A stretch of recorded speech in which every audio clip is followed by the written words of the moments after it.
Hasan Piker, socialist, communist, radical left influencer. Hasan Piker. Dirtbag left. Hasan Piker. Pro-terrorism, pro-Hamas. Hasan Piker. Hasan Piker. Hasan Piker.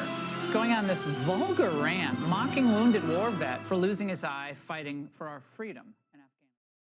Have you ever heard someone mention the Streisand effect and wondered what they were talking about? This phenomena is named after actress Barbra Streisand. Sometimes when you try to cover something up, you end up bringing more attention to it than if you had just let things be. The Assemblyman will not denounce Hasan Piker, who said, America deserved 9/11, dude. The Assemblyman just said in his response, Hasan Piker says America deserved 9/11. There you go. There you have it. My friends, we have toppled a political dynasty. Now to the Michigan Senate race, where El Sayed is campaigning in Michigan. Appearing on stage at 2 Michigan campaign rallies. He's proactively campaigning alongside Piker. The man who says Hezbollah's flag is his favorite because it's dope. Why would you align yourself for raging anti-Semites? Who has defended Hamas terrorists. Calling them the lesser of two Israels compared to the evils.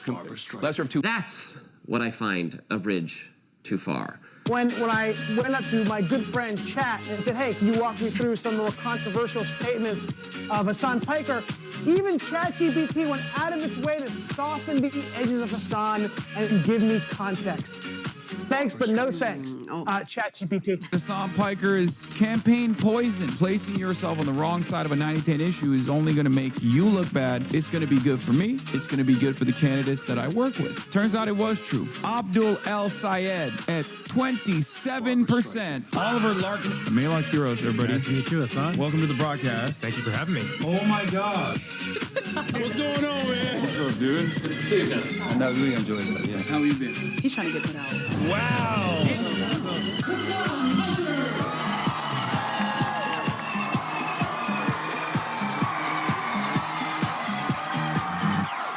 What's going on, everybody? I hope everyone's having a fantastic evening, afternoon, pre-noon, no matter where you are in the world. I'm Hasan Piker, and this is the Hasanabi broadcast coming to you live from a very special location, D.C., Washington, D.C., the heart of empire, the belly of the beast. We are live. We're alive. And I don't even know where to begin as far as my personal news goes. My hair is a mess. I'm a mess. I haphazardly put everything together. But we're live. We're alive regardless. And this is I'm going to get right into it. Coming to you live from Washington, D.C. With a dramatic air quality alert. Okay? Let's just start there. Horrible, horrible air. This is part of the broadcast where I tell you about my personal news about what's going on in the world of Hasanabi Piker in between the time period where I press the stop streaming button and press the start streaming button. So help me God, that's what I'm going to do.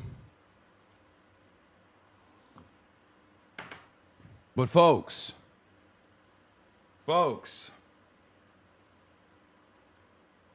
yeah, sorry, yeah, Canada, we will never forgive you for your crimes. Anyway, you've been farting it up. No, I have not been farting it up. Anyway, ladies and gentlemen, boys, girls, and MBs, we're live. We're alive.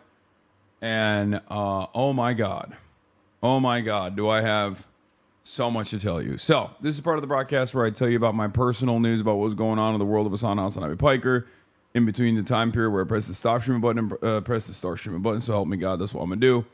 And it's chud-ass loser time. You already know, you've probably already figured it out by now that I'm a goddamn chud-ass loser.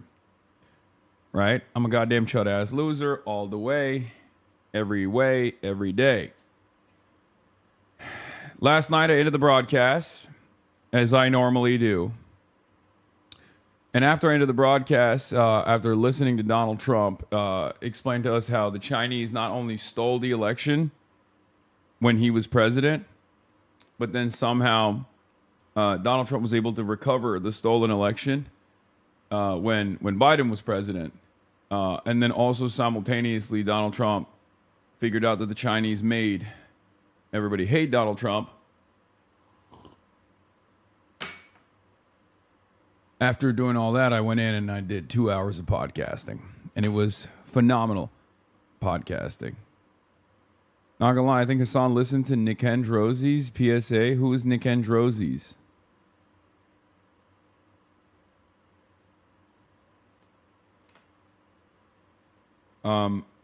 The answer is no, I did not do that. Anyway, but oh my God, you know what I just forgot? You know what I just remembered? Guys, it's a very special day. It's a very special day, and it's one that we celebrate every single week. I didn't even realize that it's actually, because I'm all over the place. I'm all over the place. Guys, it's fucking Friday. Boss, you know we finally here, right? That's right. It's Friday then. It's Saturday, freaking Sunday. Friday. What? It's Friday then. What are we doing? Saturday, Sunday, what? It's freaking Friday, and we celebrate the Fridays every single Friday. We call it Friday, we call it Friday, whatever you want to call it. Ladies and gentlemen, it's a celebration of the joy that we feel for all of our forefathers, foremothers who fought long and hard in the labor union movement. Anarchist, trade unionists, communists, socialists alike united and fought back and delivered to us this wonderful liberty, a sense of autonomy, a sense of purpose. On Fridays, the weekend, if you like the 5-day work week and you want to make it a 4-day work week, thank a union, ladies and gentlemen. And as always, that's the reason why we celebrate. We celebrate and carry the flame in very meaningful ways, very different ways than you've gotten to know on this Friday, as every other Friday. Anyway, ladies and gentlemen, boys, girls, and MBs, you already know what's up. I am coming to you live from an area that has been devastated by, what is this? Hasan Piker is making a big mistake. What the fuck is this?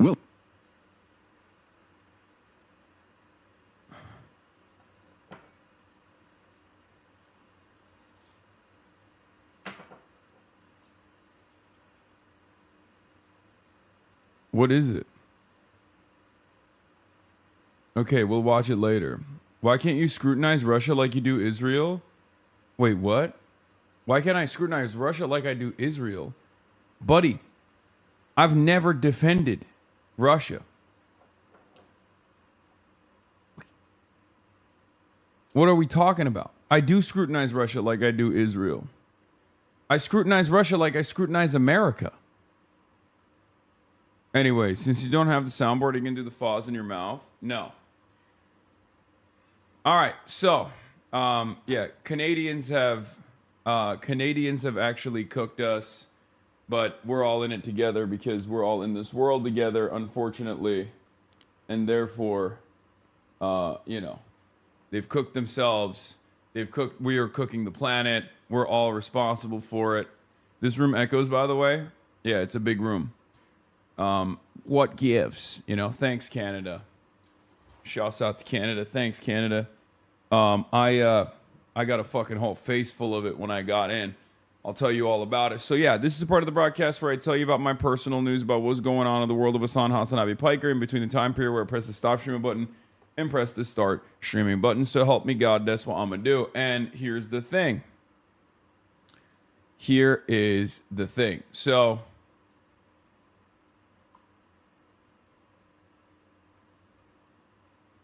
what is this? Tom Tiffany criticized Francesca Hong for appearing with Hasan Piker, but a Republican appeared on a podcast with a host who made anti-Semitic remarks of his own.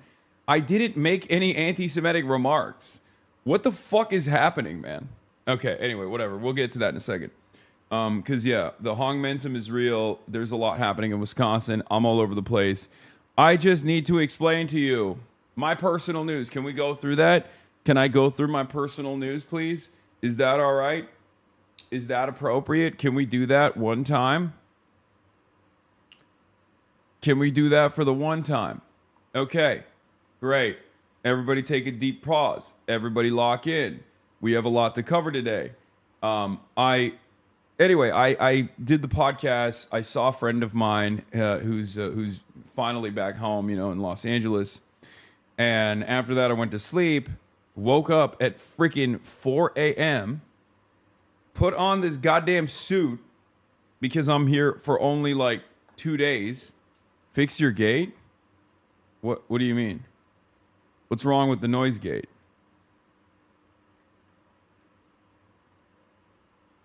Did your personal news involve illicit drugs? No, because I'm a chud-ass loser. I don't have anything fun going on in my life. Why would there be any drugs in my life? I'm a loser.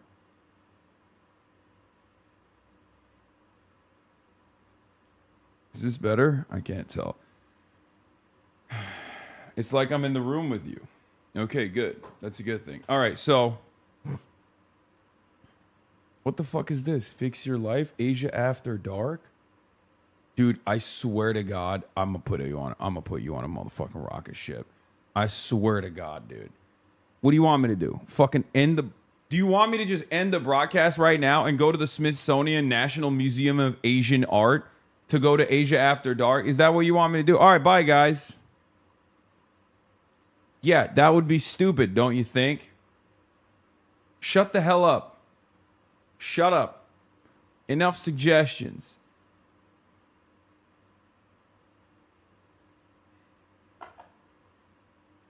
Anyway, can we see the reflecting pool? Oh my God. I sometimes feel like I'm a substitute teacher that took the children on, like when I travel, I'm a little frazzled because I'm so used to having everything like locked in and airtight. And it's kind of difficult for me to, maintain that same stability when I'm traveling. But it's exceptional because whenever I travel, chat behaves like a bunch of children on a field trip.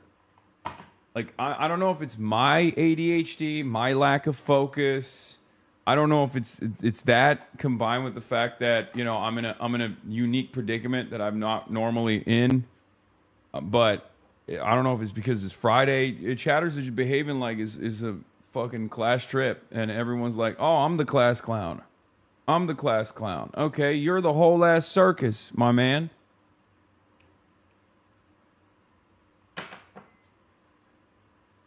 Are you in Michigan for Abdul Aosi and Bernie's thing? No, I'm not. I'm in D.C. for something different. Okay, I'm in Washington, D.C. for something different. But yeah, so as I was saying, I'm going to Michigan next week. Okay, I'm going to Michigan next week. I'm here this week. I'm in DC this weekend. And many of you guys, your parents should not have signed off on your permission slips. I'm beginning to realize this. That's what's happening. Are you in DC to testify before Congress? Yes, your mom. I'm in Washington DC to testify before your mom. That's what we call your mom, Congress. Because she's getting fucked by every corporation in fucking America? I don't know. Anyway.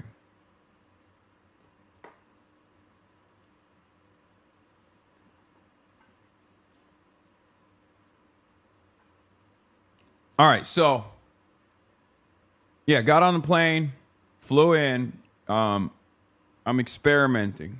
I'm experimenting with my flights because, as you guys know, it's continuous broadcasting up in the Hasanabi broadcast, and I fly fairly regularly, so I'm trying to figure out how I can maintain a decent sleep schedule so I'm not like completely cooked when I travel East Coast. Usually hard. Lie flat or not, it doesn't matter. Obviously, there's no lie flats to DC anyway from Los Angeles, which is pretty crazy. But I decided I'll just go in the morning and maybe I'll be a little bit late the next day. I'll go, if I have to do an event, I'll go the day prior. I'll get my bearings straight, and then I'll be able to, perform better. Just buy a private jet, dummy. Yes. Sleeping pills. Yeah, that doesn't matter because it's a 4-hour flight. I don't have an issue flying. I don't have an issue sleeping on flights. That's not the problem. The problem is the flight is 4 hours long. So basically, if I fly in to the East Coast, it's like 4 to 5 hours long. That I'm only getting like what 3 hours of real sleep, if at all. It's not going to work. And then I have to nap before I broadcast in the morning. Still doesn't work. It just messes me up. So I was like, what if I sleep the night? What if I go to bed early the night prior, and then take the super early morning, like 6 a.m. flight? I did that today, but there was a problem. The problem is I thought I was flying into Ronald Reagan. However, I was not flying into Ronald Reagan. I was flying into Dulles. And for people that are familiar with the DMV, the difference between Dulles and Ronald Reagan isn't that like crazy normally. Like distance-wise, one's like smack dab in the middle of the city. The other one is like 25, 30 minutes out of the city. However, when you actually fly into Dulles, I had forgotten the key problem, which is if you fly into Dulles, 25-minute car ride under normal circumstances turns into a 3.5-hour car journey, because Washington, D.C. is a grid system that is ass cheeks. All the roads are always closed. There's always some like important foreign dignitary, and you just sit in fucking bumper to bumper traffic nonstop when you get into D.C. So that's what happened. That's part of the reason why I'm late today. But you know, you live and you learn. You live and you learn. Hope you took the train, big dog. No, I did not take the train, big dog. Should have took the metro. DC Metro is pretty good. Dog, I have so much gear. I don't think you guys understand, okay? I travel. When I travel by myself, or even when I travel with someone else, like whether it be March, whether it be someone else, like I'm carrying all of my gear, okay? So for you guys, like I know you think I'm like flying for one day. It's fine. I have a fucking Pelican case with me with all my gear that I, set up this morning before I actually started the broadcast. I have a bag full of camera equipment, like sound equipment. It's just really funny that you guys think that this is, all of this just materializes like I just, hit a button and then boom, live stream, live broadcast. No, March is not with me this time. Anyway, I'm here for College Democrats of America. For those of you who don't know, they're having a national convention. And that's why I'm here. College, let me put that down. College Dems of America speech. You just spawn in, bro. Yeah, from your perspective, I just spawn in, right? But that's not how it works. That's not how it works at all.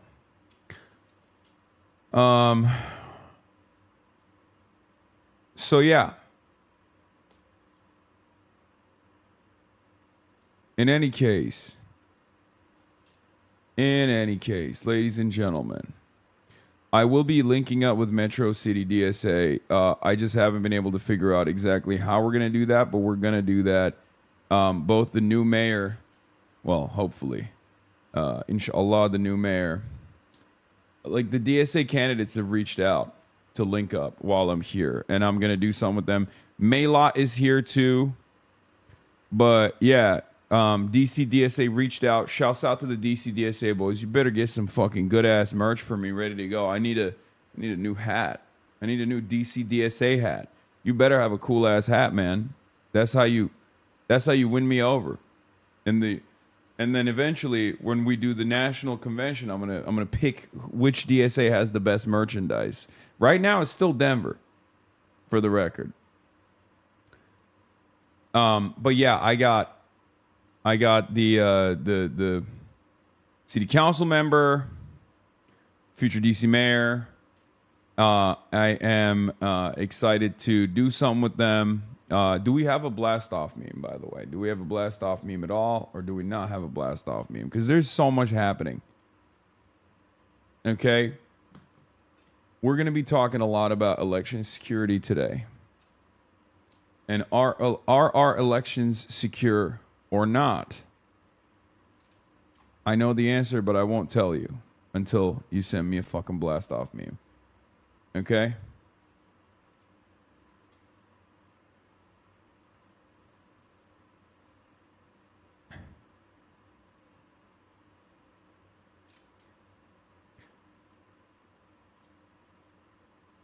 DC DSA hat has cherry blossoms on them.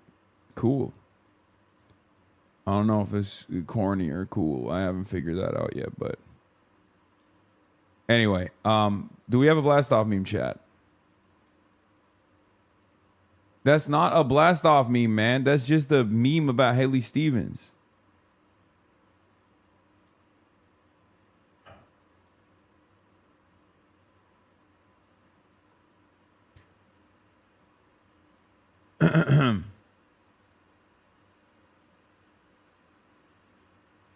Why are you helping China steal our election? Collusion? I like election theft and foreign interference. That's probably why. I hate normal democracy, which is when Israel gets to steal the elections. I hate that. I much prefer other foreign adversaries stealing the elections instead. What is a blast off meme? I'm so old. It's just when chatter send me a meme that I use in my blast off tweet on Twitter. Here it is. We got it. That's a good one. Okay, so yeah, I'm a little bit frazzled, as you guys can probably tell. I'm a little bit all over the place, a little bit frazzled. It happens. It's partially because, you know, I could be the goddamn air quality out here, honestly, because I got in flags half mast at Dulles Airport, okay, and coworker Cliff from Streamer U, $800K a month from sponsors. Lobic just said he made $1.1 million in June merch. Dude, that's crazy. Yeah, the amount of money I just fucking cast aside for not taking any sponsors is insane. That is actually fucking nuts. It's got to be like a really good month for him or something. Jesus Christ, dude. Air quality is ass today. Blame Canada. Yeah, dude, I'm gonna be honest. I would never talk to me again either, bro. Are you kidding me? $800,000 a month, and motherfuckers like, yo, you gotta blacklist this dude. I'd be like, sure. Who are we blacklisting next, AT&T? I'd be like, I'm not touching that guy. Are you fucking kidding me? 800 grand? That makes so much sense. Hey, good on him. Good on him, dude. I take it back, bro. None of you would say no to the bag. A bag that size, you'd be like, yeah, Hasan, fuck that guy. I'm joking. I am joking. I am memeing. I'm embellishing. I'm being hyperbolic. I'm cracking fucking jokes before people freak out. Okay? But goddamn, there's a lot of cookies. Holy shit. How much I made? How did I pay for all of that? Well, good news for me.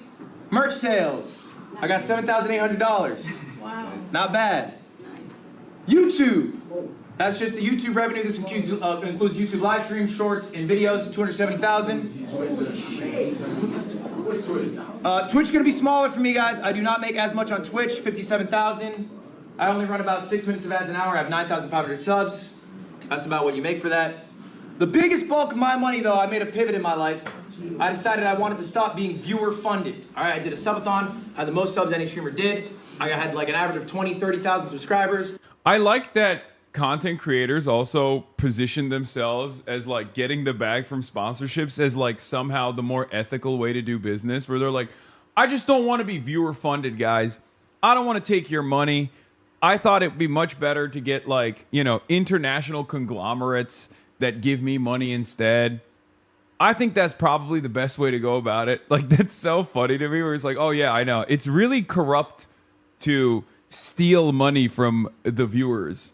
Look, Ludwig and I do very different things, okay? And therefore, you know, my business model is very different than his. Mine relies entirely on voluntary subscriptions. The Piker Broadcasting Service is sponsored by you, the people, for you, the people. I don't have any sponsorships. I don't run any ads. It's just the way this business keeps rolling, where I can, you know, spend all this money on fucking flying around the country and shit.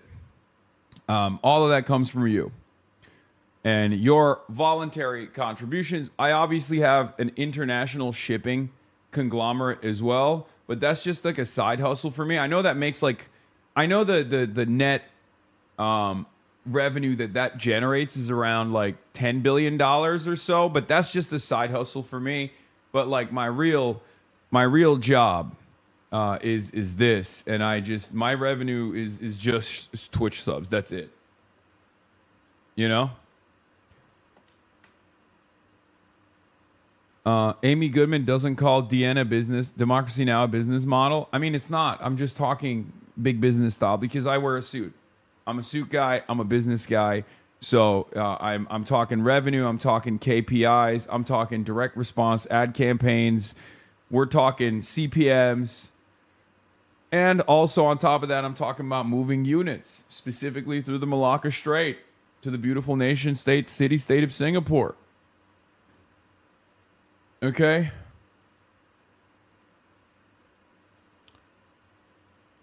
But as I was saying,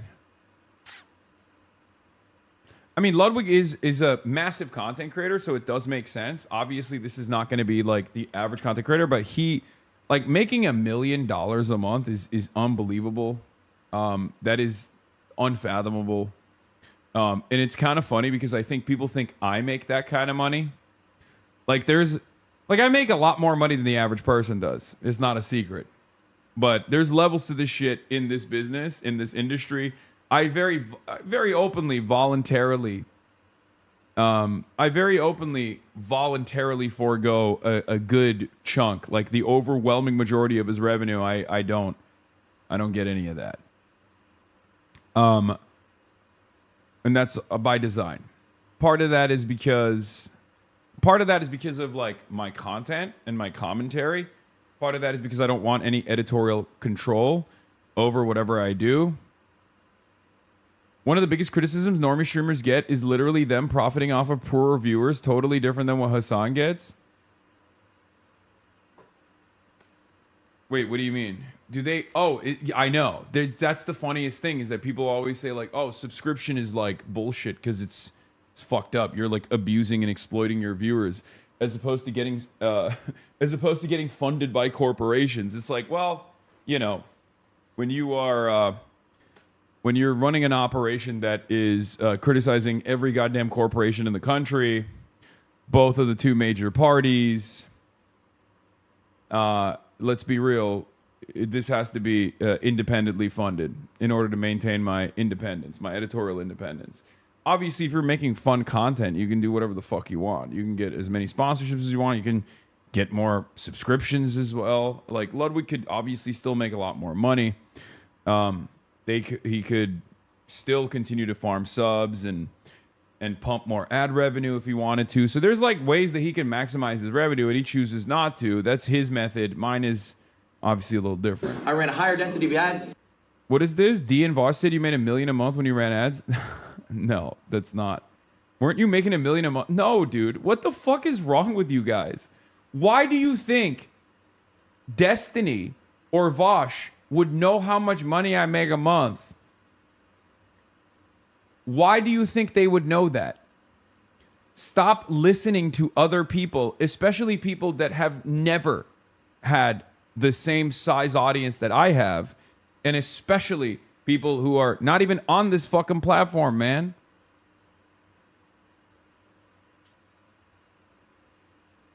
I make $1 million a week. No, and then I said, you know what? I don't feel good as a multimillionaire getting these people to pay me money. I didn't like getting 100 gifts. It made me feel weird. I'm going to start pivoting to get most of my bread from sponsors. That's the biggest cut of it. Yeah, the only thing I take offense with is like, you know, you're doing. It's just crazy to me that is like, you had 3 times of Lud's viewers, but made 120 times from ads. Duh. Yeah, I had 3 times Lud's viewers, but it doesn't. I've made a fucking 1/10 of Lud's revenue. Okay, I'm a Rebel athlete. I have an AT&T sponsorship, and I also have an Alienware partnership. These are long-term partnerships. All right, and I do one-off deals as well, as you guys do.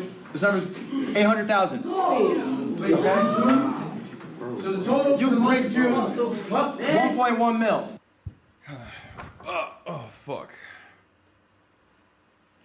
Anyway. How is giving away money when you give editorial control on Twitch, which is owned by Amazon? That makes 0 sense to me. Do you think Amazon is okaying everything that I'm saying? Like, the limitations that I have is within the terms of service. But as long as I don't violate the terms of service, let's be real, Twitch is... am not that smart.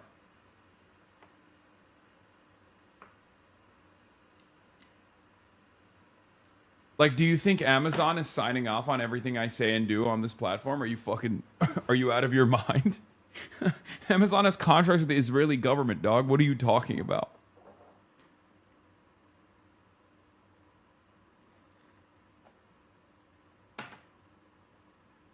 How do editorial control come into it? Great question. If you have long-standing contracts with major companies, whether it be AT&T or whether it be any number of different companies, many of them sell products in the country of Israel, for example. Many of them have direct relationships with the nation state of Israel. So, no criticisms of Israel, or very, very modest and very moderate criticisms of Israel, if at all. Okay? That's how a company would maintain some semblance of editorial control over what I do.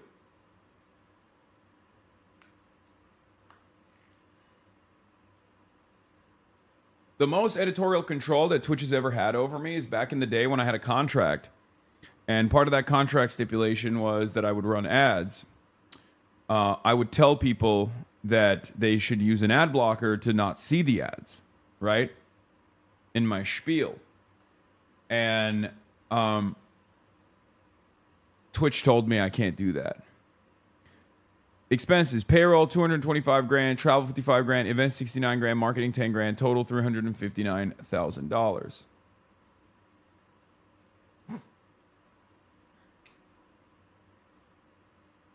That's a lot of overhead, and it's a lot of money.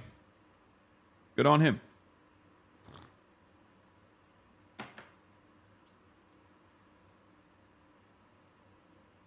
Corporations don't give you money for free. What the fuck? They demand you to say in a show. No, like, here's the thing. Here is the thing, okay? For what Ludwig does, this makes perfect sense. It actually makes perfect sense for what Ludwig does. Because Ludwig doesn't have, like, Ludwig is not going to talk about, like, controversial issues, right? Ludwig is not going to talk about politics for the most part. He has a political position, but he's not going to, like, make that the primary focus of his content. So for him, this makes total sense for him to get funded by sponsorships, because, like, they're not going to be like, hey, you can't, like, they're not going to have a big opinion on, like, hey, you're not allowed to talk about, like, Nintendo or something. You know what I mean?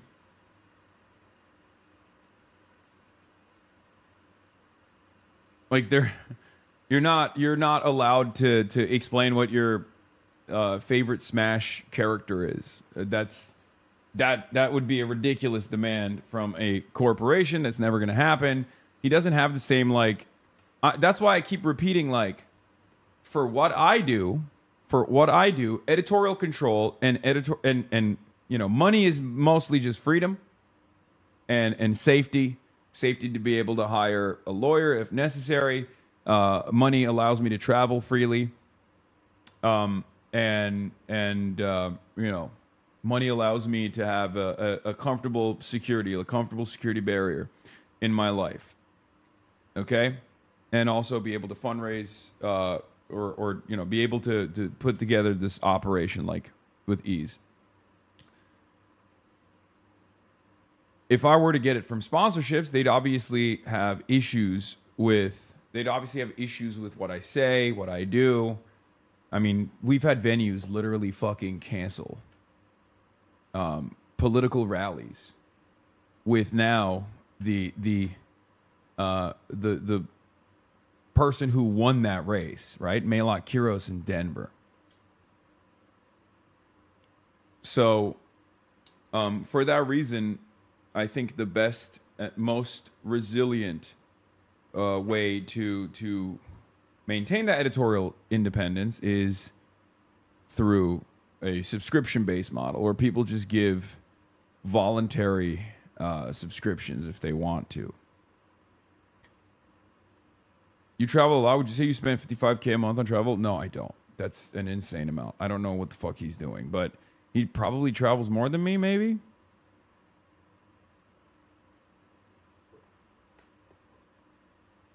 You're in the comments of this Hasan Minhaj TikTok. You described this thing called the little treat economy.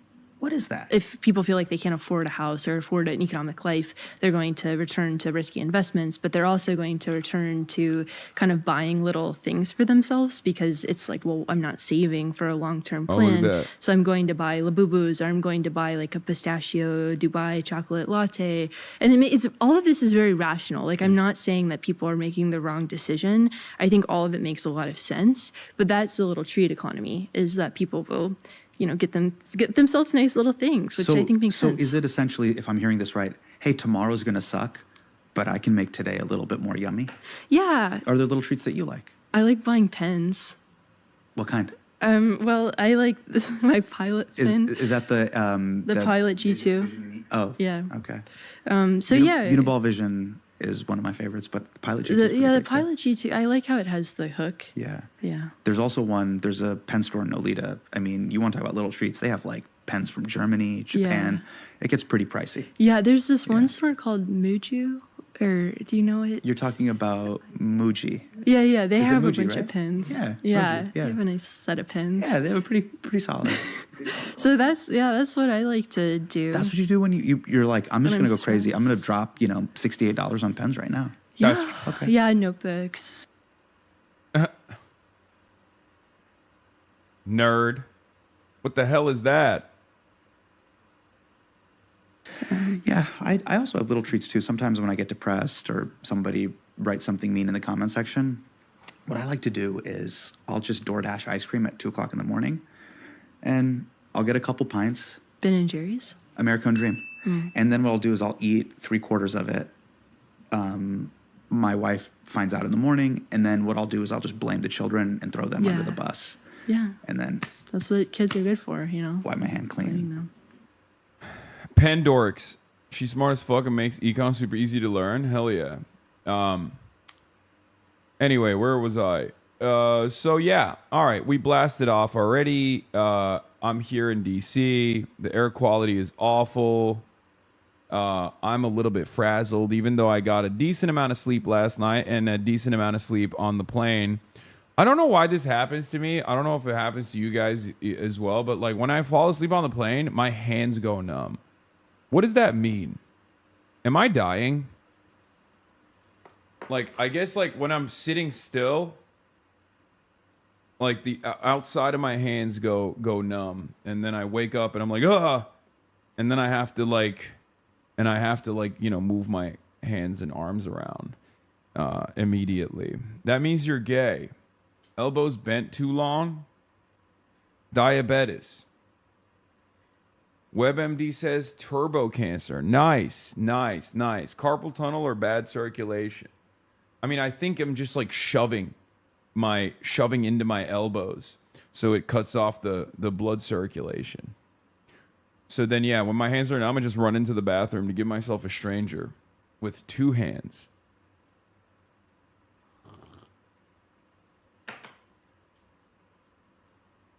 Yeah. Anyway, when you get older, you need to wear compression socks when flying. Yeah, for blood clots, right? To avoid blood clots. Anyway, too much wrist day at the gym, probably. If your hands are on your lap, then yeah, your arms aren't straight so the extremities are cinched. Well, that's probably what's going on. Okay, so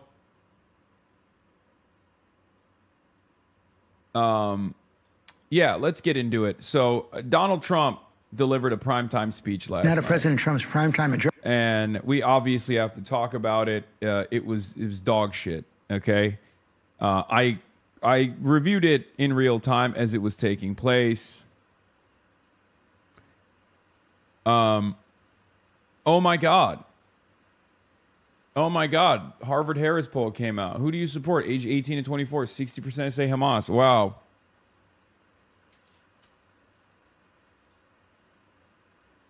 Wow.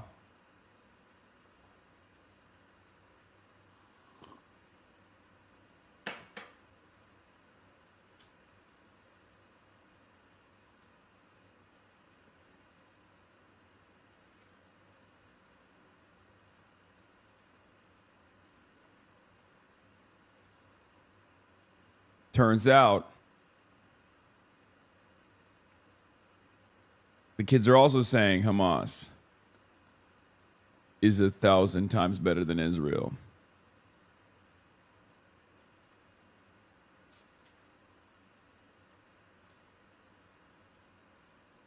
What do we do? What do we do here?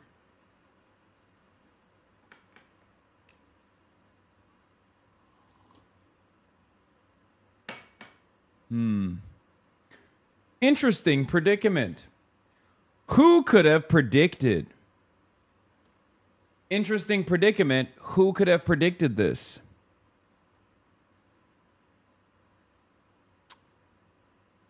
Huh.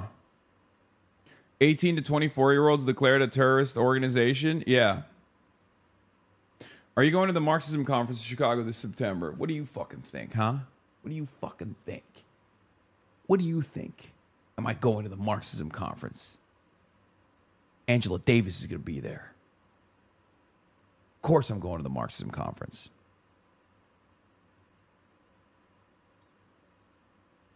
No, that poll is not from September 2025. That poll is new. It just came out. It's from it was literally this week. The people that were polled this week. Anyway.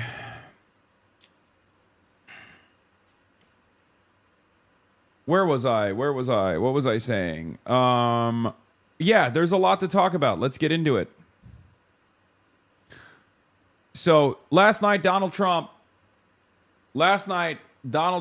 cried and complained and tried to do this thing where he wanted to justify the SAVE Act, right? It's this super restrictive federalized elections scheme that he wants to put together to manipulate the elections, to basically purge people off the rolls and make it more difficult for them to register to vote in a country where the plurality usually doesn't vote, even though they're voter eligible.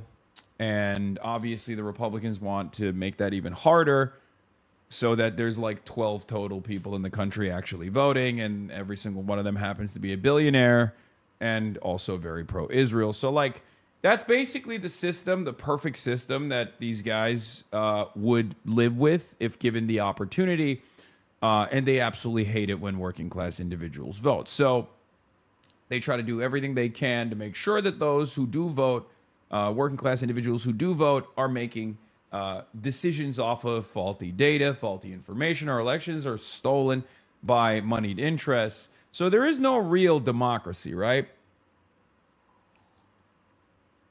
We'll get into this Hamas poll, the Harvard Harris Hamas poll, in a second. Obviously, I don't want to talk about my impact like this. If you ask the ADL, that is, of course. I'm not going to take credit for any of that, obviously. But we'll look at the full poll. We'll look at the full poll in a little bit. But as I was saying, so Donald Trump, president, 47, came out of the gate swinging last night. They promoted this speech like it was going to be a real game changer, like this was going to shock the world. It was going to shock the people's conscience, and as I told you ahead of time that it probably wasn't going to be the case, it was a little bit of a whimpering fart. It wasn't necessarily this world-changing incident. It was just more so a decrepit old man that's lost his sauce, that's lost his fastball, that kind of understands that he's no longer as popular as he once was, trying to get ahead of the upcoming midterm elections where he is very clearly going to receive a significant blow. Elections are popularity contests. You can consider them to a certain degree a mandate, right? And it's clear that the Democrats, in spite of their worst judgments, are probably still going to do fairly well. You can thank our movement for that as well. They never will. They will endlessly seek to punish us for it, but that's besides the point. That's neither here nor there. Regardless, Donald Trump wants to get ahead of that and do everything in his power to basically manipulate the elections, purge people off the voter rolls, that kind of stuff. Now, the problem is a lot of the things that he talked about, if not everything, was already readily available. This is information. None of it was new.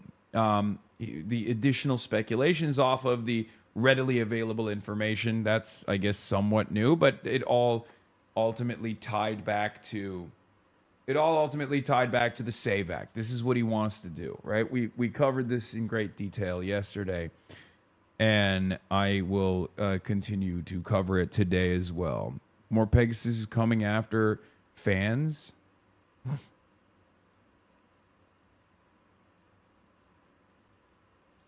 Of mine? Okay, we'll look at that in a second. My entire community is international commerce. Individuals that work with the beautiful nation of Singapore, he better not do that. He better not come after the other shipping magnates in this community. So, why the deflection for Trump's points? The Chinese stole our vote list by Googling it Chinesely? Yes. My favorite point, I will just come out of the gates with this, okay? Right off the jump. Got to wash my hands of this really quickly. I am Chinese, okay? I am white Chinese. I know I keep saying to people that I'm not Chinese, but it turns out if you don't like President Donald Trump, you are Chinese.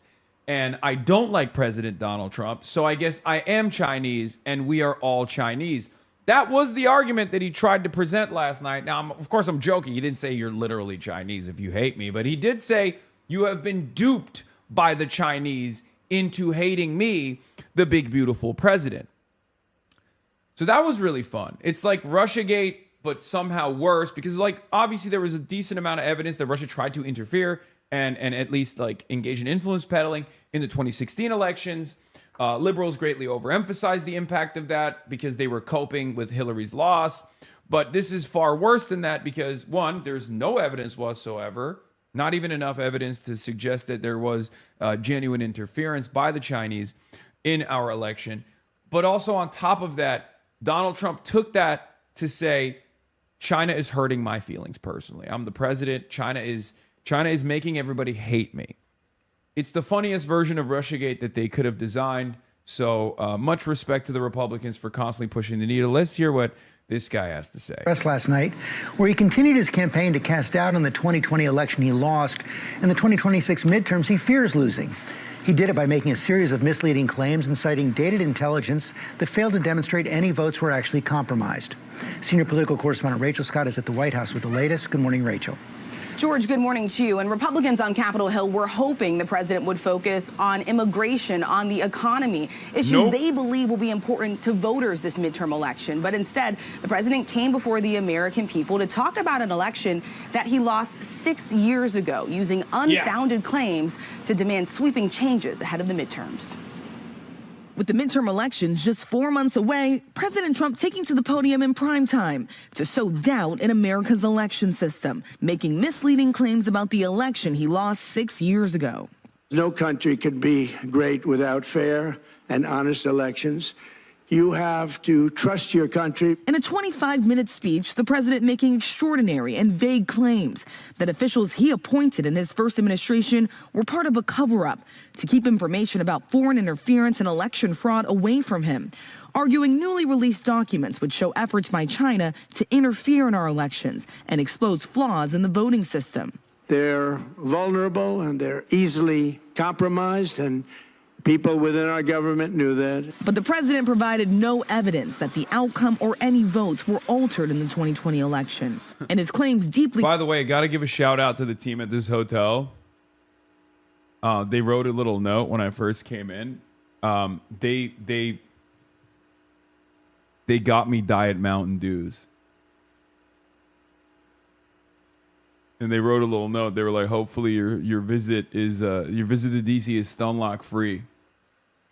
And they got me 4 Diet Mountain Dews, which is crazy. Hasanabi heads are everywhere, bro. It's awesome. Sorry. It's a nice touch. Feel like I'm Austin Shell.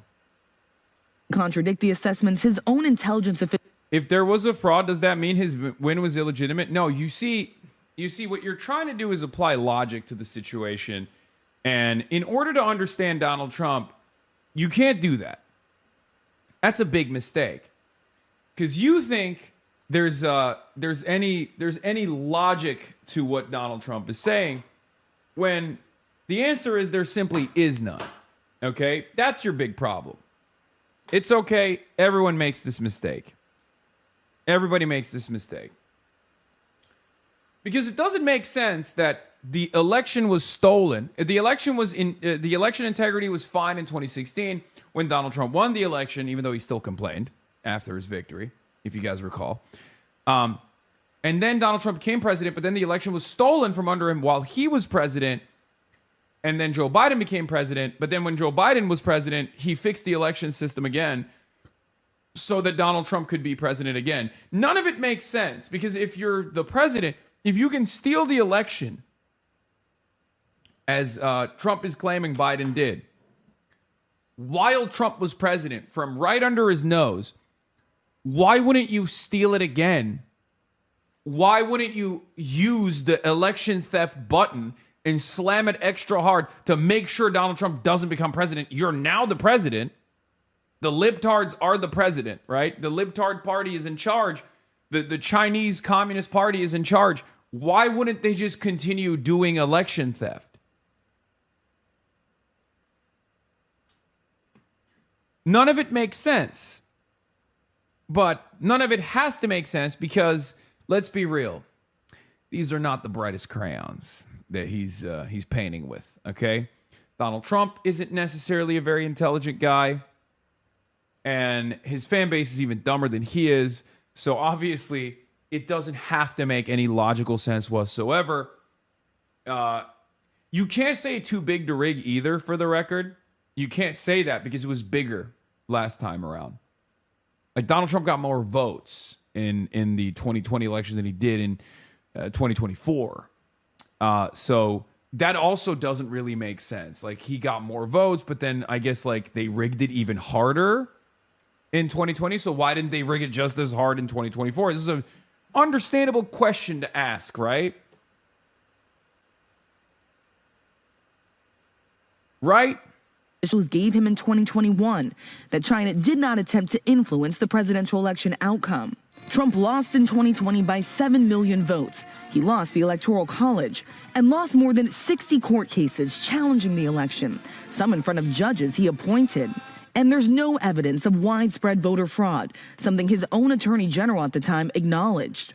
Still, the president has been fixated on unfounded claims of voter fraud, demanding Congress pass the Save America Act, a sweeping voter ID bill, alleging his administration found more than 275,000 non-citizens on the voting rolls. Yeah, no. Chairman Zhu Baideng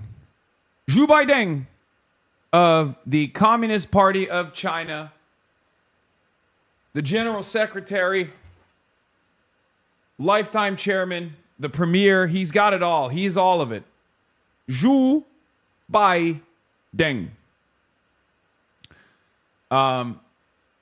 He's the man. He is our guy, and he did it for us, and he did it for us, the International White Chinese Association. The International Association of White Chinese, which is all of us. Now, the 275,000 non-citizens were on the voting rolls was actually an interesting one. That was probably one of the only, like, actionable things that he could point to, and it turns out, guys, this might come as a surprise to you. He was lying about that, too. Now, he wasn't lying that there were, like names that needed to be taken off the voter rolls. He wasn't lying about that part. It turns out they weren't like non-citizens or anything. I mean, some of them might have been, but for the most part, they were just like dead people. So, a thing that happens. So that should probably come as no surprise to some of you, but I know many of you are big-time Trump fans, and you think that Trump never lies, and he's the best, and when he says something, it's obviously the most truthful thing that anyone's ever said. So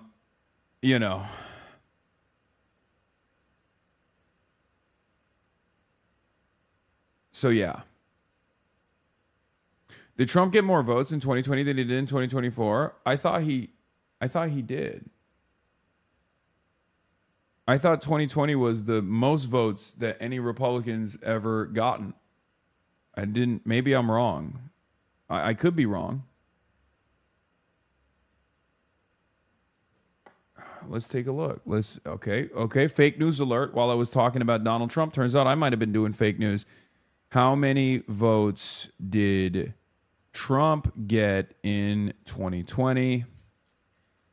Why is there no like normal, just fucking straight up answer, dude? In the national popular, Biden received 81 million. Trump received 74 million. So he got 74 million votes in 2020. And I believe he got like 70 million in 2024, if I'm not mistaken. We can Google it as well. Turns out I was right, and chatters that were casting doubt on what I had to say might have been wrong. Let's take a look. How many votes did Trump get in 2024? 2024 United States presidential election.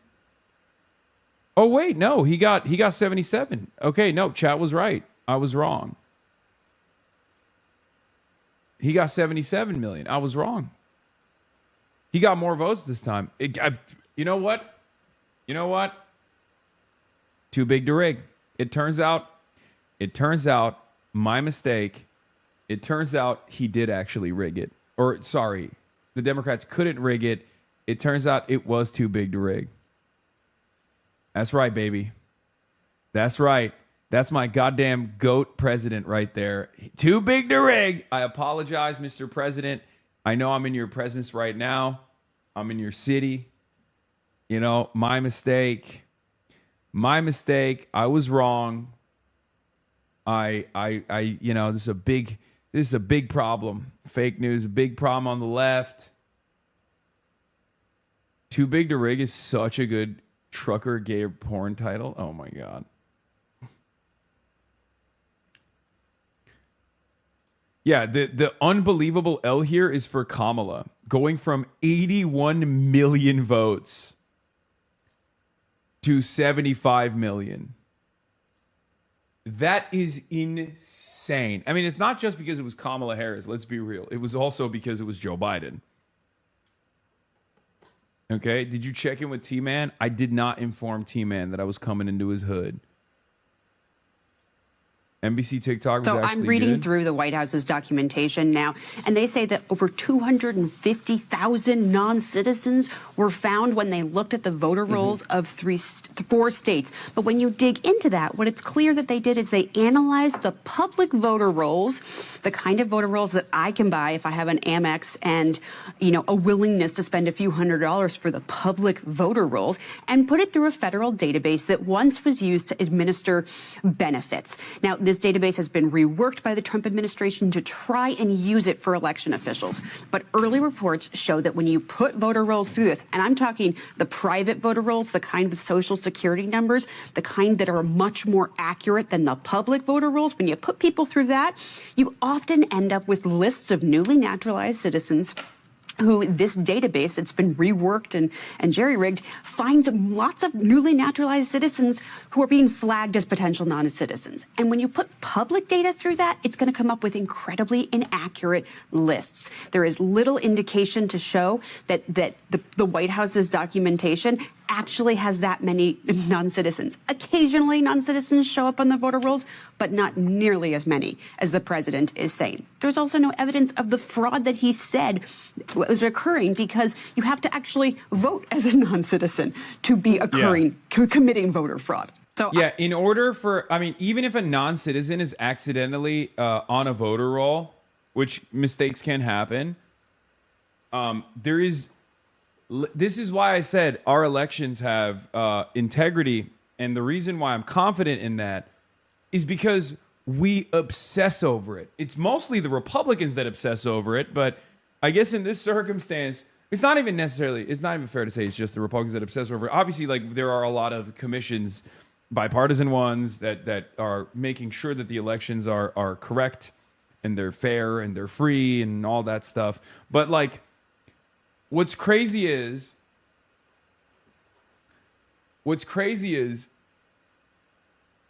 there, like, we know that non-citizens don't vote. And yet we know that non-citizens do not vote. And yet Republicans just say it all the time. And they've said it so many times, not dissimilar to how they claim that, non-citizens are violent and responsible for the crime rates and all this stuff, that if you repeat a lie long enough, it just becomes the truth, especially if the oppositional forces in the country are not fighting back against this misinformation.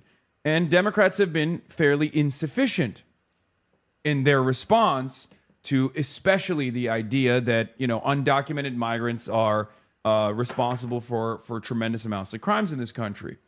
So that's more so just like a meta commentary on truth and not having any consensus reality and whatnot. But we just know that that's not the case, right? Oh, look, it's the terrorist sympathizer, dog shocking, dictator loving buffoon. Okay. Thanks, chatter. You really owe me on that one.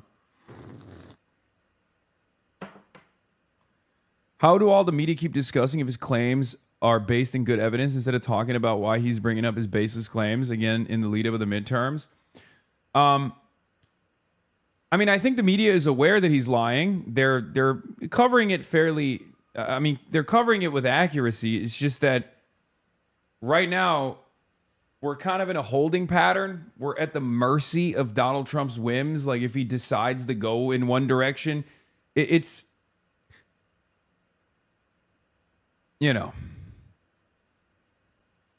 it's just frustrating because we don't know what could take shape in the upcoming days. I suspect that he will use the Department of Homeland Security. I believe Mark Wayne Mullen also did a press conference on, like, the actions he's going to be taking and things like that.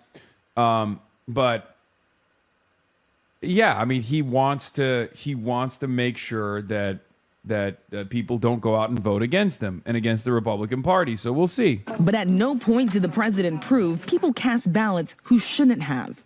Election officials across the country quickly responding. Nevada's Secretary of State saying there are numerous protections in place to prevent non-citizens from casting a ballot.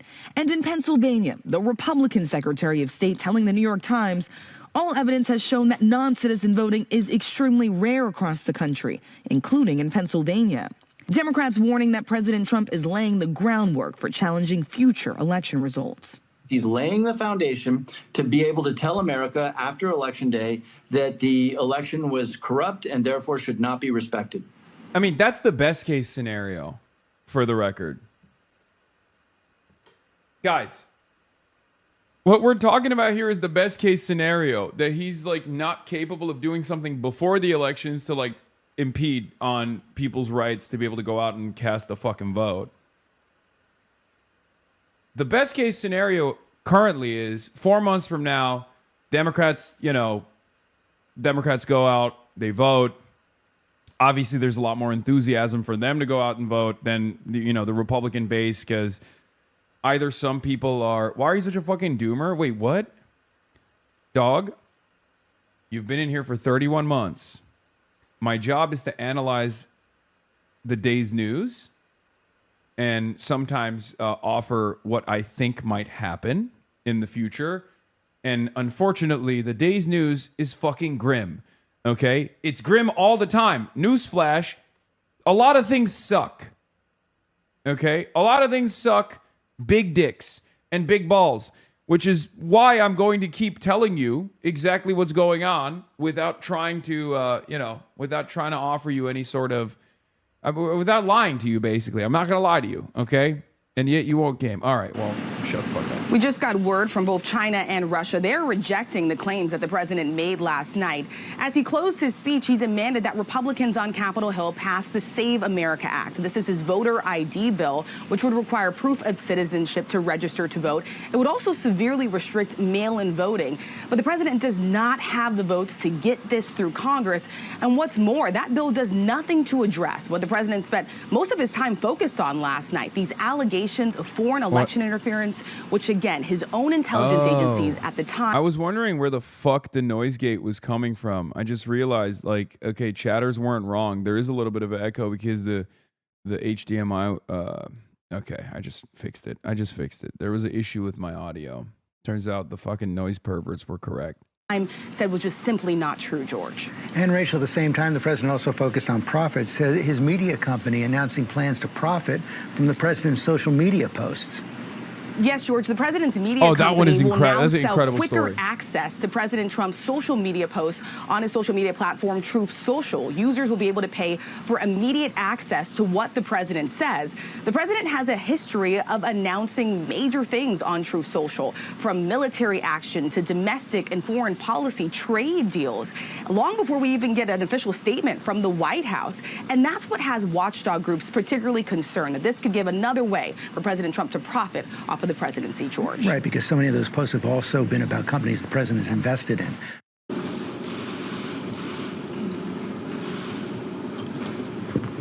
Good afternoon. A question from Reuters.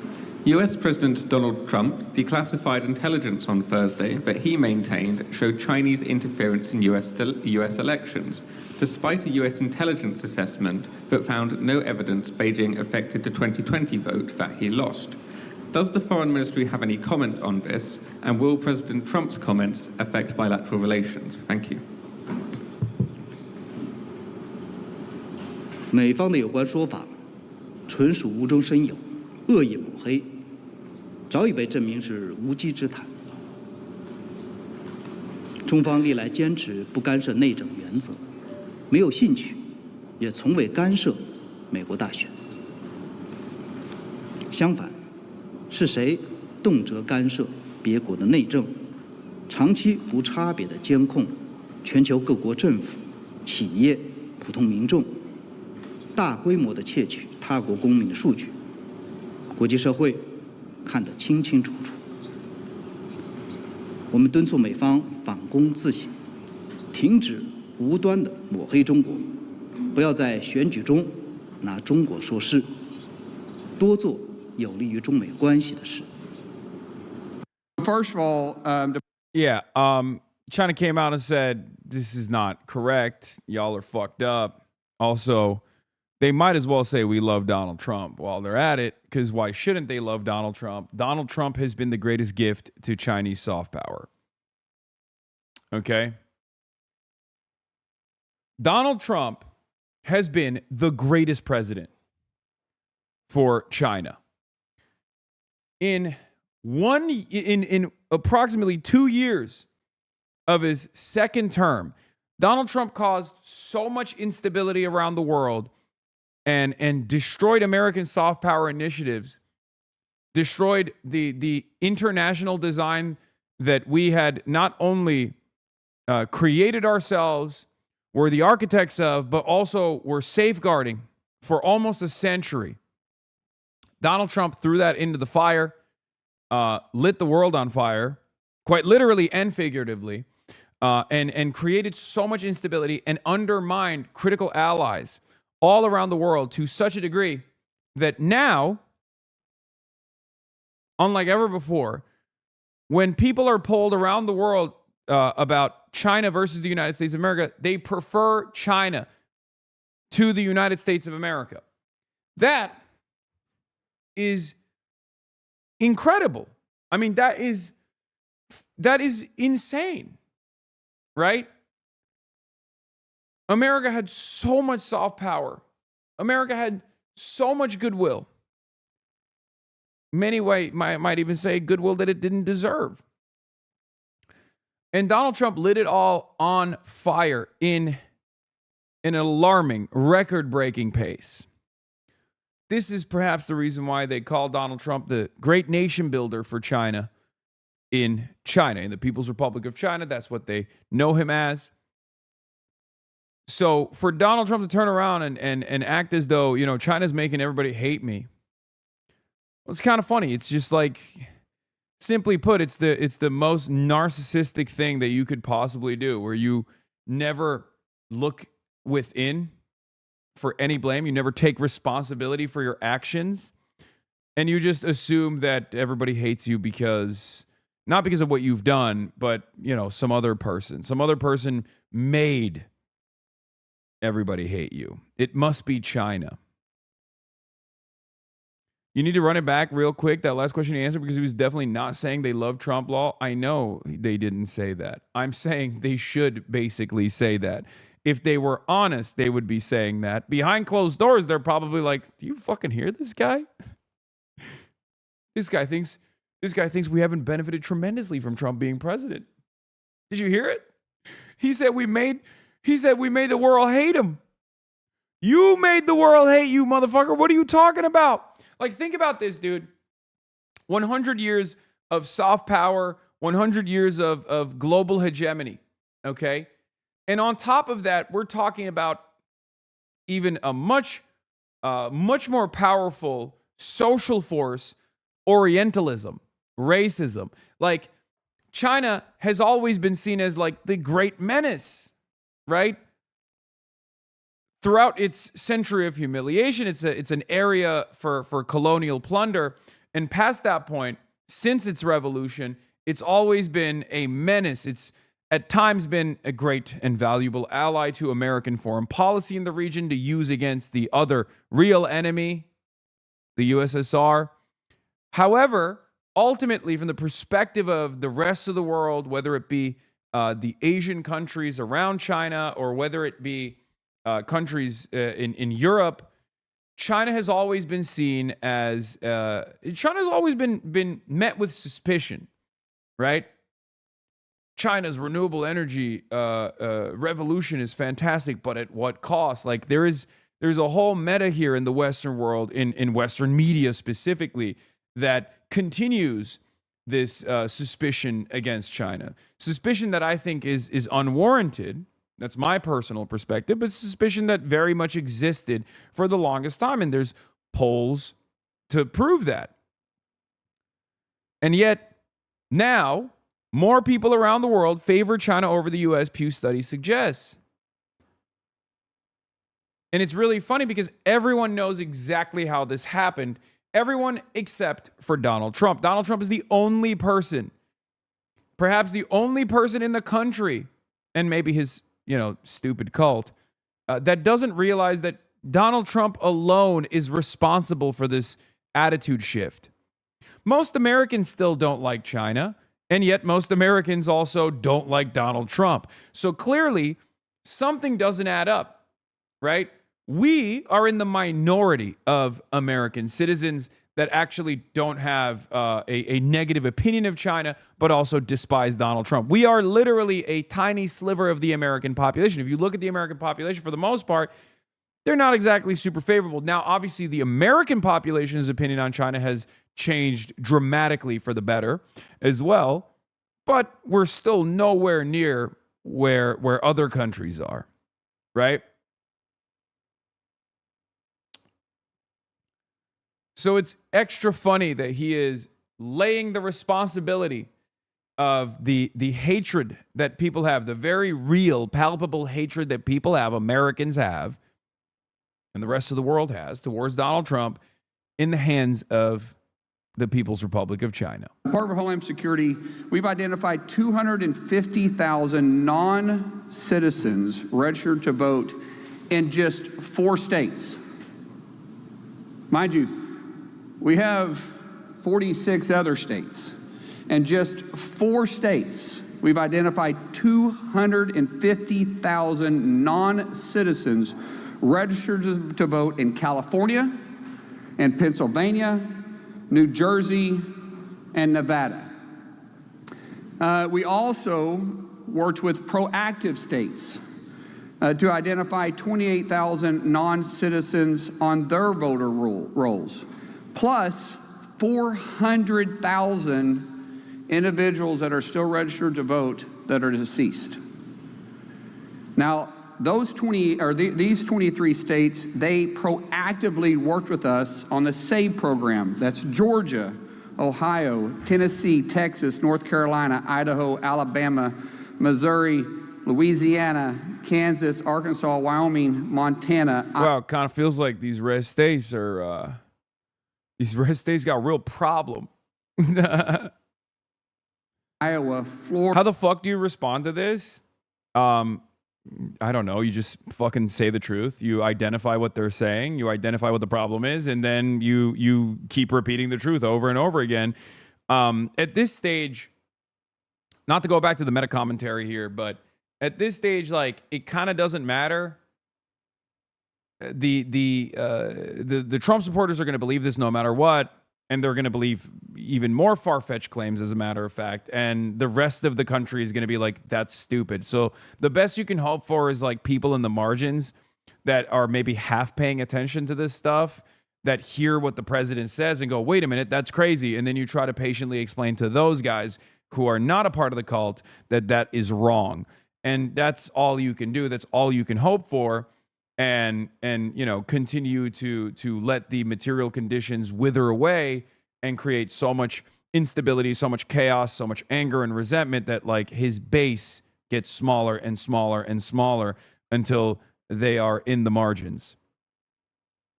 What proof would it take you to convince you that even a portion of this is legit? The last 30 years of investigations from independent commissions, right-wing think tanks, liberal think tanks, to have not conducted extensive research on the integrity of elections to show that American elections are actually pretty reliable, and there's no evidence of voter fraud beyond like margins.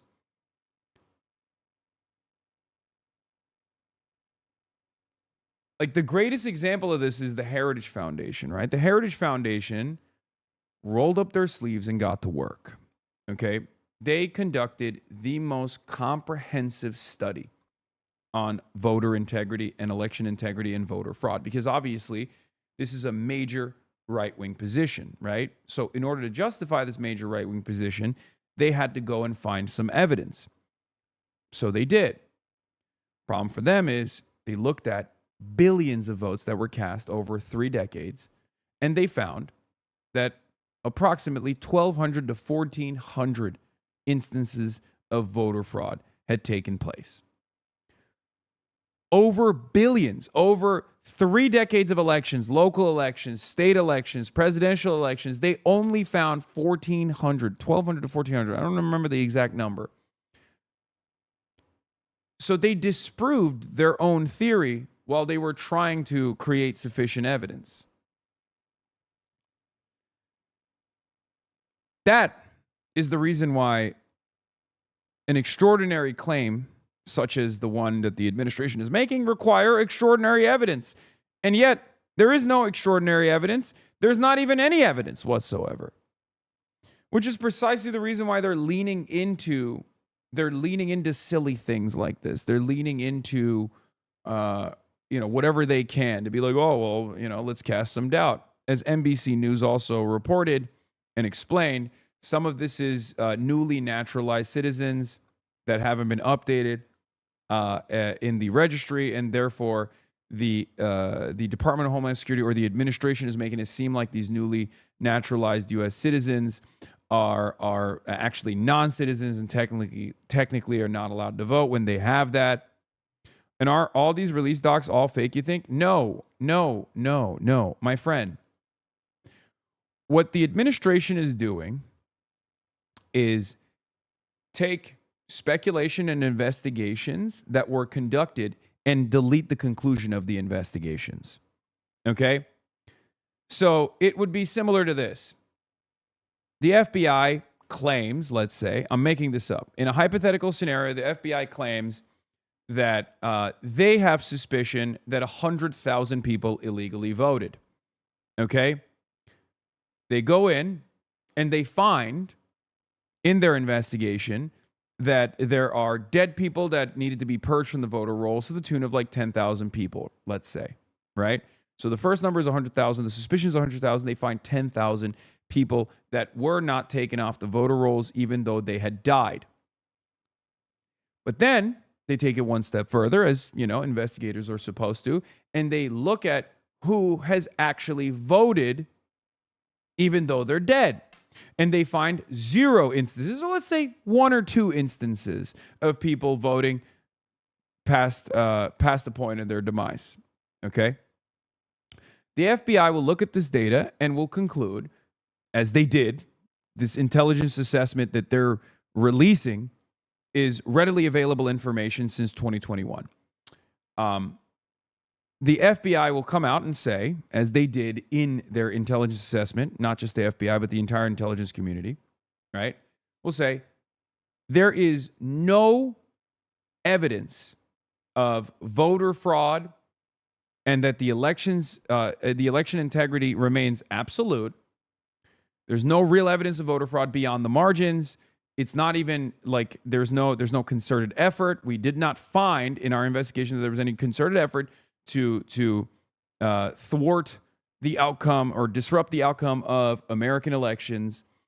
And that's our conclusion. Like we dug deep, we investigated, we found that there wasn't any real evidence for our elections being tampered with by foreign countries. They might even say they attempted to extract information, right? But ultimately they did not succeed.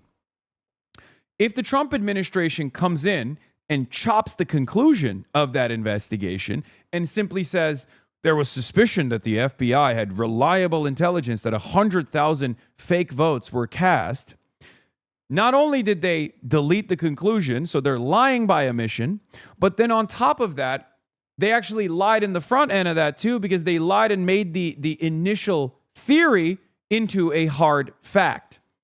That's just lying. Simply put, they're both lying by omission and they're lying by exaggerating the claims and by claiming that those claims weren't claims at all. They were actually the conclusion of the investigation. That's what they did last night. I don't know if that was simple enough. I hope I was able to explain it.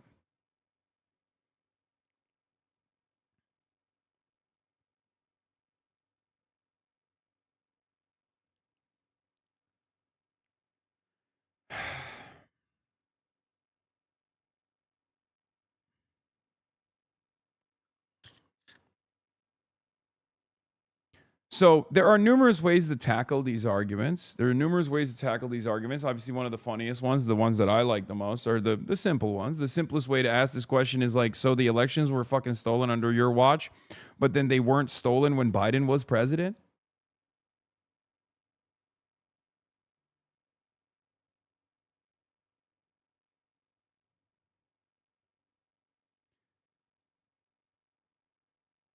Hold on. 1 second.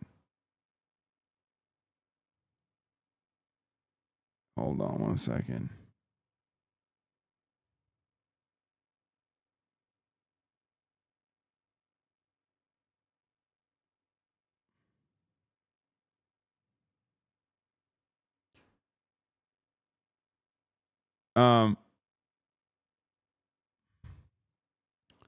Sorry.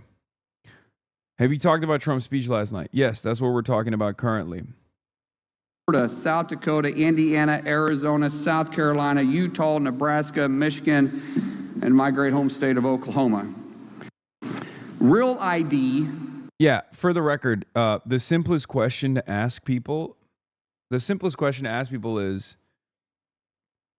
so the elections, the election integrity was compromised under the Trump administration when Trump was president, and he lost the election. But then Biden became president, and then Biden actually fixed the election integrity, so Trump won again. How does that work? Right? This is it. So the elections were rigged under Trump's watch, but then Biden fixed the election rigging, and that's how Trump won. Because that's the argument he's presenting. It makes no fucking sense. It literally makes no sense whatsoever. None of it makes sense.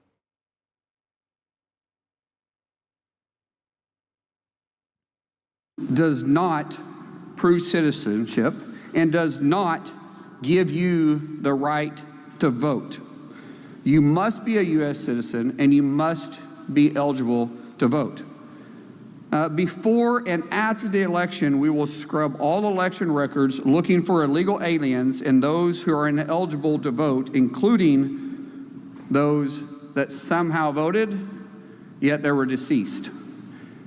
If you're illegal and attempted to vote, or you tried to vote illegally for someone else, we will find you and we will charge you. Yeah, no shit, dude. That's always been the law. It's literally the same as saying, hey, if you go out and you shoot a grandmother in the face, we will find you and we will prosecute you and you will go to prison. Yeah, wow. What a revelation. Oh, I didn't know that. I didn't know that it was illegal to vote as a non-citizen. Of course, that's always been the case. It's just an unbelievably rare situation. It does not happen. It does not happen at all. Okay? That's the problem. That is the issue. Illegal voter registration and illegal voting both carry penalties up to 5 years in prison and up to $250,000 in fines. We will pursue maximum pressure on this. Yeah, so let's talk about the major networks not willing to carry the President of the United States address to the nation on election security. How shameful is that? I think it was ABC, NBC, and I don't know if CBS, did CBS carry it? Anybody? CBS carried it. So ABC and NBC not carrying that, why? What are they trying to cover up? Why wouldn't they want to inform the American people? Why are they calling themselves a news outlet if they're not actually trying to put the news out there? We wasn't giving spin on the election. The president wasn't trying to... Yeah, they're just... The greatest gift that the outlets gave Trump was to not cover his stupid fucking speech, which, by the way, perfectly fair, perfectly valid for major news outlets not to carry this ridiculous fucking speech and then instead discuss how many lies he repeated on it. But it also is like a win-win, I guess. It's a win for some of the major outlets, like keeping their integrity or what remains of it. And it's a major victory for the Republicans because now they have something to bitch about. Okay? Now they have something to bitch about. It's their favorite thing. Oh my God, you guys are being so unfair. Why wouldn't you let the president lie to everyone on primetime television? Especially lie in a way that many people have been successfully criminally prosecuted over, whether it be doing January 6th, whether it be, well, you know, criminally prosecuted and then released when Donald Trump became president again, unfortunately. And for Fox News, for example, there's almost $1 billion penalty sitting on the other side of that. Last time they carried Donald Trump's speech and didn't address some of the nonsense that Trump was actually entertaining and even leaned into some of that nonsense. So obviously for Fox News, they don't want to risk it again, right? But now they get to complain. They get to complain about how the media has undermined our big, beautiful president by not allowing him to fucking lie on television. It's not like they're not carrying it at all, mind you. They did. They just, chopped it up and made it easier to address, especially because he was lying. litigate what happened in 2020, although he definitely could at this point. The president was giving facts, what we have exposed, what the Biden administration covered up, what the intelligence community held from the American people, Congress, and the executive branch, and we're putting it out there. And yet, 2 major networks didn't want to cover it. I think the question really should say why. Because they sure covered the other part of it when they were saying that it was the most secure election ever. What facts did they have? Because they didn't have facts. They were taking someone's word for it. President Trump gave facts. Today we're giving facts. Vital resources. Yeah. One of my favorite moments from last night's events was watching Fox News right after the speech. Now, Sean Hannity loves Donald Trump. You guys know this. He's the #1 brown noser. And Sean Hannity came on live right after Trump's riveting speech about how the American elections were stolen, about how China had participated in this election fraud, and about how China had made everybody hate the big, beautiful president. Sean Hannity complained about CNN not running the speech and maybe gave like one statement after and immediately moved on. That's how you know. That's how you know even the Republicans were not really trying to entertain this stuff. If you got Sean Hannity not covering this stuff extensively, if you got Sean Hannity not going deep into all the claims that Donald Trump made last night, obviously, even the Republican media apparatus is not very confident in the information that Trump was delivering. And of course, they're not confident because it's ridiculous. In order to avoid a potential Dominion lawsuit, Fox News even came out and literally openly stated after Trump's claims that Fox could not independently verify the statements Trump was making about the elections. They straight up added that, content warning.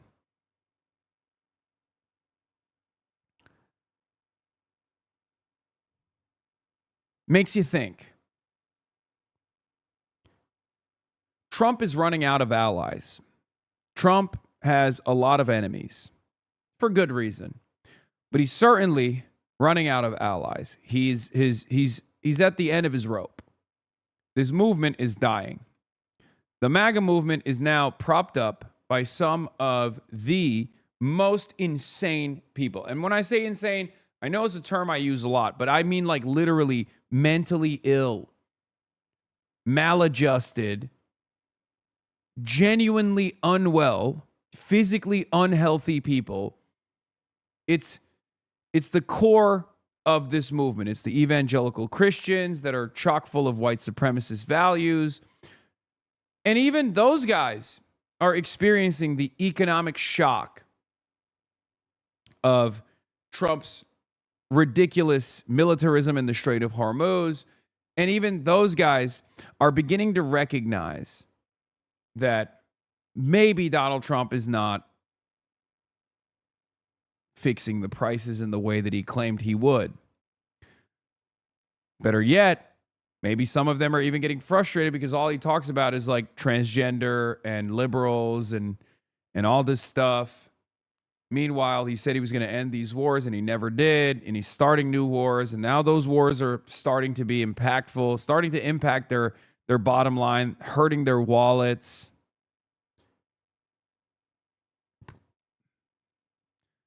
I predict a lot of people, especially on the Republican side, are going to sit out this upcoming midterm.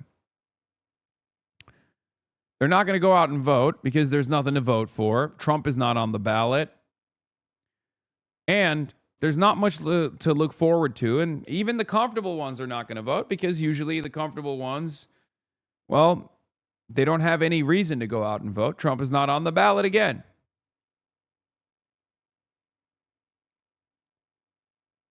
He has become far too narcissistic, for the average person to follow and to, you know, show any loyalty or sympathy towards.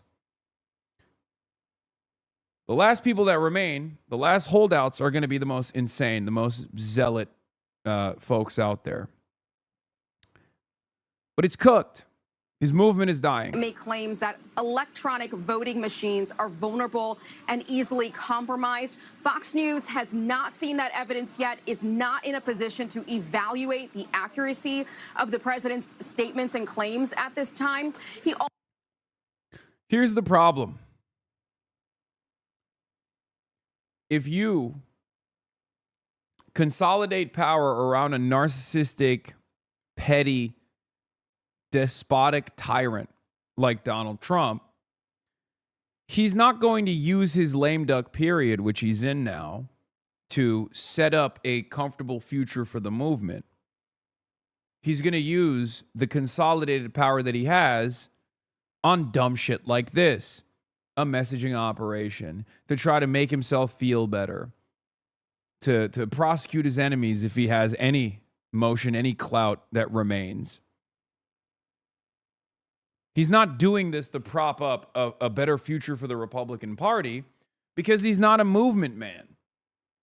Trump has made it very clear from the start. There's only one guy he cares about. That's Donald Trump. He'll enrich his friends, his fail sons, his immediate business partners that he has like a unique relationship with now, whether they be Silicon Valley techno-feudalists, or, you know, the oil and gas industry. But even then, he'll burn them on a moment's notice. This guy burns his allies. So what makes you think that he is going to care about a broader Republican movement? He does not. He doesn't. He is the movement. And the Republicans hitch their wagon to this fucking petty tyrant like a bunch of morons. And these are the results. But of course, remember, a petty tyrant on his way out can still do a lot of damage. And he is trying to do that right now. So don't feel comfortable. It's important to understand that their incompetence is an advantage for us. But even an incompetent tyrant can still do a tremendous amount of damage, right? One of the things that Donald Trump and his administration has done so far is the chaos that unfolded in the Strait of Hormuz. That's continuing. The strikes are continuing. And the American, the U.S. Central Command has expanded on the targeting on sites. They're hitting bridges now. They're hitting civilian infrastructure now.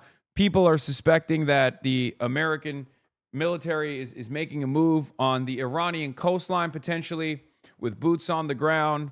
There could be an invasion. I don't know how much evidence there is for that. I know that it would be a chaotic situation. It would be devastating, and it would be objectively unpopular, especially because it's not going to be an easy military operation to conduct. Lot of U.S. casualties. That's what we're looking at. Sending young American men and women into the meat grinder to turn into dust under tens of thousands of Iranian flying lawnmowers with explosive ordnance attached. Iran, in retaliation, has started hitting more targets in places like Bahrain and in Kuwait and also Qatar after the United States struck the Iranian bridges. Are coming under fire in Kuwait today. Iran struck a power and desalination plant there, prompting urgent public warnings from the government.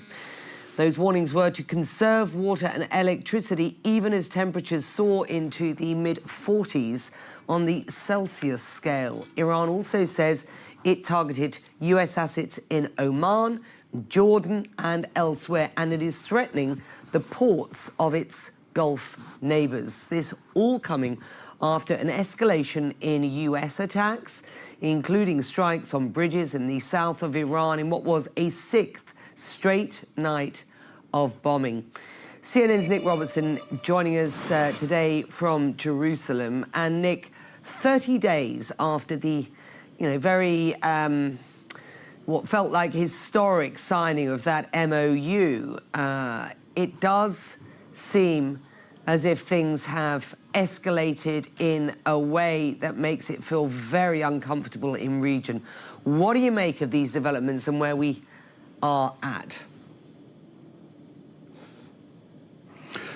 I think, obviously, we're on an escalatory military cycle. I think that because neither side has said we're outrightly scrapping the MOU sort of remains marginalized completely on the sidelines of these military operations, but it's still a document that's intact, and one can possibly see a time where either side can recommend going back to that, having decided that through the military means at the moment they're not getting where they want to. So I think on the diplomatic front, that document, although it's no use to anyone at the moment, can be, again, useful in the future because it is the blueprint for the way out of the current situation. But if you just look at the range of these strikes that are going on and break it down very, very simply here, both sides have a reason for hitting the targets that they hit. Iran says it hits U.S. military bases and assets in the region. Clearly, last night, it hit a civilian facility in Kuwait that is a huge vulnerability for all Gulf countries, the desalination and power plants that go with them that provide the AC, that provide the clean water that people drink. For most of the Gulf countries, these are absolutely essential and indispensable. So they're a massive pressure point. So Iran's ratcheted up to that level. If you look at what the United States is doing and understand how militaries work, they won't just be throwing their munitions around, we'll put some here, we'll put some there. They'll be thinking of what are we planning on doing next week? Where do we think we might be in a week's time or 2 weeks' time? So we'll have operations that shape us towards that. Number one, making sure that the Strait of Hormuz is going to be safe for the travel of vessels, which means taking out infrastructure, port facilities along the Strait of Hormuz. But it's going beyond that. It's trying to get to the infrastructure that links those areas around the Strait of Hormuz, particularly. America hits civilian infrastructure first? Yes. America is taking Iran up the escalation ladder. I see a lot of people in the chat asking, like, why aren't they striking Israel? Why aren't they striking Israel? Okay, that's part of the reason why they're not striking Israel. They're only going tit for tat. America hits military installations and radar facilities. They strike back at radar facilities and military installations in the Gulf. If Israel were to join back on the conflict, if Israel were to get involved in these rounds of strikes, they would start hitting Israel as well. So they're holding on to all of their cards. They're not trying to blow their load. I think it's a fairly smart and fairly reliable tactic. I think it's a fairly smart and fairly reliable tactic. They're only hitting countries that are actually using HIMARS and using their American military bases to hit. Give me your load. Okay. God, I got to stop using terms like this. They're only going up the escalation ladder if America increases the intensity. If America expands on the strike targets and starts hitting civilian territory, then they respond in kind. Okay? Because remember, while Iran is winning this, as far as we can see and observe, that doesn't change the reality that, like, Iran could not militarily withstand the United States of America if the United States of America was far removed and was not financially involved with these Gulf states. Iran can only hit whatever it can hit within its reach. Okay? So obviously, the proximity to Iran makes it a lot more difficult for Iran to hit Israel and virtually impossible for Iran to hit the United States of America. right? So that's the reason why they're hitting the Gulf states, because the Gulf states are allowing American munitions to be launched from their territories. So Iran is responding in kind.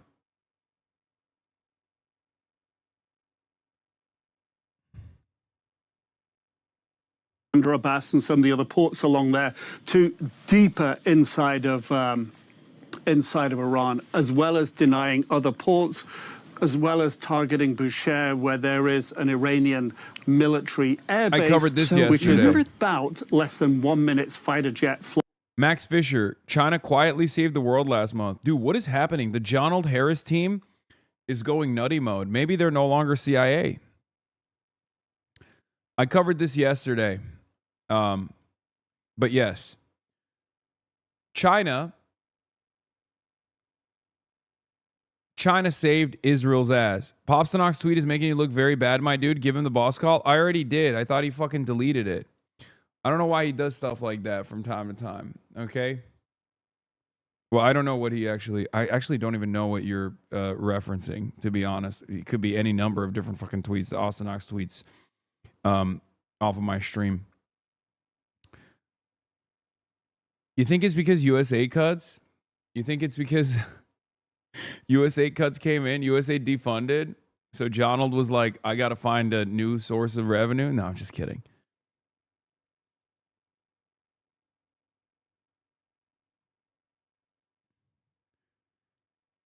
I guess it's because, the CIA is China, the deep state, according to Donald Trump. So maybe that's what's going on. That's what's up. From Karg Island, which again has been floated in the deep past as a possible target. That's where we seem to be. Yeah, and Tehran issuing threats over the Gulf's oil lifeline at this point. It does seem as if it is, though, widening its target list. Syria, Iraq, Jordan. We already know that it's targeted Qatar, Kuwait, Bahrain, of course, and Oman. But I wonder what the message is here, do you think, from Iran in widening that lens, widening the scope of these targets outside of the Gulf? Yeah, it's what's often called the escalatory ladder, isn't it? You target just a couple of Gulf countries in the beginning. It's been Kuwait, it was Bahrain.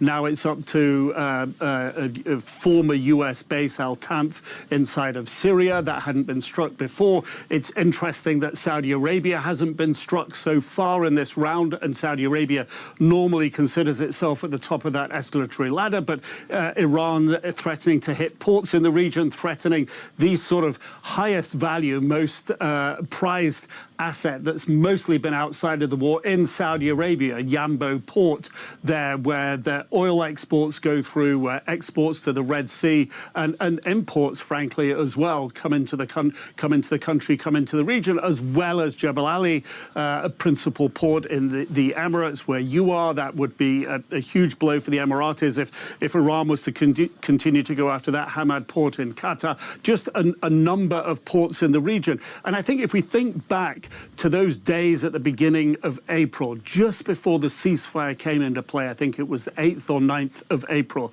what Iran did on the last night of strikes was to strike sort of the deepest and send significant messages of what it was still capable of. So it sent the warning then, and now it's saying, we can do this. We're putting it on the table. So yes, we're in a cycle of escalation. Let's discuss this and more with CNN senior military analyst, the former NATO Supreme Allied Commander, retired Admiral James Stavridis. Admiral, thanks very much for joining us. Many of these bridges in Iran that were targeted by the U.S. were on routes connected to the city of Bandar Abbas, which is home to an Iranian military naval base, as you well know. What does that signal to you about the U.S. strategy that's unfolding right now? Two things. Well, first, it is going to attempt to cut off, to kill the assets that could be used to close the Strait of Hormuz. I've been to Bandar Abbas before the revolution, obviously. It's a very important naval port for the Iranians. and cutting it off has high military utility. So point one, go after the places where the Iranians have weapons systems that help them close the strait. Point two, in general, going after infrastructure like bridges, roads, puts economic pressure on Iran. I think that it is kind of funny when they the only time these guys recognize infrastructure being struck as a war crime is if Iran is retaliating to American war crimes. It's so funny. They just straight up will be like, you know, in a brilliant and excellent move, the United States of America is tactically engaging in what people might consider to be a war crime potentially, but those people are naysayers. We like to call it economic pressure.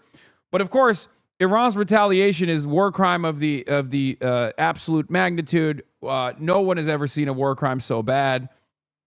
Like in the same fucking breath, they're like, yeah, you know, when we hit those bridges, it's awesome. It's glorious. When they retaliate in kind, well, then that's unacceptable. Very bad. Someone should put an end to it. Maybe we should blow up more bridges, actually. We should blow up more Iranian bridges.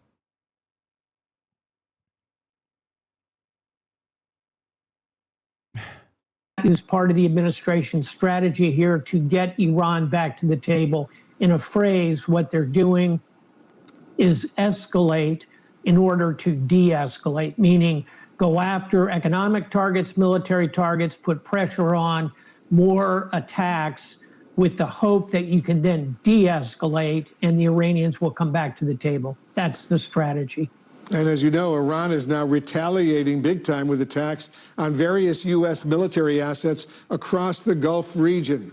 The Iranian military claims it targeted a U.S. air base in Qatar and for the first time a U.S. base in Syria. It also says it destroyed a long-range radar system and several U.S. refueling aircraft. If all of this is true, Admiral, how... Remind me, which organization did Wolf Blitzer work for in the past? Oh, well, I don't know why you asked that question. Is it perhaps... I wonder if you're asking me that question because Wolf Blitzer may have in the past worked for a little-known organization by the name of AIPAC. Yeah.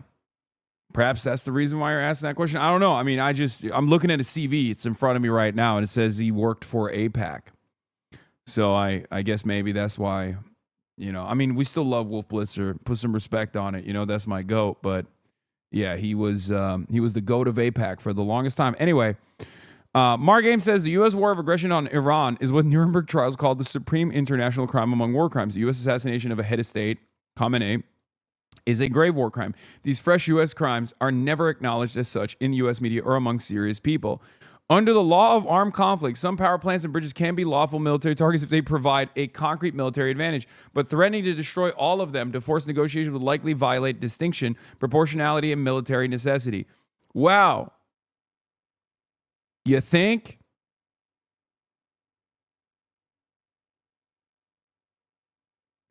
I, for one, am shocked to hear that when Donald Trump said we're going to wipe out the Iranian civilization permanently, that was a threat. That was a direct genocidal threat. A direct genocidal threat issued by the American president, who has continuously taken credit for war crimes that he has committed and also continued to posture as though he will commit more war crimes. IRGC claims to destroy U.S. drone depot in Bahrain and main artificial intelligence center in Bahrain, claiming it was used by the U.S. to commit war crimes. Yeah, but when we do it, it's well, depending on the severity of it, it's either a war oopsie or a war good. You know, when they do it, it's a war crime. When we do it, it's a war. I don't know. A war law, a war legal thing that people do during war. Or if it's a really bad one, it's a war oopsie. Like the Minob school is now in the bracket. It went from good thing to, it went from war crime to war fine, and then it turned into a war oopsie. That's the most you're gonna get.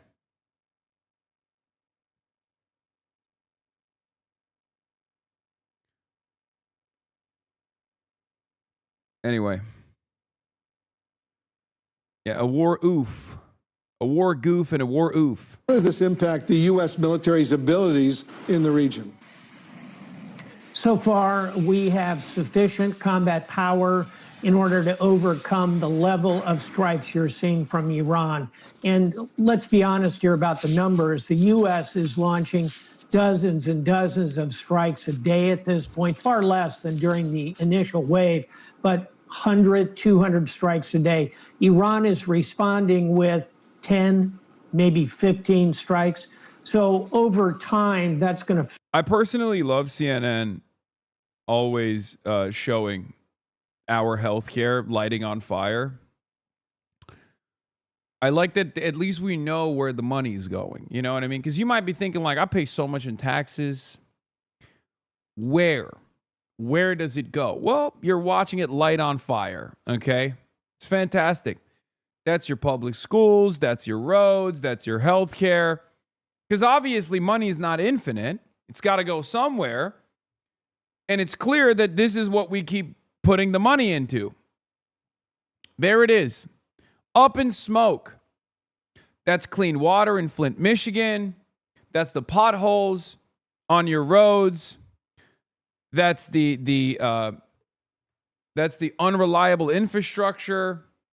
That's the unhardened infrastructure when anthropogenic climate change kicks in and you have increasingly worse tornadoes, hurricanes, and the like, flooding.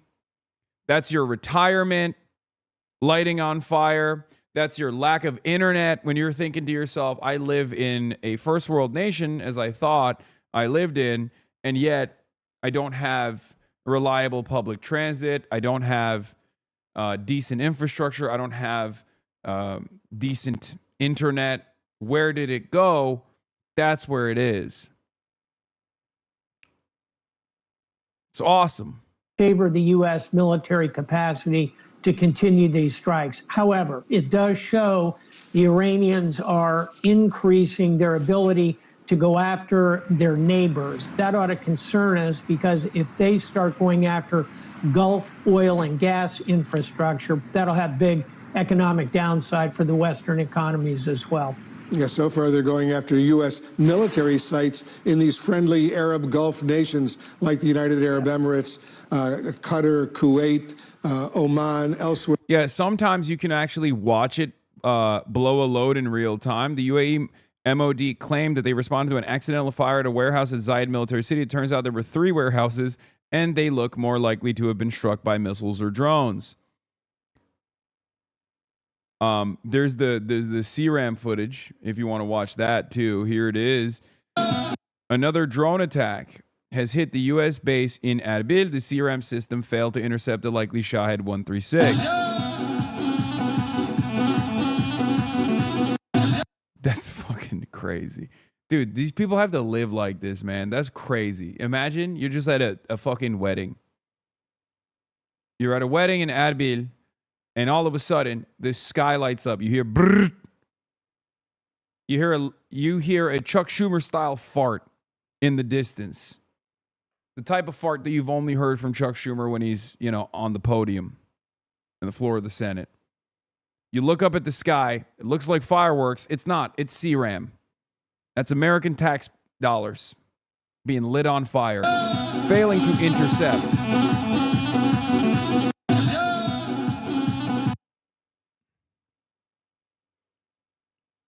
Brrr. I feel like a CRAM should be able to hit a drone like, what? Are we this cooked? I mean, we have watched many CRAM failures in the last 140 days. Yeah, $27 a bullet. That little fireworks show that you watched is, a couple grand.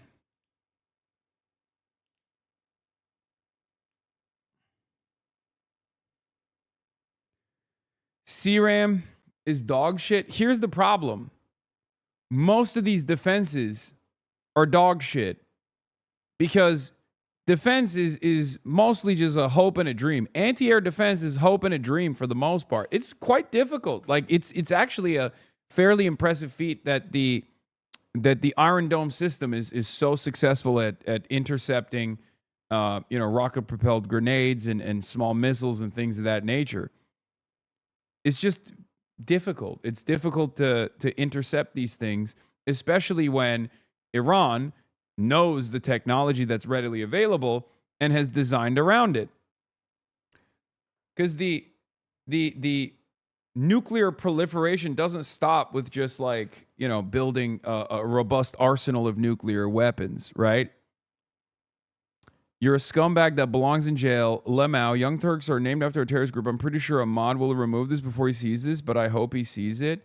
Wait, why am I'm a scumbag that belongs in jail because of what? The Young Turks? I don't even work there anymore. Is that what we're doing now? We're just... shouldn't you be at least a little bit in favor of free speech? I thought this is what the right wanted. The right has pivoted away from, oh, we love defending free speech to you know why. No, I don't. That's why I asked you. Why am I a scumbag that belongs in jail? Please enlighten us. Is this still Epstein's fury? Well, not really. This is post MOU, so I don't know if they're going to come up with a new and cool name or if they're just rehashing Epic Fury. Woke MAGA, folks. Woke MAGA.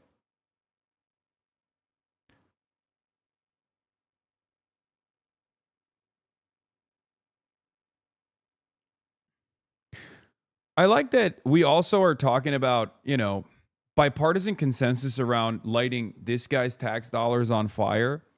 And I'm in the process of explaining to him that, this is why you don't have reliable infrastructure. This is why the rural hospitals are closing in your neighborhood. You know what I mean? And God forbid you or a loved one has a medical incident. They have to literally send in a helicopter to probably fly you, 100 miles away.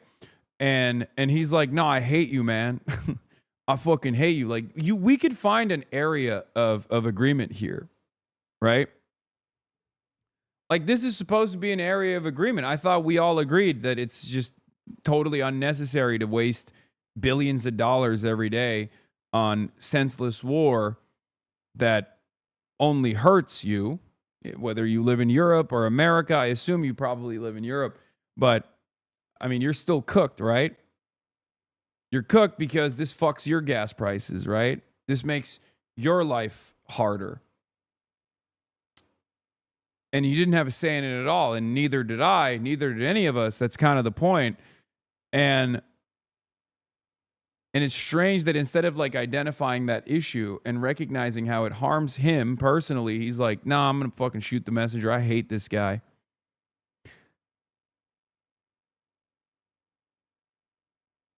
And I asked, what is the problem? And he said, you know why, and that's it. No response. Very strange. In the region. These are all very close friends, allies of the United States. The U.S. has major bases in the United Arab Emirates and in Qatar at Camp Asaliya, the El Udeid Air Base. I've been to those facilities. They're really home to much of the U.S. military central command in that region. And the Iranians keep attacking those U.S. sites. This is very significant, isn't it? It is indeed. And I want to draw a line under one other kind of troubling item that's surfacing, and that is Iran starting to talk about closing not the Strait of Hormuz, which they've effectively done, but closing what is called the Bab el-Mandeb. It's at the very bottom of the map you're showing, at the bottom of the Arabian Peninsula, the bottom of the Red Sea. They've got the Houthis there who have capability to attack commercial shipping. If you close that choke point, that closes effectively the Suez Canal right under the word Israel on your map. That is a major global choke point, just like the Strait of Hormuz. If the Iran claims U.S. soldiers captured or dead, CENTCOM denies it. Yeah, I don't believe that unless we see it. No U.S. troops in the region recently killed or captured, says CENTCOM. U.S. military has denied Iran's claims of killing U.S. soldiers in Syria, according to a CENTCOM post on X. Iran said it killed U.S. troops stationed at a base in El Tanf. You're always pointing fingers, and when you point one, 3-point back. Do I think the government spends our money properly? No. But you call for violence among other people. I never said shoot the messenger. I never call for violence against you. But yeah, you are about to get linked up for going to Cuba on a humanitarian defense against communism. And I try to respond, but your chatters just lit me up. Wait, I always point fingers. Yeah, I point fingers at the super powerful and super wealthy institutions, organizations, and you know, corporations that dominate society, that have designed this society in an unjustifiable way, in a way that is so unjustifiable that even you recognize that it's like totally fucked up. That's it. And then those guys turn around and tune up people like yourself into believing that I'm actually your enemy. I'm not. Dude, you are the super wealthy socialist? Yes, brother. I am the wealthiest person in the country. You're right. You are a hypocrite. Brother, number one, even if I was this like immensely powerful and wealthy person that you think I am, okay, that still wouldn't change what I'm talking about, would it? Like, let's say I was a billionaire, right?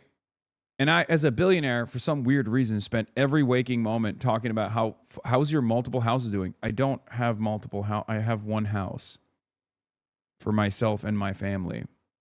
Again, don't you feel like if you have to make up all of these different things to get mad about, wouldn't it be far easier to either not pay attention at all or to actually suck it up for a brief moment, pay attention to what I'm saying, and then recognize that we probably agree on a lot more than you think we do. Okay?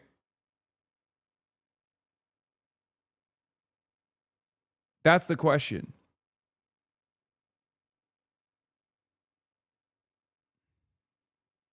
That's the question. Because I didn't make you broke. I didn't make you angry. Someone told you you should be angry at me instead of the people that I'm pointing the finger of blame at. And oftentimes, the people that I'm pointing the finger of blame at are very powerful individuals, Elon Musk and the like. Okay? They run the show. They run the society. And they don't like it when they're acknowledged for their contributions to the pain that you experience on a daily basis. So they very easily turn around and boost the algorithm in a way to just be like, you know who's actually the real person that is responsible for all the pain you're going through? Some random fucking Twitch streamer. He's the wealthiest and most powerful person. He's a super wealthy socialist and a hypocrite.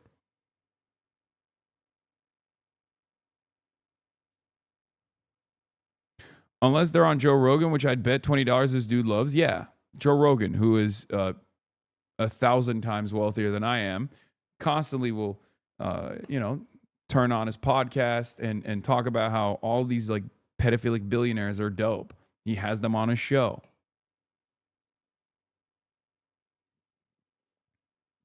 What? I will concede we do probably agree on a lot, but you've been doing this for a long time. You are part of the society, but dude, you are a hypocrite. No, brother, I'm not. And if you scratch the surface of your commentary that you've been conditioned into believing, you would recognize that that's not the case. Okay? It's okay.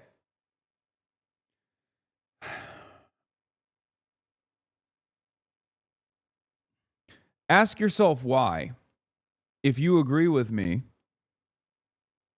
what has primed you into thinking that I'm your enemy? Now ask yourself, the other people that have primed you into getting angry at me, do you agree with them? You just posted a clip saying you joined the JRE camp again because he said something you agree with against Vance. Yes, that's called a joke, my man. That's called a joke. I'm capable of doing those. I promise you, the people that you have been conditioned into hating are capable of laughter. They're capable of joy. They're capable of cracking fucking jokes. They're capable of being sarcastic. Not everything that I say is 100% serious, okay? I know that my tone doesn't change too much between sarcasm and serious commentary, so it takes a little bit of getting used to. But another way that a lot of people prime individuals like yourself into thinking that I'm your fucking enemy, even though you literally probably agree with me on 99% of issues, okay? is by doing that, by claiming that I'm actually incapable of nuance, incapable of hyperbole, incapable of the utilization of a metaphor, incapable of fucking crafting jokes every now and then, being sarcastic, you know?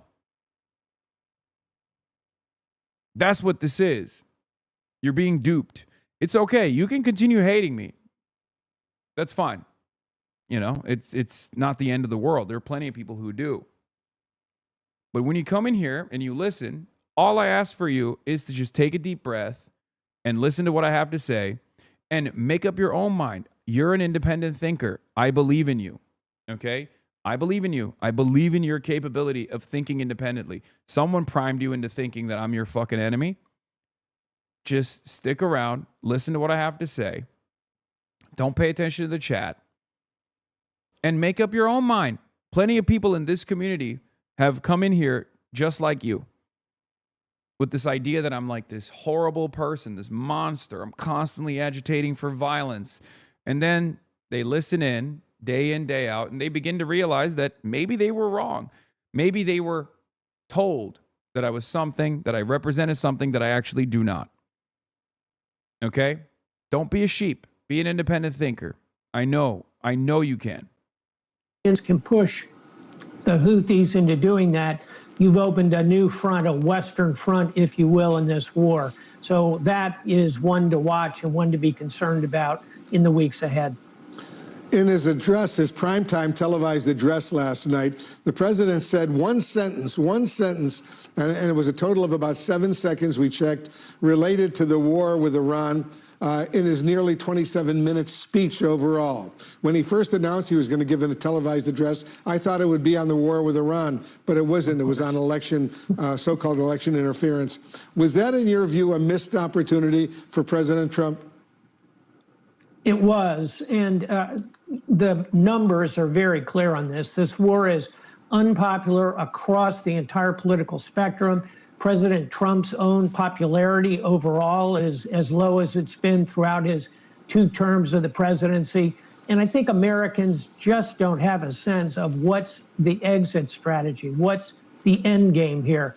And when you start getting those questions from the public, that's the time to do that nationally televised address and reassure people and tell them you have a plan and tell them what the next step is.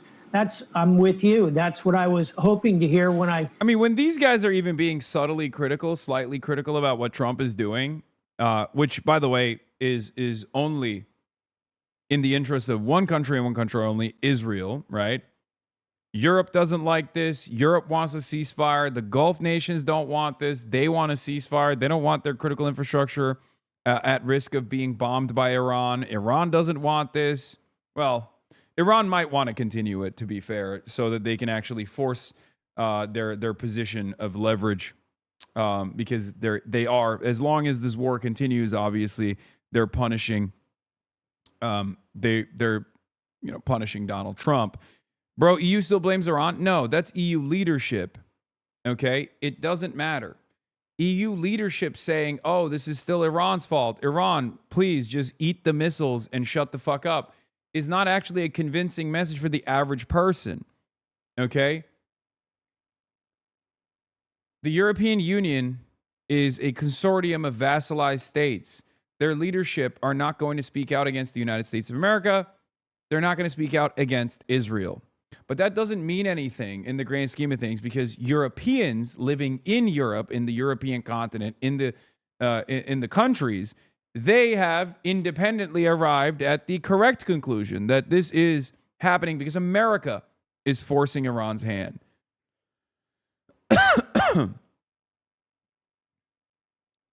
And also, there's tremendous volatility regardless of who's to blame, right?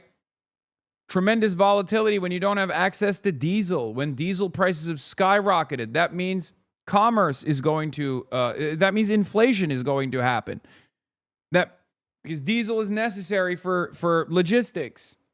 Those trucks that carry your food into your grocery stores, they rely on diesel. They rely on diesel prices maintaining some level of stability. If it's no longer stable, if the prices are going up because there's not enough, there's still the same level of demand, but not enough supply, of course, Diesel prices are going to skyrocket. Farmers can't run their tractors. Logistics companies can't fuel their trucks.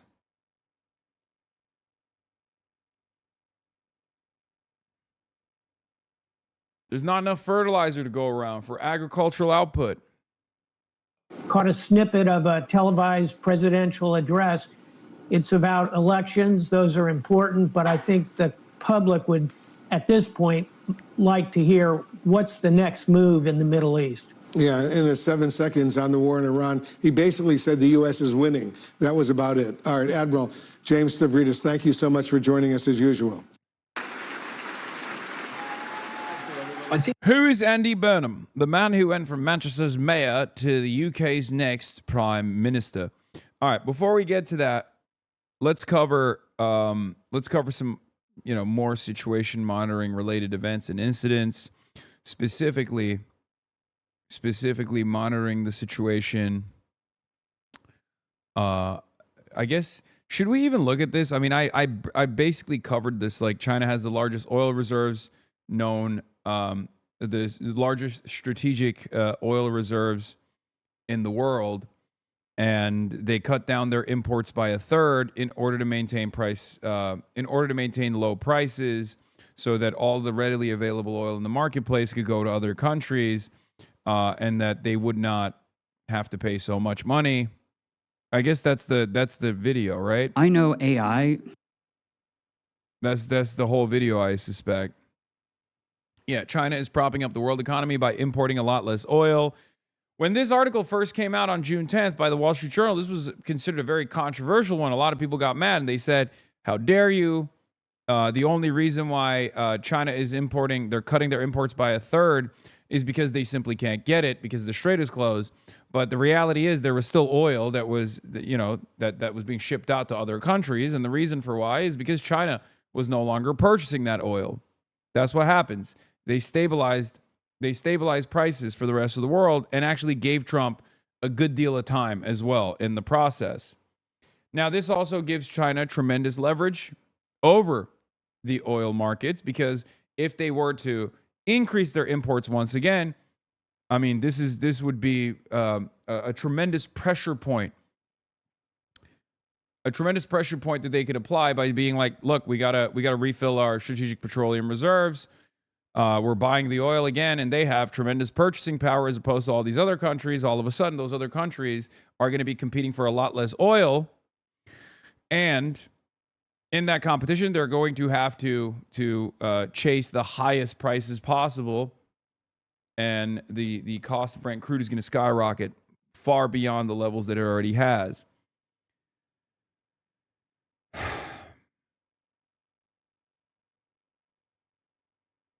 Everybody's fighting smart except the U.S. Yeah.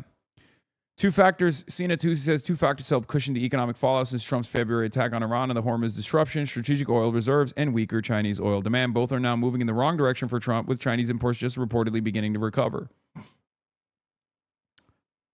Yeah. The moment that China says, I've had enough, or decides we need more oil, we need to, we care about our national security, we care about our national interests, we have to refill our strategic petroleum reserve. Sorry, rest of the world. It's fucked. All of a sudden, prices are going to skyrocket.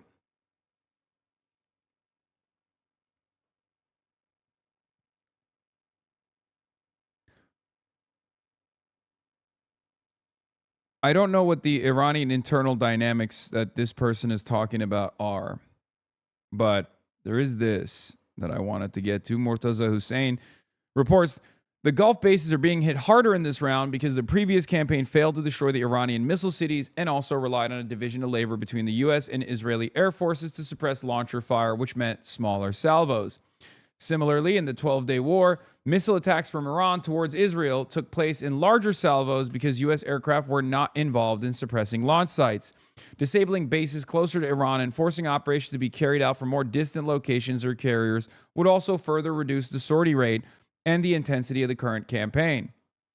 So if you're wondering why Iran is just like cratering bases and stuff, and you feel like it's an unnecessary thing that they're engaging in, it's because the longer it takes and the more risky it is for these for the U.S. Air Force to potentially fly over near Iran or on top of Iranian missile sites, the harder it is and the more risk it carries.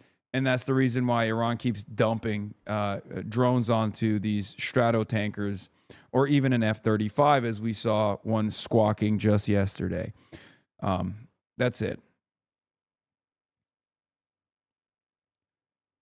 The Iranian Navy released its first ever official strike footage on a commercial ship showing a drone attack on a Thai-flagged oil tanker in the Strait of Hormuz after it allegedly ignored warnings and transited without Iranian authorization, according to Tasnim. It comes as Strait of Hormuz traffic continues to collapse. On the 16th of July, just 8 confirmed vessels crossed the strait, a 3-week low. Most used the Iranian route, while none transited via the Omani route, according to Marine Traffic. Brent crude has now risen above $88 a barrel. Here's the footage.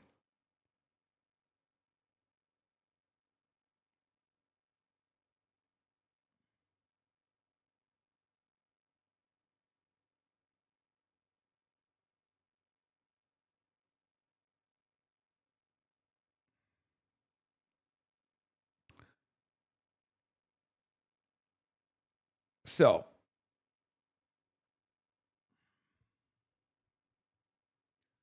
Thai Pro US? No, none of the flags are relevant. Okay, the flag of the ship is totally irrelevant. They're carrying oil. The country that it's going to is more relevant, and the logistics company that it is actually a part of is more relevant than anything else. Anyway, here's Trita Parsi talking to Katie Halper. Let's take a look. You had a recent article. You published it on Monday on responsible statecraft, and you write, for all practical purposes, the U.S.-Iran memorandum of misunderstanding is over. The dispute over how to manage the Strait of Hormuz in the interim has pushed the two sides back into open war, but to what end? So can you expand on this? Yeah, so look, I mean, they're targeting each other, perhaps not at the exact same level as we saw during the war. I've not seen the U.S. strike at Tehran, for instance. But nevertheless, this is certainly not a ceasefire. Trump is speaking as if he wants to go on with this for weeks. He's talking about the other side in a manner as if it's not worthy to make a deal with them. The Iranians are shooting at ships. Trump is reimposing the blockade. The U.S. withdrew the general license that allowed the Iranians to sell oil. So for all practice purpose, all the things that this memorandum was supposed to put in place are more or less gone at this point. But I'm not seeing what will be achieved militarily within a reasonable time frame that would change the fundamentals of the situation so that if they go back to the table, it would break the deadlock and the U.S. would be able to get its way at the negotiating. I just don't see it. In fact, when you take a look at the starting point of this, the U.S. is in a worse position in many different ways. Not that it's weak, not that it's not stronger than Iran, not that its economy or industrial base is not much larger. But at the end of the day, if the Iranians close the strait, which they now have done, oil prices are going to go up again. And last time, the world had actually very high inventory of oil. The U.S.'s strategic petroleum reserve was essentially full. Now it's been, to a large extent, depleted. And during the MOU, only 5% of global capacity. And that's precisely the reason why post-MOU, America's actually coming at this war from a much weaker position, because they don't even have a cushion. They have nothing to rely on. And every day that this war continues, every day that oil tankers don't transit through the Strait of Hormuz is another day where America is burning its strategic supply. And it's nearing critical levels. It's getting closer and closer to critical levels every single day. Now, of course, as we've talked about already, America could just stop exports at some point, which would destroy the global markets. Okay? If the United States stopped exports to what do you call it? My phone died, so you're against war with Iraq or Afghanistan or Iran, and I agree with that. So are you for with Syria or Yemen or Shin Hillary assassinated Gaddafi? Is this why you're a hypocrite? I do think we could agree on a lot. You jump to call me the woke left, but you've made these arguments in the past. Wait, what? Brother, I'm going to keep it a $1.50 with you. I think you don't know what my position is at all, because you just described a bunch of things that I don't agree with. Are you for with Syria or Yemen or Shin Hillary assassinated Gaddafi? What? No, I wasn't in favor of any of the American interventions in the region. I'm always against those American interventions. You think I like Hillary Clinton? What the hell? I think Hillary Clinton should be in prison.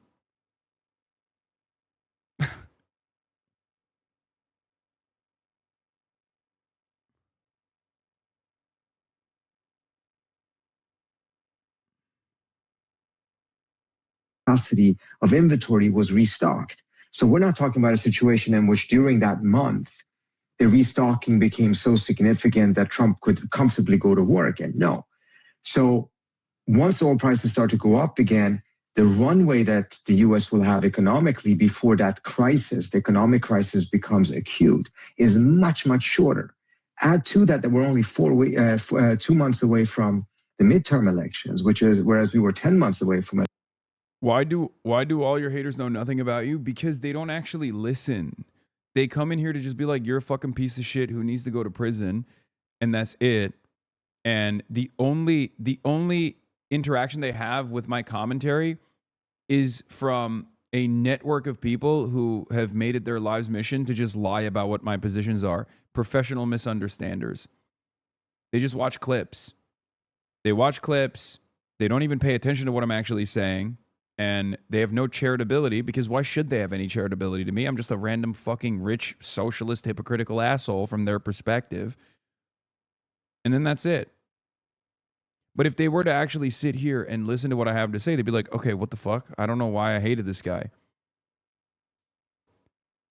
Okay, then maybe I don't understand your positions. Didn't you campaign for Hillary against Trump? I do listen. I'm listening now, so clarify your position for me. Yes, I hate Hillary Rodham Clinton, and yet I understandably said that Hillary Rodham Clinton would be far better than Donald Trump, which I stand by. It's a position that I stand by. Donald Trump in the first term did a bunch of horrible things.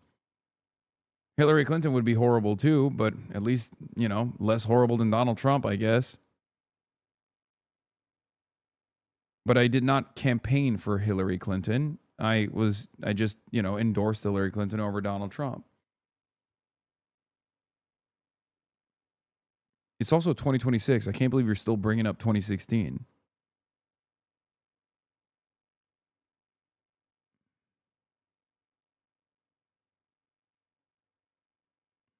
When the war started last time, you realize that Trump, if he thinks there's a military solution, he needs to achieve it in the next 2 weeks.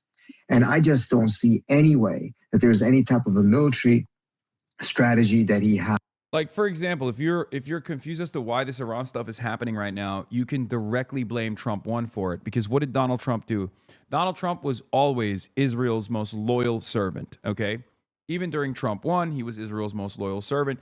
He was far more pro-Israel than Barack Obama ever was. He was far more pro-Israel than most likely how Hillary Clinton would operate. As a big if, but, there's never been a president like Donald Trump, with the exception of Joe Biden, I guess, that loves Israel. Okay. Donald Trump came into power, ripped apart the JCPOA. Okay. And instead of continuing to further normalize relations with Iran, ripped apart the JCPOA, implemented the Abraham Accords, which is a direct through line to October 7. Okay. And, recognized the permanently annexed territory of Golan Heights, that Israel had seized illegally from Syria, and totally wrote out the Palestinians from the conversation, which is part of the reason why October 7 happened. He was horrible. I mean, he killed Qasem Soleimani. He assassinated Qasem Soleimani. That was a huge deal as well at the time. Like, he did a whole, he was a warmonger. Moved the embassy to Jerusalem. That was a huge deal as well. Blow after blow after blow to any confidence that people might have in negotiating with the United States of America or Israel. It emboldened Israel tremendously. He did that. That was just Trump 1. Biden's biggest issue was that he continued with Donald Trump's foreign policy agenda instead of reversing some of these dangerous decisions. And then Trump 2 came around, and, well, here are the results. Donald Trump greatly escalated, got goaded into striking Iran and decapitating its leadership, committed a litany of war crimes, basically backed Iran to a corner that they had to fight out of. And it turns out they did have more smoke than we gave them credit. Backed Iran into a corner, and Iran had to close the Strait of Hormuz. For 47 years, Iran had not closed the Strait of Hormuz. Donald Trump reversed that overnight by launching Operation Epic Fury. So if you're wondering how we're currently staring down the barrel of an energy crisis at the global level, Donald Trump did that. Long sequence of mistakes, giving Israel no accountability whatsoever, allowing them to do whatever the fuck they want over and over and over again, from Trump 1 to Trump 2. And these are the results. So yes, while I think Hillary Rodham Clinton is a warmonger of epic proportions and is the butcher of Libya, at the end of the day, she probably would have been a little bit more restrained than Donald Trump. 2026 is like me bringing up next Tuesday. Yeah, Obama ran a drone war against the Middle East and still didn't bomb Iran. I get that's terrible by him. Honestly, I think Trump's second term is not good at all. I think his first term was bad too. So why take a political stance at all? I personally think all of our politics are corrupt by warmonger Zionists. Do we agree on that? I mean, I think that people who have unlimited fealty to the nation state of Israel and its greater Israel project to varying degrees are in positions of great power, and Israel does have an outsized influence on American politics. Yes. Dog, you called me a terrorist. Why do you think people call me a terrorist? It's because of the, I guess, agreement that we have over the outsized influence that Israel has on American foreign policy, and even the influence that Israel has over domestic policy. You're repeating positions that you heard from others who fucking hate me for a position that you and I agree on. This happens way more frequently than you would think, by the way. There are so many people out there who literally are just like, yo, fuck Israel. I can't believe Israel is like goaded us into waging war in the Middle East. This is fucking unbelievable, blah, blah, blah, all this shit. And then they will, without a shred of irony, without even recognizing what they're doing, will turn around and be like, you're a fucking terrorist, piece of shit.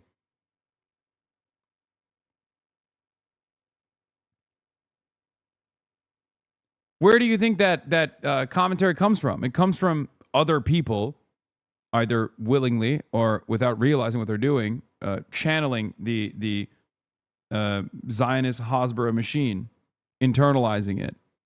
It's that packaged with Islamophobia. That's where it comes from. Or has come up with that actually would achieve that. In fact, when we look at what's happening, it seems like he's just angry and he's telling this military, I want to see constant reports that you're bombing something in Iran. But, you know, just blindly bombing stuff, even if you destroy a lot of stuff, does not in any way, shape, or form amount to a strategic victory. That is the key lesson that should have been learned at least by the previous war. And one of the big differences, of course, now is with the hindsight that didn't exist back in February, it should have taken into account that hindsight and come to a different decision than what he made. So why isn't this being incorporated, this hindsight? I have no idea as to why. I have a guess, and I guess is that Trump is looking for a constant flow, an assembly line of good news and progress in diplomacy. And if he doesn't get it, he grows tired, he gets frustrated, he gets criticized by his hawkish base, by the pro-Israel crowd, and he loses his patience and he says, screw this, let's go back to war. He just does a 180. And after a while, he will get tired of war because that's not going to give him any benefits either. And then he's going to try to go back to the negotiating table. Right. My fear for him, though, is that next time he wants to go to the negotiating table, I'm not so sure the Iranians will come. They will drag, or even if they show up, they're going to drag it out even further. And I would suspect that they would not agree to a deal or perhaps even agree to come to the table until right before or after the midterms in order to maximize the political damage done to Trump. Right. Yeah. Very frightening. It reminds me actually of something that a few years ago now, I was interviewing John Mearsheimer and I asked him about why the proxy war was going on so long, given that Ukraine was losing. And his point was that, like, one of the things he thought, I mean, obviously there's interest in bleeding Russia, et cetera, but was that people were so cocky about being able to win it. And they're so embarrassed by the fact that they haven't, that it's almost like, what is it, sunken cost theory or something? Like they keep fighting and they're keeping fighting in the hopes that they'll win, but it's just dragging it on. And in some ways backfiring. At least in the case of Trump, I think you could say it's backfiring. I certainly think so. And I think he has a degree of confidence because his core supporters and base, the ones that are currently at least the Fox News watching part of his base, now the Tucker Carlson watching part of his base, are still with him, despite all of these different developments. But we got to keep in mind, Trump used the Strategic Petroleum Reserve to buffer against the worst economic consequences of this war. Yeah. And he did a lot of different things. Of course, also a lot of oral interventions in the markets in which he just suddenly said, we're going to have a deal tomorrow, all of these different things to manipulate the market. I don't think that's going to work again, nor does he have... You think he's potentially continuing the war so he can use it to implement martial law if things get bad during the elections? I don't think so. I think that it's far more consequential. Like, continuing this war is far more consequential for him. It makes it less likely because he doesn't have any popular mandate whatsoever. He's draining his base. He's draining his base of whatever kind of support that he could have. In order to implement martial law in a country like the United States of America, you either need to implement like a devastating false flag attack, or you have to have a base of trust. I'll give you an example. The Iranian government would have collapsed in the last round of protests if they did not have the capacity to mobilize their popular base of support. Because the IRGC, regardless of its many critics, both inside of Iran and outside of Iran, still has a popular base of support, like the 20 to 30% of Iranian society that give it its legitimacy, that give it its power. Donald Trump, every single day that goes on, is losing his popular base of support, and especially you got to also factor in the reality that Americans are not capable of mobilizing in large numbers like that in any way, shape, or form. It makes it all the less likely that Donald Trump can make these crazy decisions like implementing a martial law. Enough of the strategic reserve in place in order to be able to shield it away. And if this thing drags on till the midterms, I think that's where, he will really hurt with his own base, something that he so far has not seen. So interestingly, and kind of surprisingly, honestly, Senate Democrats blocked an effort to advance Trump's National Defense Authorization Act, bringing the one... Yeah, I don't care about the rest of this stuff because the NDA and all that stuff, we've covered it extensively. I just wanted to hear what Trita's thoughts are on the latest in the tit for tat.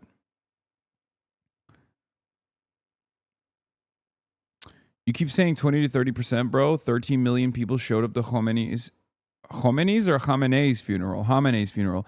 I think it's worth revisiting what you think you know about that country now. No. I said 20 to 30% base of support before Operation Epic Fury. Of course, that number has grown a lot.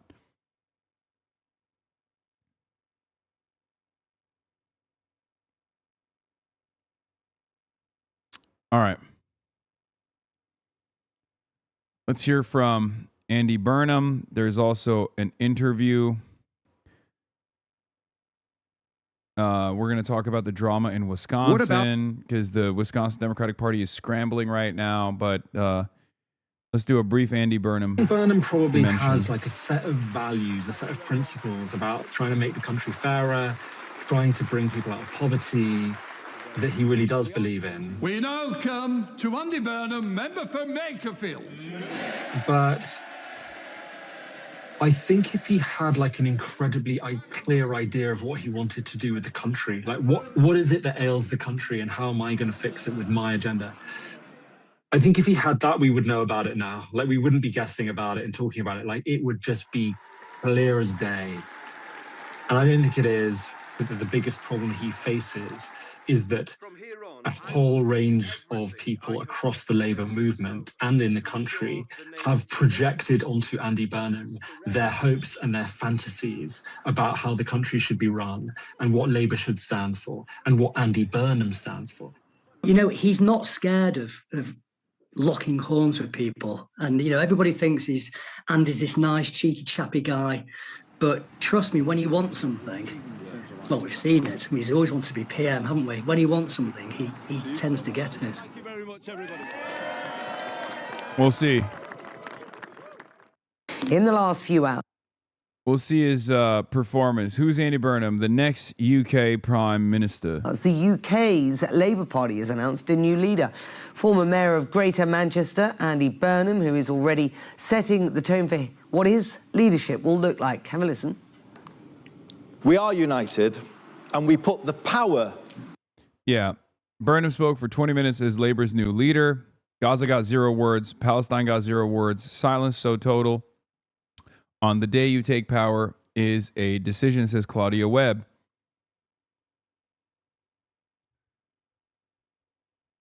Ben Mack, why the hell would he mention either of those things? The sooner they're forgotten and the country gets back to focusing on its own problems, the better. Yeah, no, definitely. British foreign policy famously has nothing to do with the current domestic issues that Britain, but the England is facing. Yeah. Like the censorship bills, the repercussions that people are facing for even protesting against the government in any way, shape, or form. All that stuff is irrelevant. ID laws, all that stuff is irrelevant.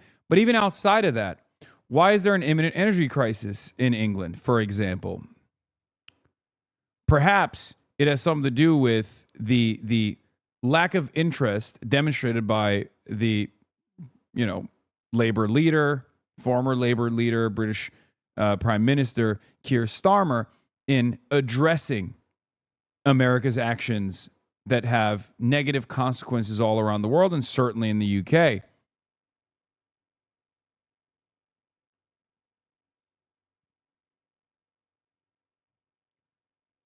These people would rather live in their delusional fantasies to assume that all of these countries exist on their own and not in this delicate and fragile ecosystem where things that are happening in the Strait of Hormuz have tremendous impact in their day-to-day lives. Okay? They don't understand it, or rather they refuse to recognize it. They refuse to understand it. It's very stupid. That comes from that unity at the service of people and places who have been waiting too long for politics to let them hope again. And that's what we're going to do, everybody. We're going to give them hope back. Well, he is succeeding Sir Keir Starmer, who announced his resignation as Prime Minister last month. But Burnham won't officially be taking the mantle of PM until Monday. In recent years, he has become one of the country's most popular politicians. CNN's Claire Sebastian has more.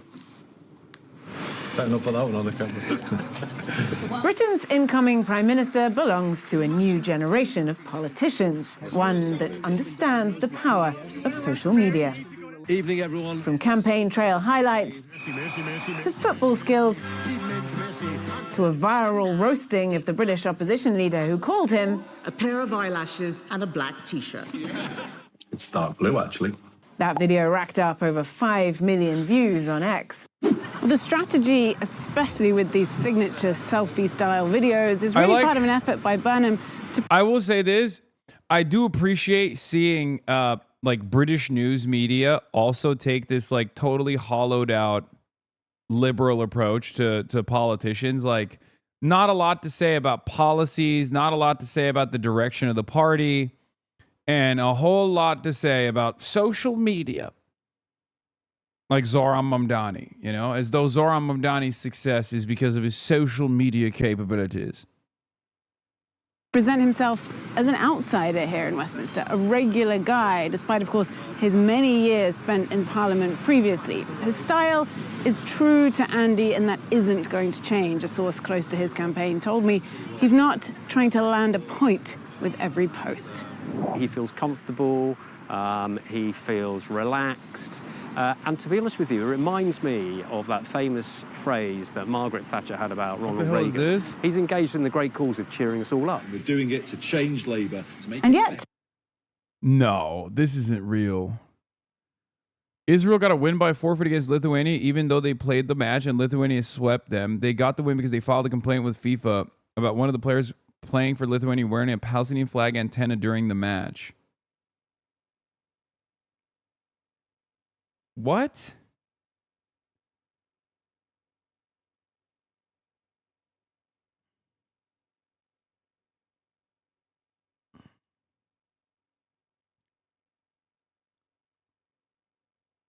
What is this?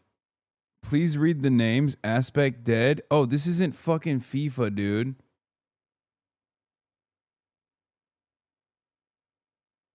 It's just like... in Rocket League, you can wear flag antennas in context. Oh my God, you guys... I just... so fucking stupid. I was like, what is the... How can a player... I was thinking, like, how can a player wear an antenna? Like, how does that make sense?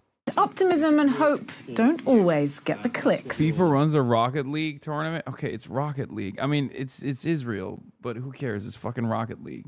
Wow. He has got a harder job in terms of, you know, his content compared to someone like Trump or like Farage. If you come to the UK illegally, you will be detained and deported. We know that social media algorithms prioritize or amplify emotionally charged, polemic, kind of controversial content in any way. But I would look to someone like Mamdani, for example, who has managed to navigate that. I'm freezing. You're red. New York Mayor Zohran Mamdani is emerging as a template for progressive politicians on social media. And the parallels with Burnham aren't hard to find. Using social to amplify grassroots campaigning, light-hearted ways to discuss major policies.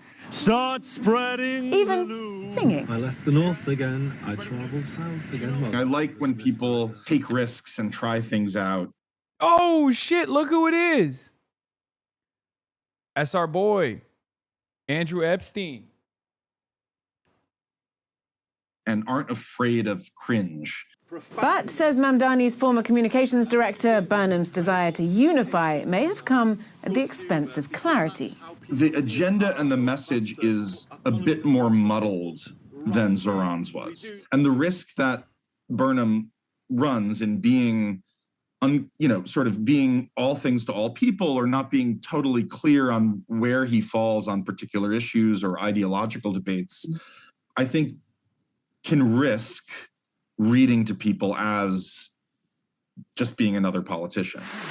And that's exactly what Burnham is trying to avoid. I am going to do things differently. He's used social media to make himself accessible to regular people. Dog, if this is just about social media, England is cooked. I mean, you guys are cooked anyway. If you're in the UK, you already know this. You don't need to hear it from me. We're cooked too, but you guys are cooked in a way faster timeline than us. But oh my God, the only redeemable aspect of this guy is that he likes to wear black t-shirts and does social media. That's it? Really? Can I hear one policy, please? Can we get one policy, please? Thank you. Please. He's not a TikTok influencer. He's the prime minister. Hello? Who cares? Who cares about how good he is on social media? Facing criticism on the way for neglecting traditional media, something he denies. No questions allowed from journalists at this recent big policy speech. Instead, a few days later, send your questions in. He took to Reddit. And for the record, people are saying he calls himself socialist apparently. Who cares? So did Keir Starmer. A public Ask Me Anything session that was so popular, the site crashed midway through, the source told CNN. Oh my God, it's more about the social media. Jesus Christ. The challenge now to strike a balance between running on TikTok and running a country. Sebastian, CNN. Trump is good on social media too? Yes. But you know what else Trump was good at? Identifying grievances that dumb fucks had and then hammering it on. He wasn't just good on social media. He was good at delivering an easy to understand message. He defined his own platform.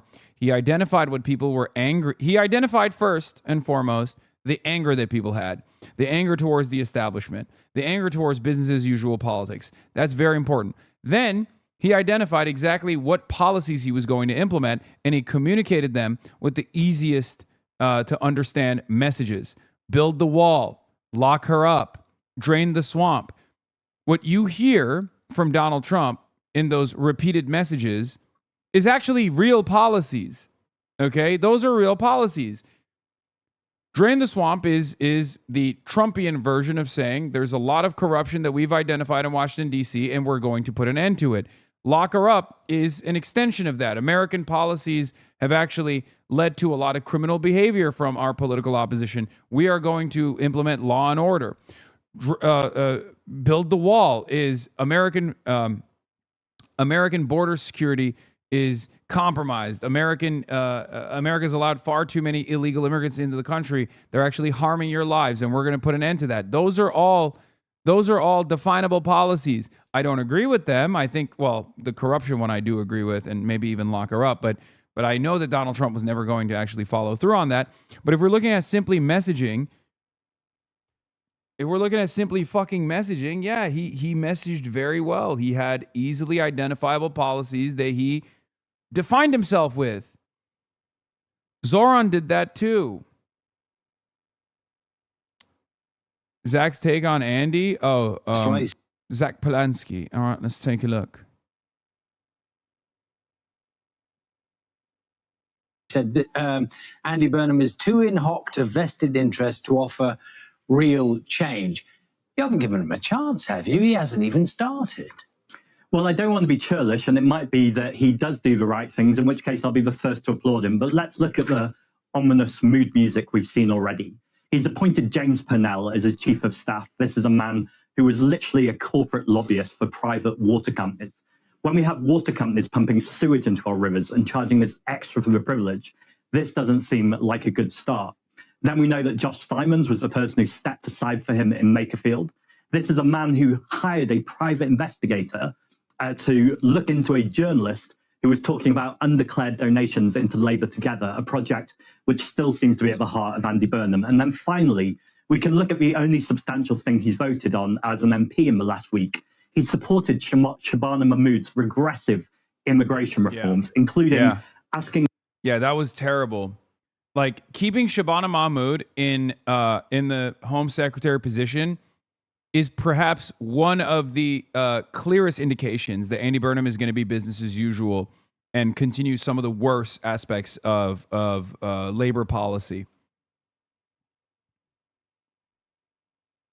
Asylum seekers to review their cases every 30 months. That's deeply inhumane and deeply unsettling to people who might be fleeing war and persecution and have a... Wonder why you care? Oh my God.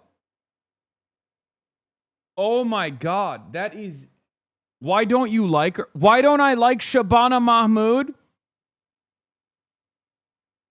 I don't know. Maybe because she fucking banned me from entering the country.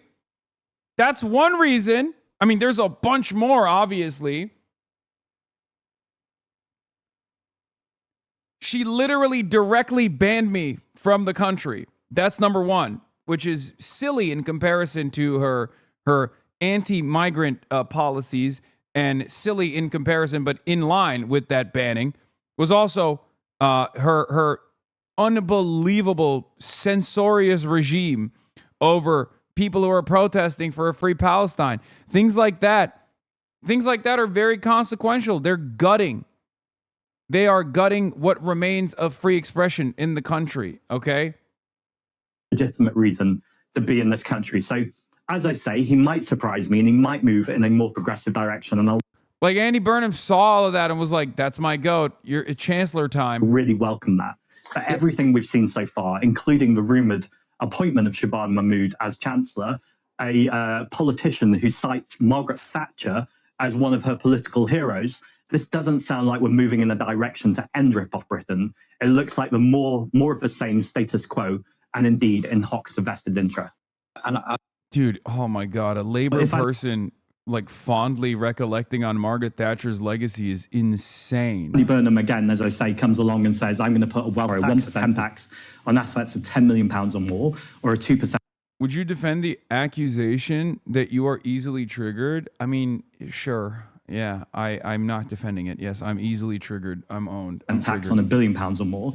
I'll applaud that. And people that just go, oh, you're easily triggered, never understand what I'm angry about. If you understood the severity of the crisis, you'd be angry all the time too. Half the time I'm angry for shit that doesn't even impact me personally. Half the time I'm angry about things that are impacting you. And I'm more angry, it seems, than you are about things that are hurting you and your life and ruining your life. Want to work with that. If he puts in rent controls, by the way, if we frozen rents in 2022, we'd be saving the average UK renter now £2,400 every single year, and we'd be saving the government £2 billion a year. And if you look at the profit margin of your average UK landlord, they'd still be making 4.5 times as much as the average UK business. So rent controls is a win-win all round. It's these kind of policies that are transformative, are big, bold plans, but we can't keep tinkering at the edges. We need a government that are going to do these things. If they're prepared to do these things, I'll work with them. But every signal we're seeing so far is actually they're going to be doing the opposite and more of a failed status quo. But if Andy Burnham, again, as I said... Yeah. All right, so social media. Andy Burnham. What else? What else? Let's hear policies, please. Economy. Wes Ball was an advisor to Gordon Brown when Brown served as Prime Minister. He joins us now from London. So, Andy Burnham, no surprise, elected by the Labour Party as leader and therefore will become Prime Minister on Monday. He's going to do things differently, he says, promising policy, not politics. For example, promising good growth in every British postcode. He's, talking about levelling up. But Wes... Okay, how? What are the policies? What are the immediate ways that he is going to experience good growth, generate good growth in every postcode? How's he doing that? There is no decent growth anywhere in the UK at this point. So how is he going to fix that? Good afternoon, Becky. I think that's his... Oh, wait, what? American troops injured per ZBS, Zionist Broadcasting Service. Several U.S. service members injured in the Iranian attacks on the Jordanian bases this week. We don't know what that means. We don't know the severity of the casualties, the severity of their wounds. But I suspect that we will get more information soon.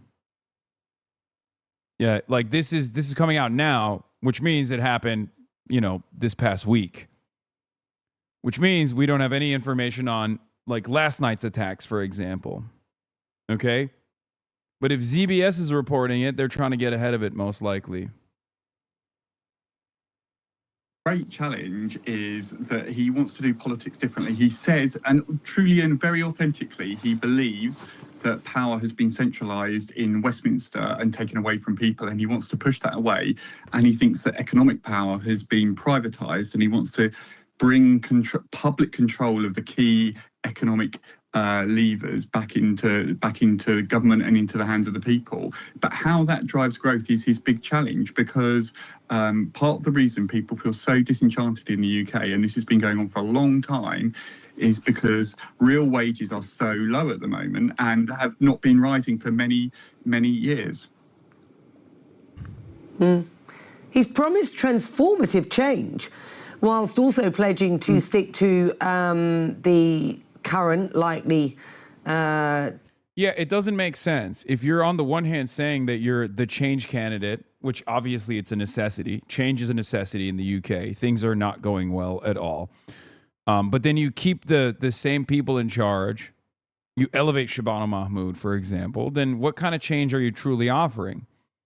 How will things change? Is it just social media? You just have more Riz than Keir Starmer, which isn't really saying much. Keir Starmer is an unbelievably uncharismatic person. Why the fuck is everybody talking around the issue?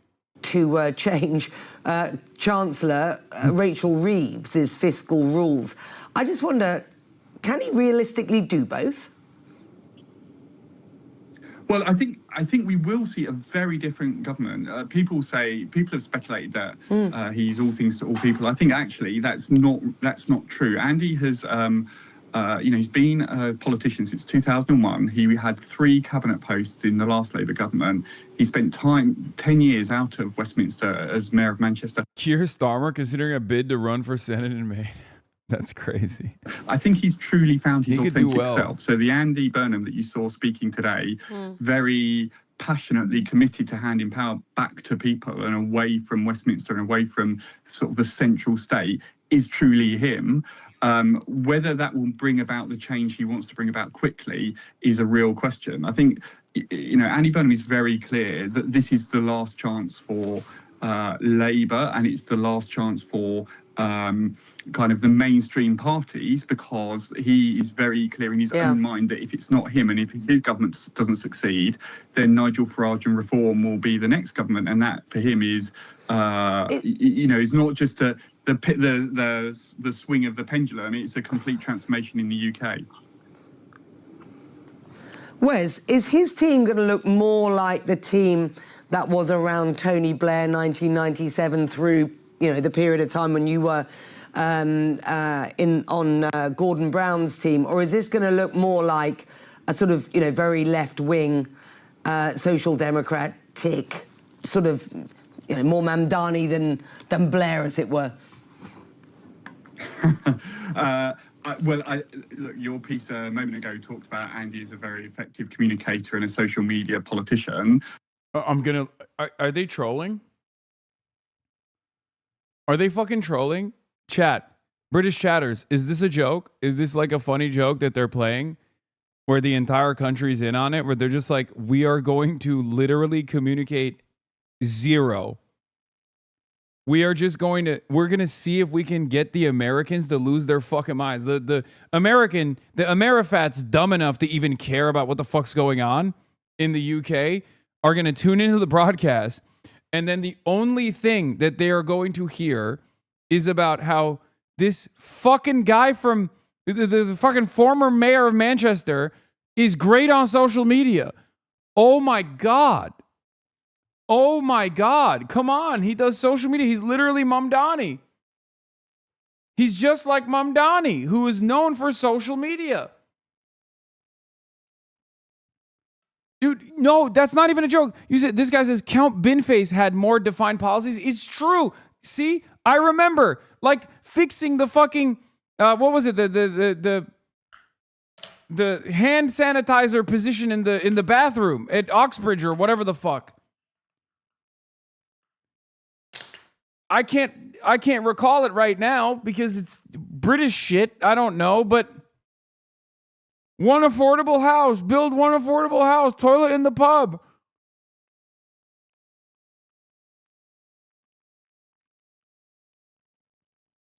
Ex-Labour MP Ben Bradshaw, who was a minister in Tony Blair's government and an unrepentant supporter of the Iraq War, who served on the racist Islamophobic Henry Jackson Society and was an enthusiastic backer of Keir Starmer, says Andy Burnham will do a very effective job as Prime Minister. Oh, my God. You obviously served in the cabinet back in the day with Andy Burnham. What was he like? He was a very effective minister, a very rounded politician, very personable, very good communicator. He's the sort of politician that the public, unlike most politicians, say they'd be happy to go and have a pint in the pub with. And I think he'll be very... Dude, this is your version, British Shadows, this is your version of burger, okay? For Americans, it's burger, okay? For the British, it's imagine a pint at a pub, a proper pint with the lads. What is fucking going on, man? What is happening in your goddamn country? Oh my God. Every time I think that American media is so ass, I am reminded that there is worse media apparatuses out there because I remember the existence of British media, okay? Every time I get frustrated at like CNN, ZBS, or numerous other outlets, and especially like with their recent pivot towards being a propaganda apparatus for the state, for the nation state of Israel, for the American state under the leadership of Donald Trump, I am reminded that British media exists, and I think to myself, well, things could be worse. Things could be far worse. Effective job as Prime Minister. Yes, he's a good lad. You can have a proper pint with him. That's right. He's a very good communicator. Well, communicate a policy. One policy. If you're such a good communicator, tell me one thing that's going on that this guy's going to do, that this guy's going to fucking fix. Anyway, moving on from the chaos unfolding in the chaos unfolding across the pond, back to our side of the universe. Influence. Socialists throw Democratic Party into chaos. Fox News is covering socialism and socialists every single day. I'm glad that the movement is growing, so much so that Fox News moved on from doing this just to me, but instead to the broader socialist movement. Okay, what is this? This is a scandalizing remix? Diving headfirst into... What the fuck is this? Okay, chatter. All right, we'll look at it later, all right? Well, House Dems took this watershed vote this week to cut assistance to Israel. More than 100 lawmakers voted in favor of this measure that blocks funding to America's closest security ally in the Mideast. Joining us now, Josh Kraushaar, Fox News radio political analyst. That's Josh, crazy. That's crazy. Wait, first of all, that's what Josh looks like? This is my first time seeing what this motherfucker looks like. I've only seen his little PFP on Twitter. This is the primary op. AIPAC stooge, Jewish insider reporter Josh Kraushaar. God damn. God damn. this was alarming, to put it mildly. Take a look from Democrats. Yeah, wait, did he write this article? No, Gabby Deutsch is another op of mine. She wrote this article. AIPAC ends fundraising for endorsees who voted to cut off Israel aid. Wah, wah. Good. Great. Great. Put the flag on the ground.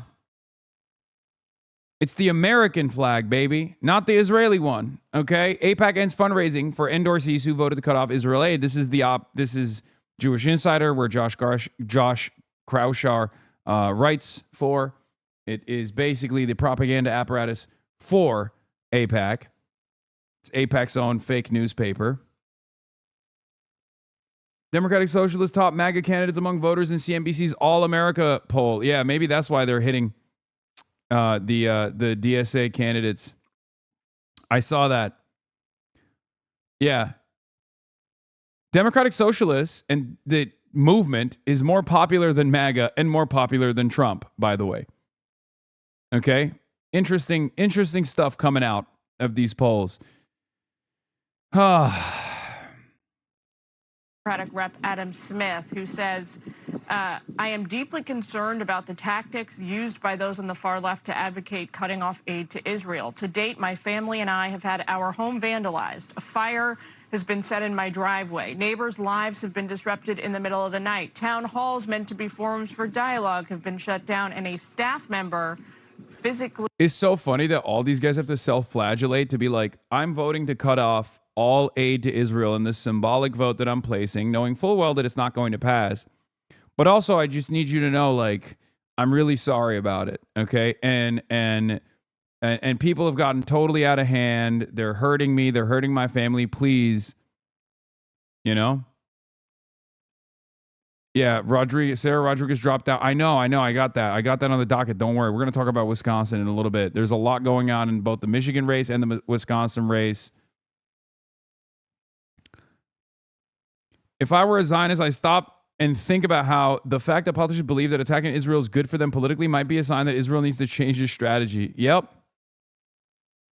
It's okay, we know, and it's nothing new, says Saul Sadka. Lucky we have an army now. Strait of Hormuz is closed, by the way, says Sammy Gold. Now, luckily we have an army now is, again, more of the same. Like, this guy literally read this, okay? He read this criticism and then immediately turned around and said, nope, no notes. Gonna do the same thing that we've been doing. Bitch, what army? You don't have an army without American aid. You don't have an army without American support. You know what you have? Criminals, okay? Without American political cover at the international level, for example. You know what you have? You don't have an army. You have a bunch of terrorists. You have a bunch of criminals that are doing war crimes, which is the truth, by the way. The fuck?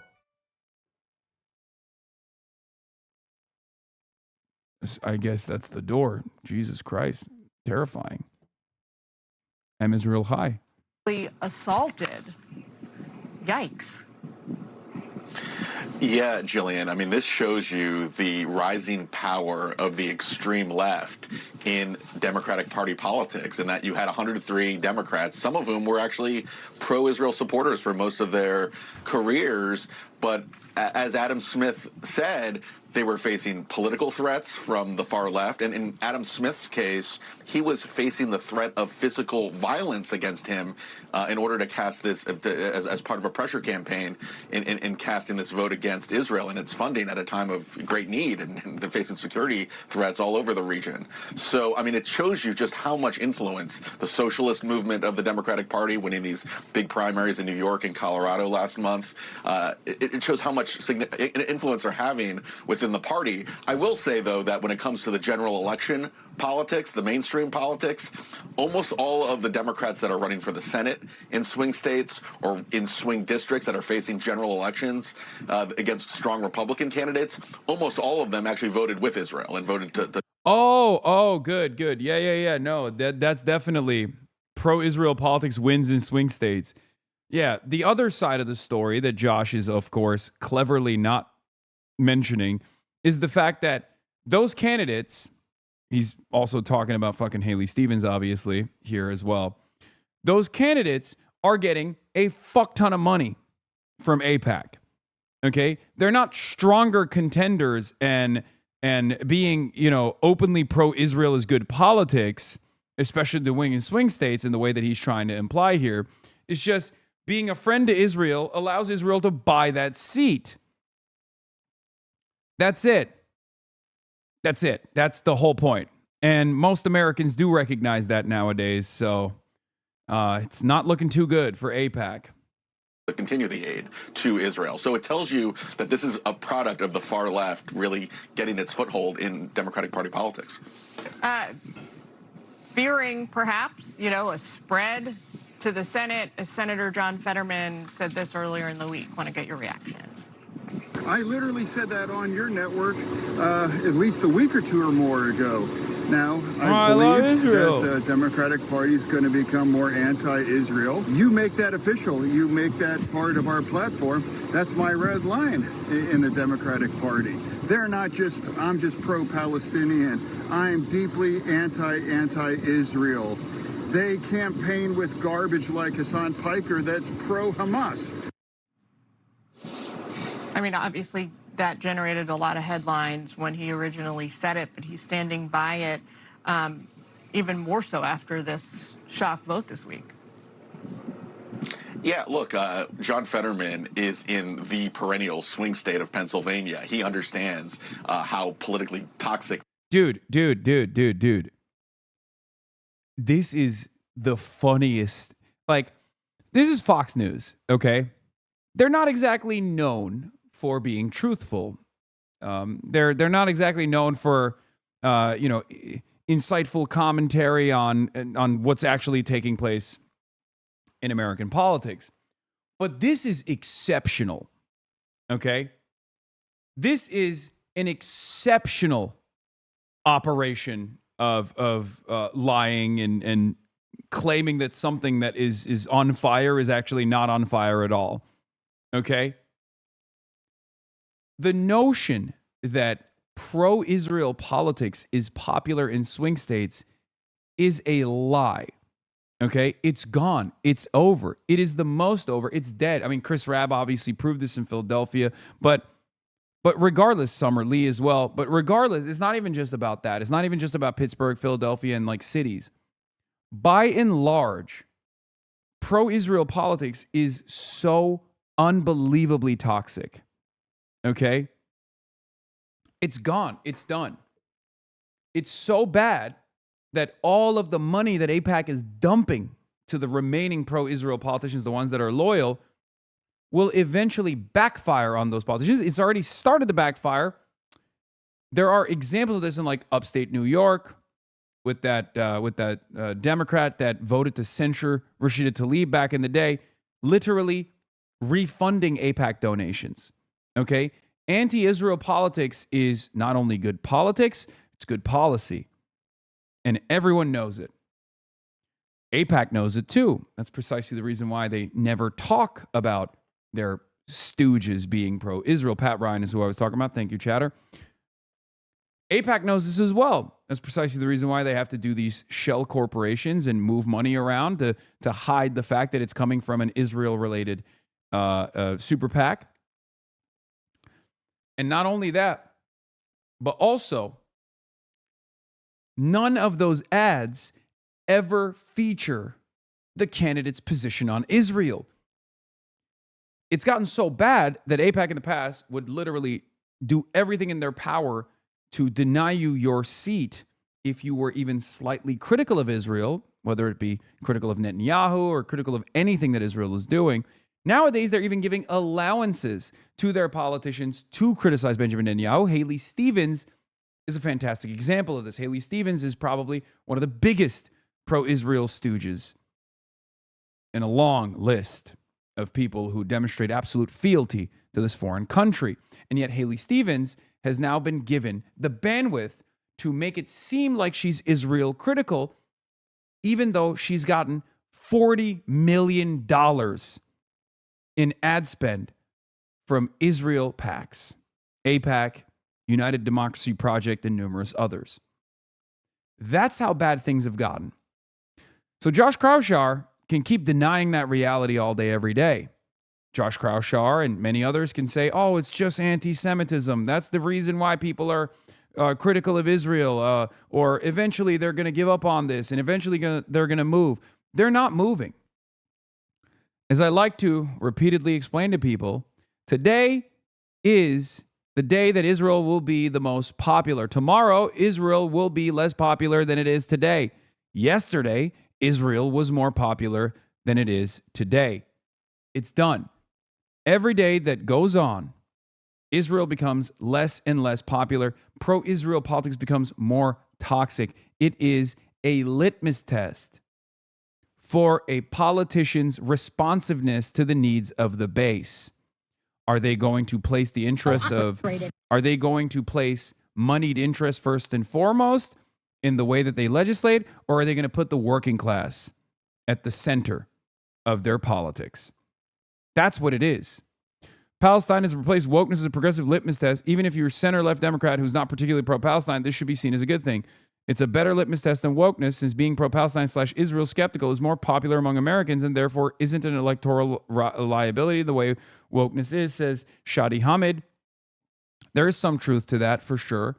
There's more bipartisan there's more bipartisan approval for anti-Israel politics than there is for like whatever wokeness has been defined as.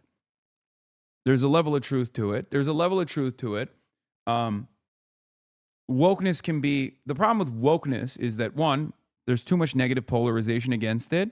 That's number one. And number two, wokeness can be defined as like the cynical ways in which Haley Stevens says Abdul El-Sayed is misogynistic. Like that's technically quote unquote woke. Okay.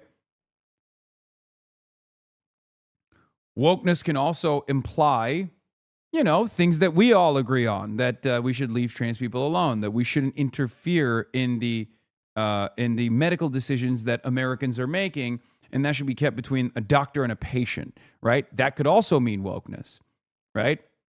That's a perfectly normal position, perfectly popular position as a matter of fact, but it just depends on how you frame it, depends on how you talk about it.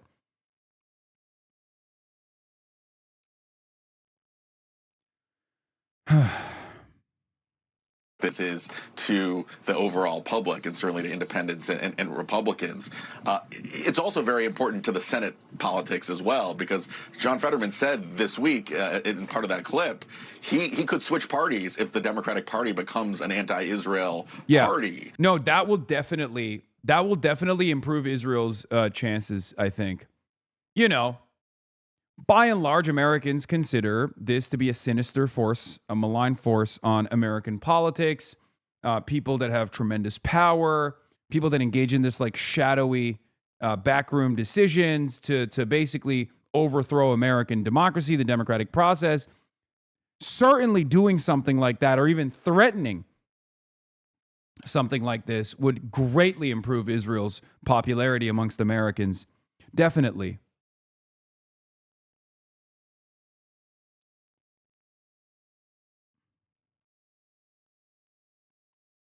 Yeah. This will show them. That'll show them. This will make people definitely less anti-Semitic, for example, if that's something you care about. They'll be like, oh yeah, this fucking brain-dead loser switched parties because Israel is what he cares about and not fucking Pennsylvania. Wow, I sure have reconsidered my decision on my opinions on this foreign country. I like it a lot now. Is that what you think is going to happen? That's what you suspect is going to happen? People are just going to be like, yeah. Well, none of this stuff matters at the end of the day, because here is the sinister reality. Democracy is fake, okay? We don't have a real democratic process in this country, because if your elections are bought and sold, if they're sold to the highest bidder, then, of course, our politicians do the bidding of people who pay for those seats rather than the actual voters who go out and vote. And their needs are secondary to the needs of corporate profits or the interests of a foreign nation state like Israel, which spends a good deal amount of money to ensure that there is a level of loyalty to the needs of this foreign country as opposed to the needs of the masses. That's just the reality, okay? And that's part of the reason why these guys can just posture this way, right? That's part of the reason why Zionists can go on national television and lie however they see fit, or even go out and threaten the democratic process altogether. It's a threat. It's basically Josh Kraushaar saying, there's not really much you can do about it. We can just create this totally concocted false narrative, and people won't know any better. Well, things are changing, and people do know better. Or at least that's what I've seen so far on the ground. And as we know, like if the Senate math is very close, if Democrats win a few seats in the Senate in the midterms, John Fetterman could prevent them from actually winning control of the upper chamber if he switches parties, given the Democratic Party's anti-Israel turn. That's what he's saying right there. He's sending a clear note to his party. We can't go off the deep end ideologically. And if you do, I'm actually going to consider leaving the Democratic Party myself. Okay, Josh. Oh no, what will we do without Josh's vote? Here's a great example, by the way. U.S. Representative Haley Stevens is asked by W. Detroit. Participating in out here, I'm transparent. People are frustrated. She's asked by W. Detroit. And witnessing in God Michigan damn it! What and the in fuck our is going communities. on? Jesus Christ! She's asked by W Detroit how she would increase transparency in U.S. campaign finance laws. Her response will shock you. Oh, look, I'm out here. I'm transparent. People are frustrated. I just put out a television ad saying I'm the only non-millionaire running for Senate. And you're so right, Russ. What is I this? just talked to some of these leading campaign finance reform organizations, and I told them, I said directly, I got an A grading from them, and it's true. We've got a problem in this country. We need courageous leadership. We need the laws to change. Mike Rogers, he's going along with Donald Trump's schemes. But wouldn't it be more courageous to not take that money in a primary? I understand that you need to make money, or you need to have all the money you can in general well, election. Russ, you know how our election laws work. The thing is that we have to pass the laws to stop dark money. It is not about whether I say it or not as a a point of altruism. This is actually about changing our laws. Look, I've seen this before in my races. I had League of Conservation Voters, great organization. I'm so proud of them. One day I'm watching the TV and they got a nice ad up for me. I think this was like in 2021 or something. Yeah, it's just totally happenstance, totally random stroke of luck, totally a random accident that Israel and AIPAC has dumped $40 million into this race. Of course, Ryan Grimm asks a very salient, very important point, raises a very salient point. After/if Stevens wins the nomination, AIPAC will obviously drop her like a rock. Why would they waste money when she and Mike Rogers will vote the same way? Neera Tanden knows this and doesn't care. More important for her to block Abdul and then lose the general. That is the fucking reality. Because Haley Stevens is not being carried right now by her charisma, by her campaigning, by the real mobilization that she's been able to implement on the ground. It's not the policies. If you were to ask anybody what the fuck Haley Stevens stands for, I don't think many of her supporters would have a reasonable answer. They'd just say, oh, she's reliable. Obama likes her. She's worked for Michigan for many, many years. If you were to be like, what is a policy that she is going to implement that you like, that you are voting for, you would have no answers. Okay? Most people have no answers for this question.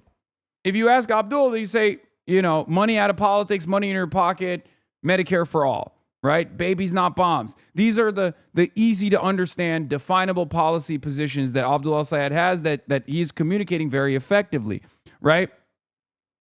I know it's oversimplified and a lot of fucking dumbass technocratic neoliberals get mad at that shit, but that's literally the oversimplified message of build the wall. It's very important to be able to define yourself with your policies in a way that is digestible, in a way that is easy to understand. So just remember that. So Abdul's doing a great job with that, right?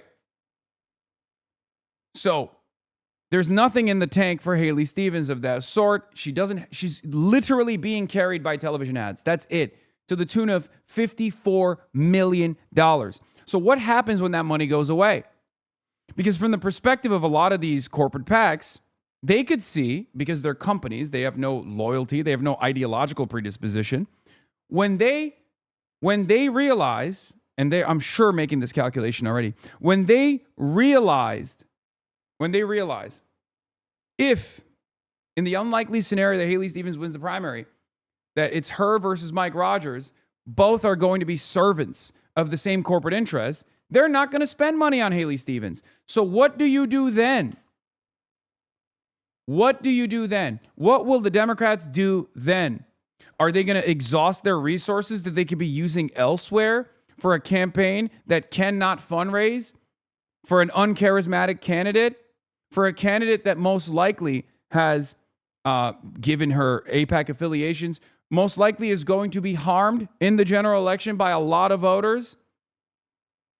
There will be tremendous depressive consequences on turnout if Haley Stevens is the candidate. Okay?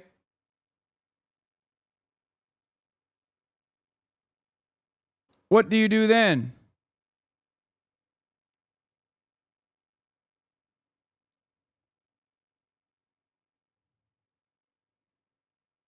He got your ass, bro. Okay, we're going to talk about Haley Stevens right now. I don't want to talk about Osei, Osei cooking my ass with slander, but we'll get there in a second. Yeah, this Michigan, Hamid Bendas says, This Michigan strategist is actually fully aware that Haley Stevens has a serious general election fundraising liability because she's fully reliant on AIPAC. Why is everyone not talking about this? Meanwhile, with fundraising an indicator of excitement for a candidate, Stevens has been consistently lagging others, Selleck said. If I were a supporter of hers, your stream is on Fox News right now? Wait, what? What are they talking about?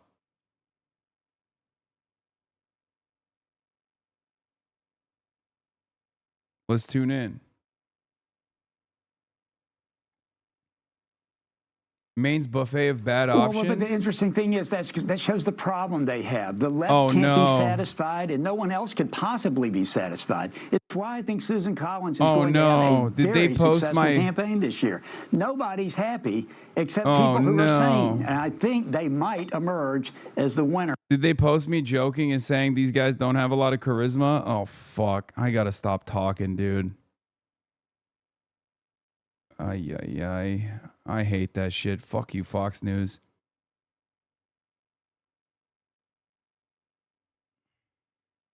We're busting out the Toyota, folks. Troy Jackson is our boy. Anyway, as I was saying, you dumbass, what do you mean? I'm going to be fucking honest. If I see something, I'm going to say something. It was funner when you weren't known. Yeah.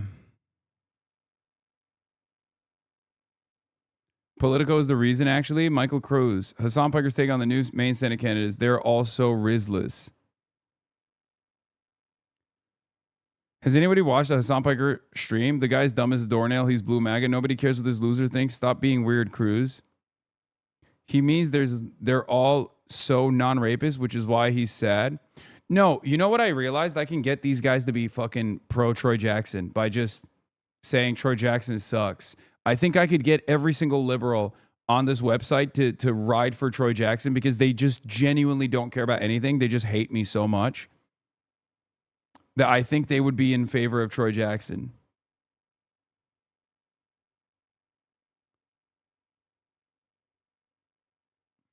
I like Troy Jackson.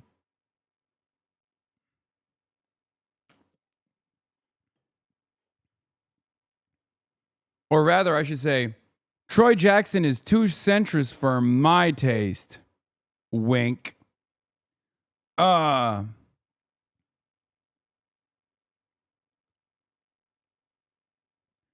Anyway, where were we? Oh, meanwhile, with fundraiser, we're talking about Haley Stevens and her her lack of ability to fundraise, her significant issues with fundraising. If I were a supporter of hers, that might make me a little nervous, Selleck said of Stevens. In the super PAC era, her campaign may not feel the necessity to raise a lot if they're watching 26 million, and we're only on July 15th. There must be a lot more to come. Still, it could spell danger for her in the general election if this heavy spending in the primary is just based on stopping El Sayed, Selleck added. Then what happens next?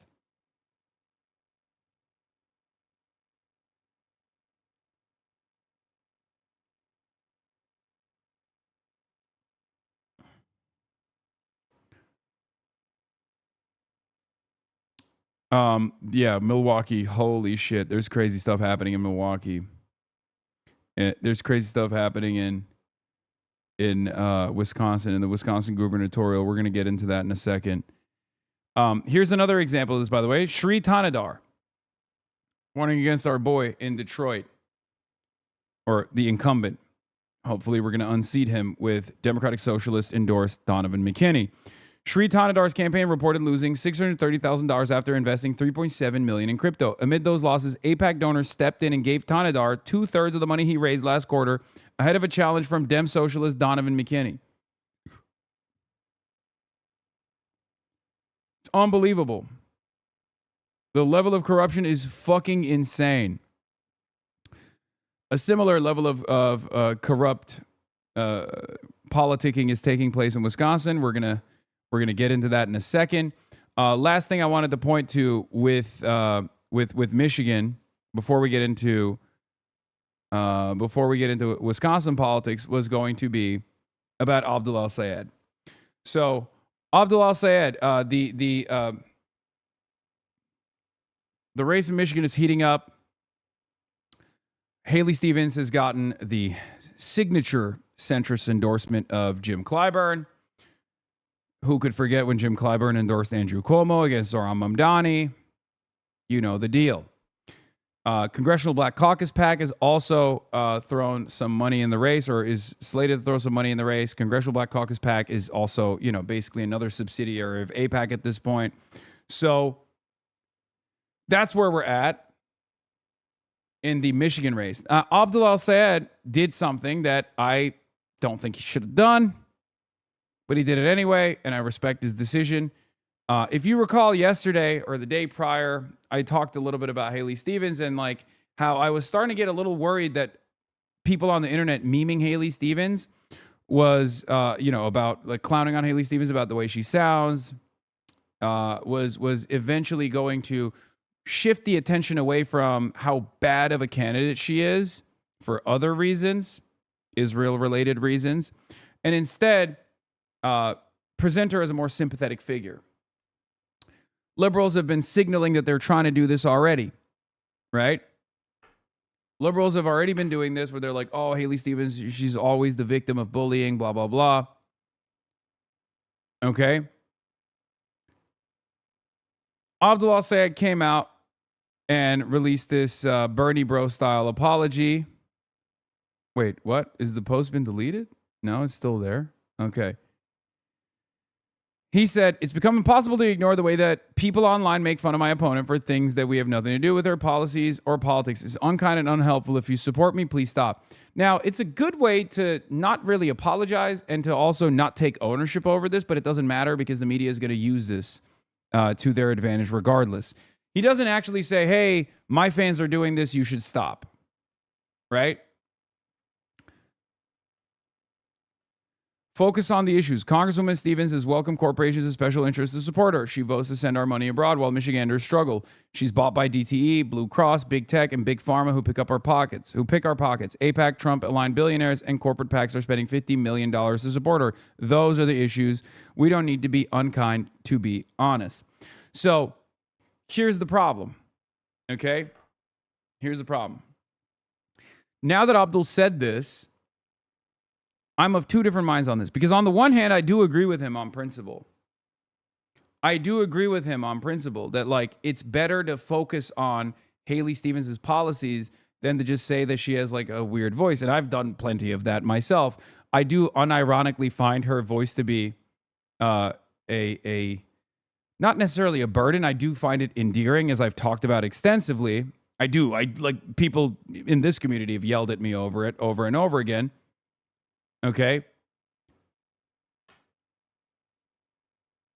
You brought this up during your LBC interview. If you spend time apologizing for every little thing, people will focus on what you're apologizing for instead of the real issues. Yes. Couple of weeks. I mean, he's receiving, as you might imagine, ferocious. Yes, that's my policy. If I'm doing crisis PR for a candidate, this is the advice I would give them. Don't apologize for shit that you're not responsible for, and don't apologize to anybody but your base. Here's why. Because these people are demons. The people in the media, the people who are pro-Israel, they're not going to take this and go, wow, thankfully Abdul Al-Sayed has said something. They didn't do this with Bernie Sanders either. They bullied Bernie endlessly, far more than Abdul has been on the receiving end of like, why won't you stop your fans from bullying Haley Stevens for her voice or anything like that? Okay. Here's the thing. On the one hand, he's right. Focusing on the issues is far better for the race and far better in general. It's the smart thing to do because that's what people are going to decide on. They're not going to focus on her voice when they're making a decision on who they vote for. Right? That's number one.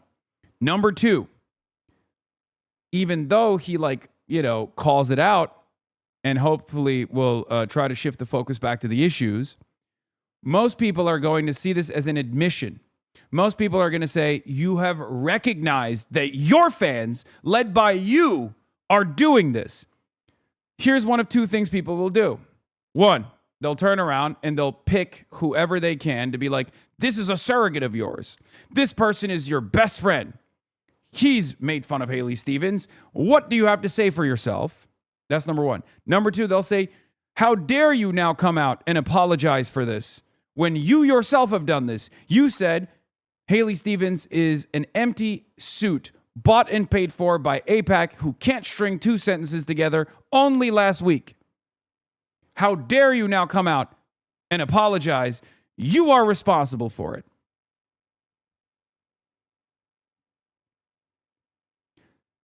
And all you've now done is take ownership over something that is largely outside of your control, that isn't really that significant of an issue at all. Because at the end of the day, the other side of this statement that is true is the fact that nobody gives a fuck about how Haley Stevens sounds. No one is making a decision on that, right?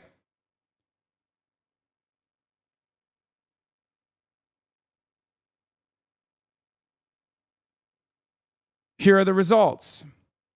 Neera Tanden, this is a gracious and smart move. Out-of-state influencers who mock Haley for her Michigan accent is in truly sexist tropes are clearly hurting the al-Sayed campaign. Good on him to try and stop it, making it seem like this is actually an issue. Wrote earlier this summer about how the online bullying of Haley Stevens was taking a toll. I brought up the NRSC's post mocking her. Had they gone too far? They're bullying me, she asked. Is it in my face? Is it my clothes? I'm just getting bullied, she said, like I was in middle school. There's more. Shannon Watts already digging in the knife. You know, weakness like this, these imbeciles immediately smell blood and start pressuring you to concede on other fronts. See? Shannon Watts, I appreciate this acknowledgement that your supporters have been behaving cruelly online on your behalf, including your friend Hasan Piker. Question, is your campaign giving or has it given any money to social media influencers or the agencies that are mocking her? These people are not your friends. These people are not even people, okay? I'm sorry. They're not.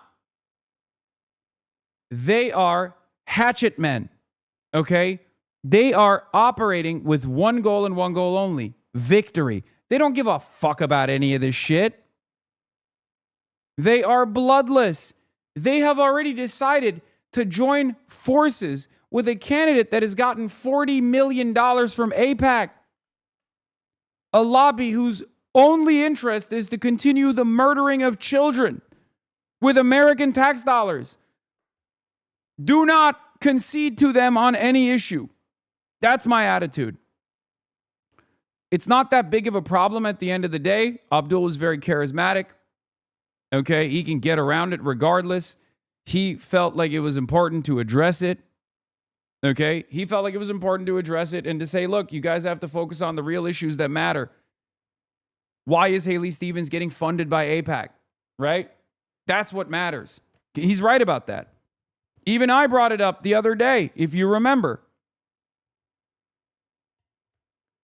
For the record, they are horrible monsters who have been not so subtly implying that Abdul al-Sayed is a misogynistic Muslim, aggressive Muslim man, aggressive towards women as Muslims are known to be. Maybe he hates Israel because he's Muslim, as Muslims are known to be anti-Semitic. So they do it on both ends, right? He's talking to you, not us. If he wanted to talk to me, he could talk to me, you know. He has many different methods of reaching out to me, you dumb fuck.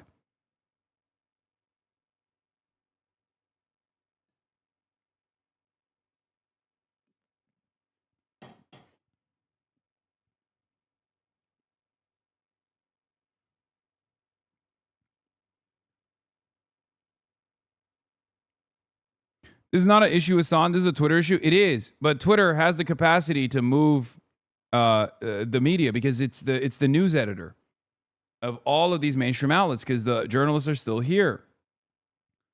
Okay? He got so much praise for that post, it doesn't mean anything.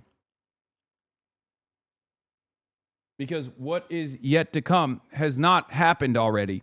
It will happen. Going forward, they will take this as a tacit admission that Abdul fucked up. They're not going to look at this and say, wow, here you have a guy who's like, you know, who's seen the bullying is not saying that his fans are doing it, because there's no guarantee, there's no admission there whatsoever. And he wants to put an end to it and focus on what matters. They're not going to do that. They're going to say you took ownership over your fans, and then going forward, anyone that ever says anything about Haley Stevens, they're going to be like, see, your misogynistic Bernie Bros style fan base is harassing a woman. Luckily, we only have, 2 more weeks to worry about this shit? Or not even. Luckily, we have 1 more week to worry about this shit. Because after the primaries are over, after the primaries are done, you can unload on Mike Rogers all day, every day. Abdul has already been pulling his punches. It's 2.5 weeks, and we don't have to worry about misogyny allegations any longer for simply running against an AIPAC stooge.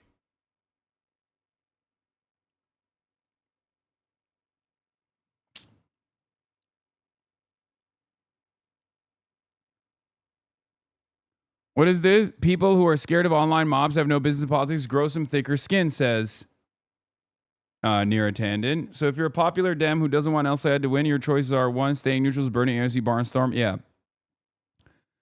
They're doing this pincer move to lock down black support while peeling off what they can of white women, and you're not going to defend against that by pretending that your voters are being sexist online and doing apology theater. It projects weakness and makes this seem real. Yeah, I agree with that. Never play by their rules. Never play by their rules, because these people not only wrote the rules, but they will always weaponize it against you. They never have to play by those rules. Because if Abdul came out and was like, I feel devastated by the Islamophobic attacks I've received since the first day that I started this campaign. I simply want what's best for Michiganders. I've given my life to Michigan. I was a public servant in Michigan. All I want is to help as many people as possible, give people health care, and communicate their desires better than someone who's getting $50 million from AIPAC can. Because they're not getting $50 million for no reason. Nobody gives someone $50 million for no reason, right? If he were to turn around and do that, everyone would be like, boo-hoo, shut the fuck up, you terrorist. That's it. These people only care about victory. That's it. They will do anything and everything they can. They will do anything and everything they can to achieve it. Specifically victory over their left flank, by the way. Not over their right flank. Not over the Republican Party, but specifically victory over the Bernie-crats. Okay? In any case, it is what it is. It's not the end of the world. And Abdul is too nice of a guy, in my opinion.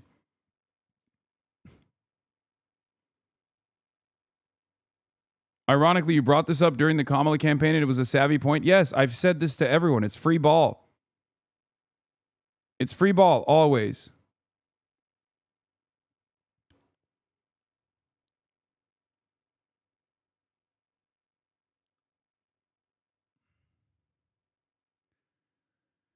Now let's move on from Michigan to Wisconsin.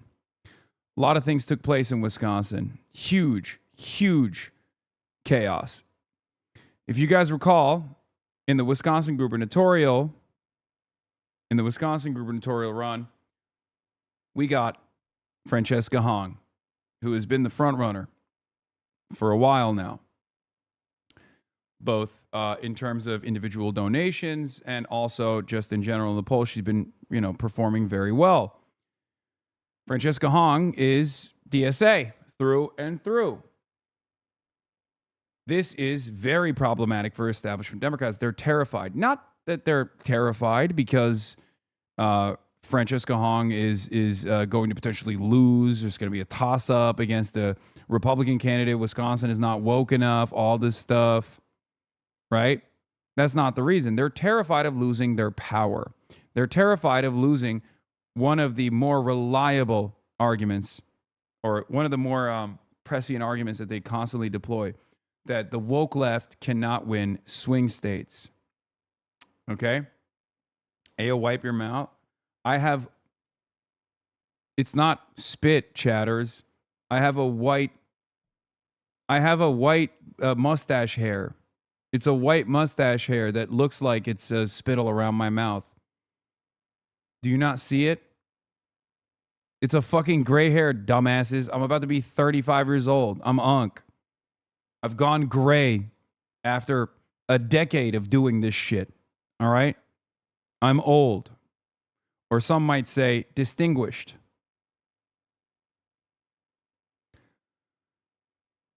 So, Sarah Rodriguez had a lot of chaos. Sarah Rodriguez was the candidate that the establishment was trying to consolidate support behind. She got a bunch of people to drop out in this crowded primary field for the Wisconsin governor's race on the Democratic side and endorse her. However, a couple days ago, it came out that her campaign manager was basically embezzling funds, allegedly. Okay? So, earlier today, Sarah Rodriguez, after getting those endorsements, fucking dropped out. She's suspending her campaign. I want to start by thanking my family and every single person who showed up for this campaign over the past week. Your support has meant more than I can put into words. As we have continued to dig into our financial reports, it has become clear that there are issues that would be an ongoing distraction, not just for this campaign, but for the primary and for Wisconsin.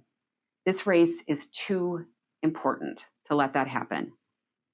I am deeply hurt and betrayed by what happened.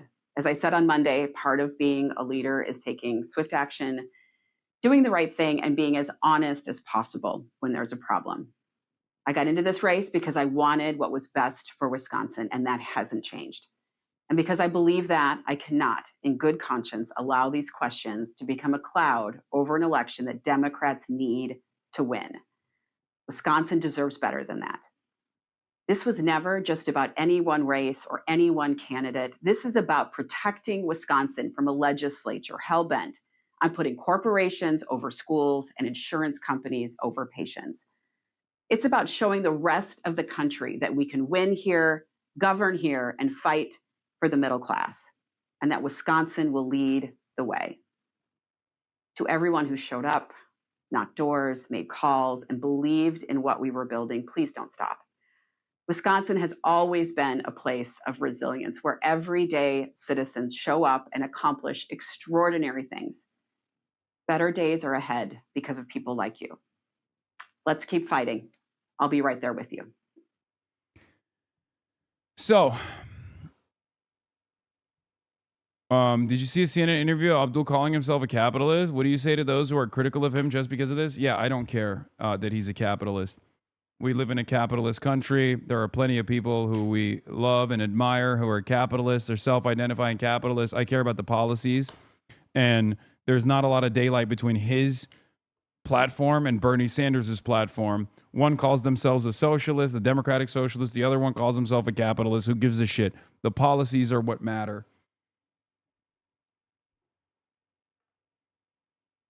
That's all that matters.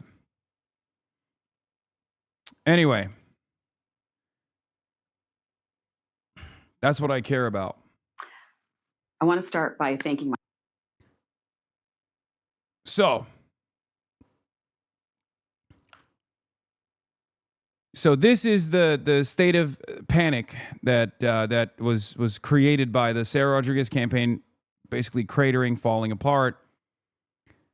And Sarah Rodriguez dropped out of the race. Now, there are some other candidates that could potentially take on the mantle of the moderate, take on the mantle of the reasonable moderate candidate. Okay. Here's David Sirota from The Lever.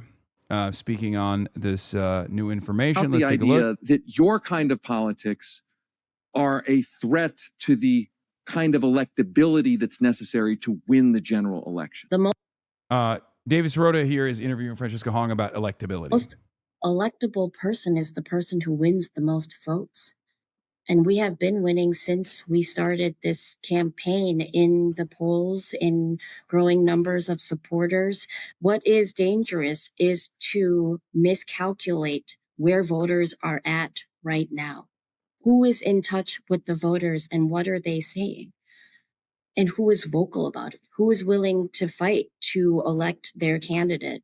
And our fighters, our supporters, are people who haven't engaged in politics before. We fought the disillusionment and apathy that the Dems keep losing to and not being able to grow a broader coalition. God, she's so good. I love Francesca Hong so much. I mean, she is so fucking cool. She is so awesome.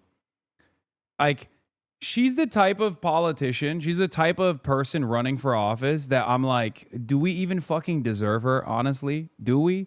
Do we as a country, does Wisconsin as a state genuinely deserve someone so candid, so good? I think we do. You cheese there? Okay, shut the fuck up. Seriously. She's another one of those. She is another one of those candidates where I'm like, fuck, man. Like, how do we get here? You tell me 5 years ago, 4 years ago, 3 years ago, 2 years ago that we would have a DSA gubernatorial run in a fucking swing state who has real viability. I'd be like, come on, dude. There's no way. There's no fucking way.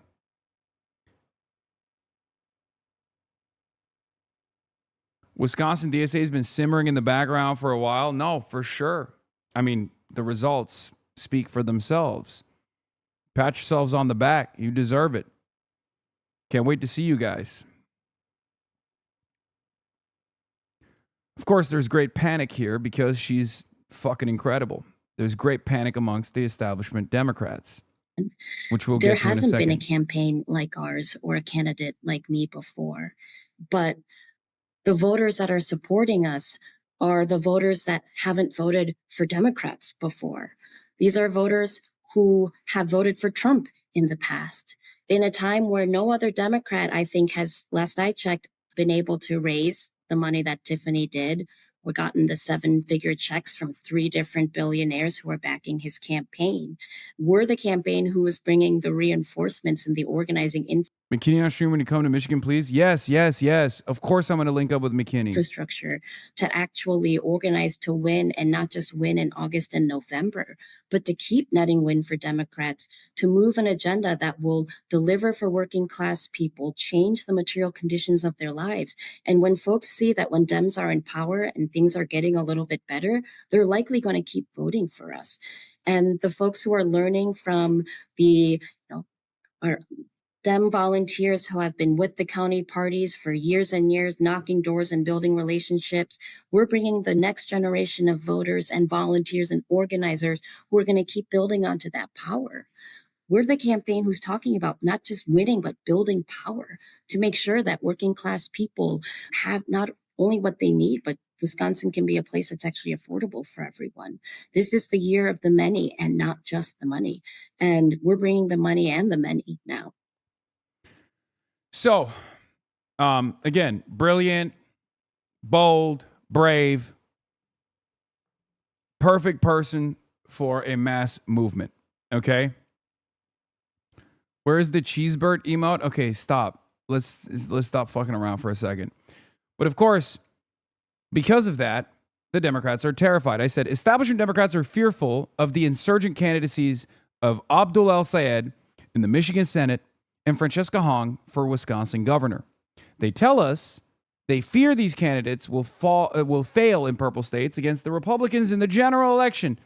Their policies are far too radical for the average person to vote for. What right-wing Dems, the establishment Dems, the corporate Dems actually fear is not that they will fail, but that they will actually succeed. They fear the success of the insurgent left candidates, especially in purple states. They fear that the voters are waking up to the reality that the actual electable candidates are the ones that will fight for something, not just put on a show against Donald Trump. These are the insurgents that will center working class needs over corporate profits. This threatens the power of the corporate Dems that have controlled the party for decades and allowed this country to be dominated by increasingly repulsive far-right politics that brought us Trump twice. We say no more. That is what these people are fearful of. Okay?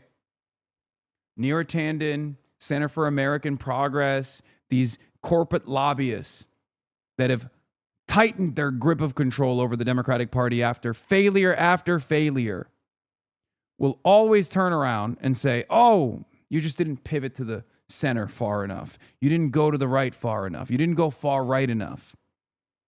And that's only led to defeat. And we know that that has led to defeat. We've seen those defeats, but we've always known that that was a defeatist strategy. But what's really bad for the center right of the Democratic Party is that now more and more voters in the base of the party are aware of it. Okay? They have a real appetite, a real hunger for this change. They want to see this change. And they now believe that the electability argument does not favor the moderates. The electability argument does not favor those who are backed by corporate PACs. They now recognize that Bernie was right.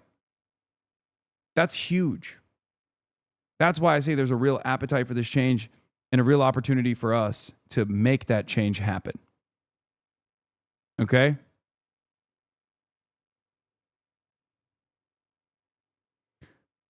Why would they have Gordillo, New York City DSA co-chair on Fox News and not you? Wait, what do you mean? He's great. The fuck? He's the New York City DSA co-chair. Of course they're going to have him on. Why would they have me on? I'm a random fucking guy.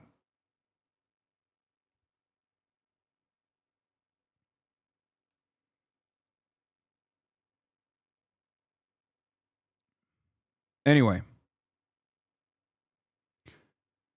But in that endless panic, the establishment is trying to whip together a viable candidate potentially. You are blaming the centrists too much. Shut up, McJibbin. The centrists have controlled the Democratic Party and the Republican opposition for decades. Every single thing that has happened, whether it be the ratcheting to the right, whether it be a lack of real change that comes when the Democrats do win, that's all the responsibility of the fucking centrists because that it's been their party for the longest time. And the voters have had enough. So, of course, they want this change. What sucks for them is that we actually do have the ground game. We do have the logistics to be able to show that we have viable alternatives now. That's what sucks. That's why they're dumping boatloads of money into these fucking races. That's why they're panicking right now in Wisconsin. They're not panicking because they're worried Francesca Hong is going to win the primary and then lose to the Republican. They're panicking because Francesca is going to win the primary and then win the general and be another Zoran Mamdani. That's what they're worried about. They're worried not of our failure, but of our success. That's what they're worried about because that success breeds more demand. It breeds more confidence in good governance. It associates good governance with democratic socialism. They do not want that. It heightens the contradictions. It exposes the duopoly that exists. It exposes the uniparty attitude that for far too long has dominated American politics. If you ratchet the Overton window back to the left, all of a sudden, there's a real competition. All of a sudden, it's no longer every 4 years where voters vote on who's going to dominate the working class, but dominate the working class in a gay way or dominate the working class in an anti-gay way, but instead, who is going to actually fight for the working class. That is a real alternative. That's what they are worried about. The viability of a real alternative. What they're worried about is the threat of a decent alternative, a decent politics that centers the working class, that doesn't simply try to appease them with marginal improvements that they promise that they never carry out. Okay? That's the real panic that's setting in right now. Luckily, they have grown fat, tired, and incompetent over decades of failure.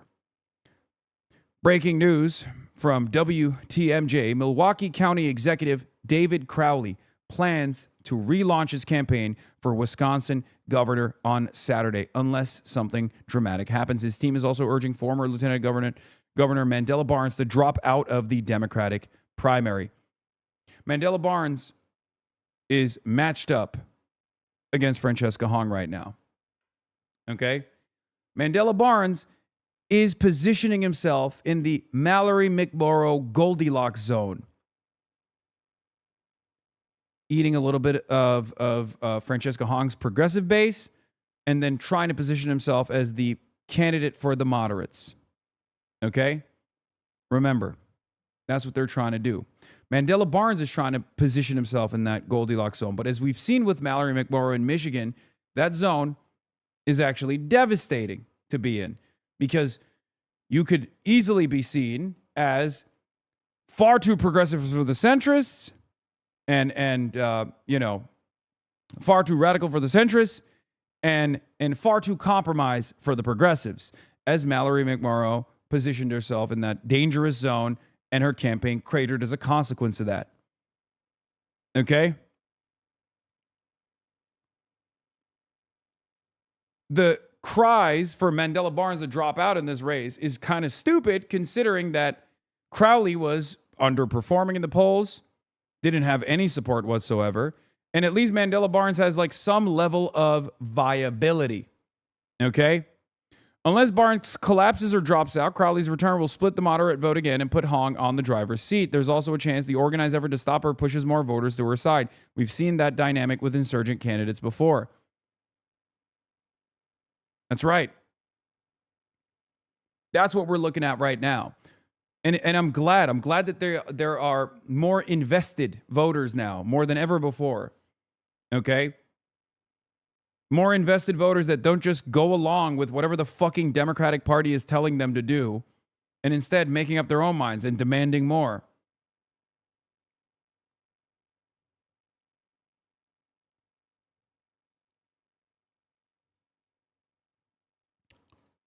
But yeah, it's gonna get tough.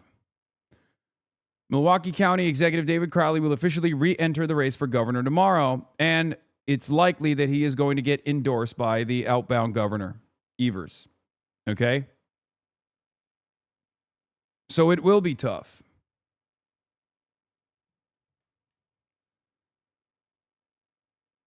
My commentary, my criticism on establishment Democrats consolidating support behind an establishment candidate because they're terrified of a Francesca Hong victory has, of course, pissed off all of the most annoying fucking losers on this platform.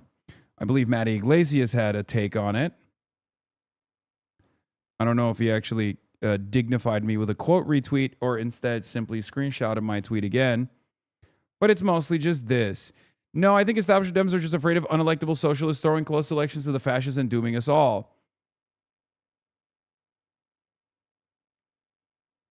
No, they genuinely fear them because they'll lose, which is why Republicans are propping them up. No one fears you or your far-left dipshits. We just wish stupid people would stop getting elected so democracy continue.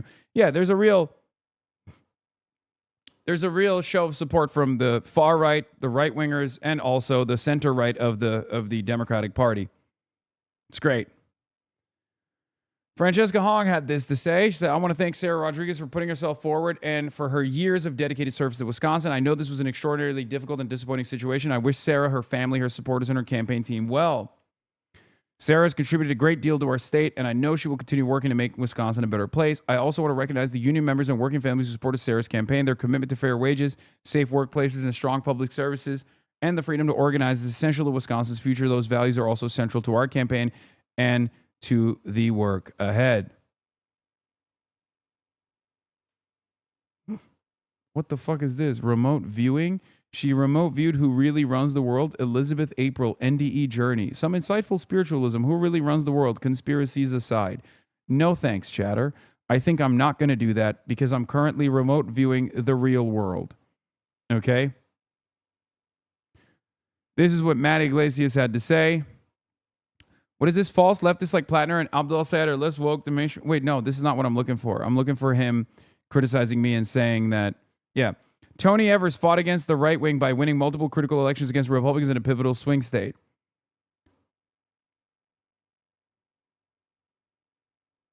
Okay.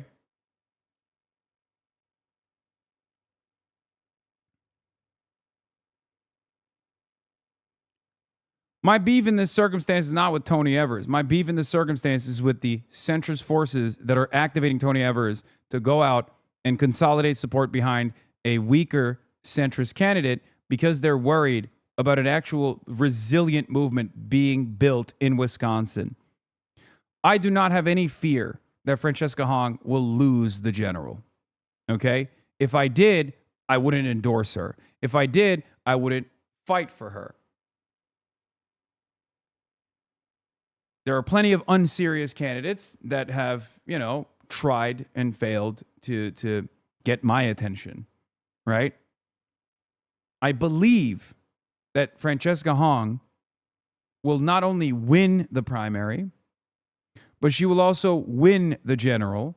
And not only will she win the general, she will fight for her constituents in ways that an establishment Democrat never could. She will be able to build the resilient backbone of a strong oppositional force against the growth of fascism in this country. Okay? That's it. That's it. I don't want a Republican to ever win another election ever again. And unless we create a viable alternative, a real opposition to these nefarious, malignant forces in American politics, there will always be a 2-year or a 4-year trade-off or a 6-year trade-off.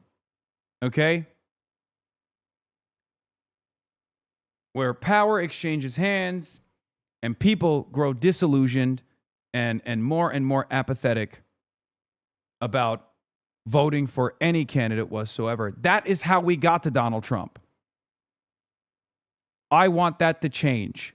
Matt Iglesias gets paid to ensure that that change never takes place. That's the difference. I don't want a strong Republican Party. I want no Republican Party.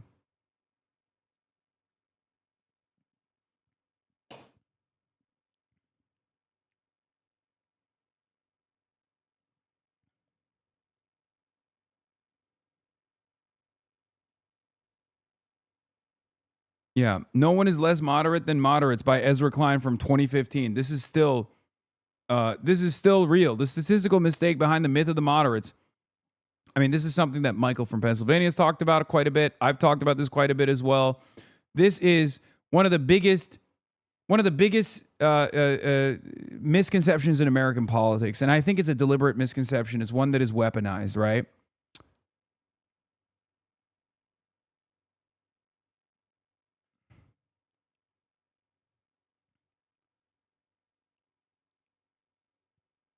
The idea that the moderates, the self-described moderates, are actually moderate from the perspective of the majorities, like the voters. They're not. No one thinks being pro-LGBTQ while simultaneously being anti-Medicare for all is a moderate position. The average voter looks at that and either hates that you're anti-Medicare for all, the overwhelming majority get annoyed that you're anti-Medicare for all, or they look at that and they only think you care about gay shit. Okay? You can be pro-LGBTQ and also pro-Medicare for all. That is a popular position because Medicare for all is the popular position. You have to give people something And then in exchange for the thing that you're giving them, you have to tell them, look, other people are going to take advantage of these services too. You can't complain about that. Do you want this fucking service, or do you want to go with the guy that will tell you you don't get to have health care, but neither does the undocumented migrant? You don't get to have health care, but neither does the transgender person. You don't get to have health care, but neither does the black person. Now, some people will still turn around and say, okay, that's fine. I hate my life. I want to kill myself. And I want everyone around me to also feel a fraction of the pain that I experience every day. I'm going with the bad guy. I'm going with the guy that says, I don't deserve health care, but they will stop and make sure they will stop black people from getting health care too. There are people like that out there, okay? There are people who will say, I choose cruelty. But there are far more people that will choose the universality behind those principles.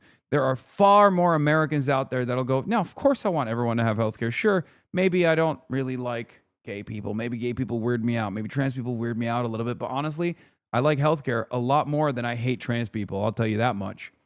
Okay? This is what I always explain to people, like racist people, transphobic people, hateful people, they still need shelter. Okay? That is a primary need.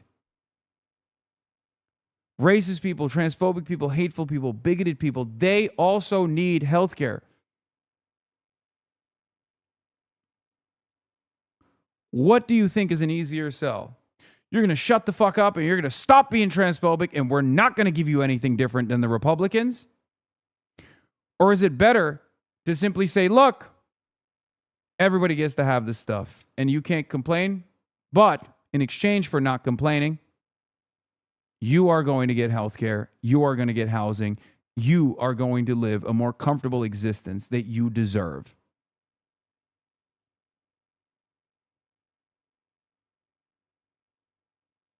That's it.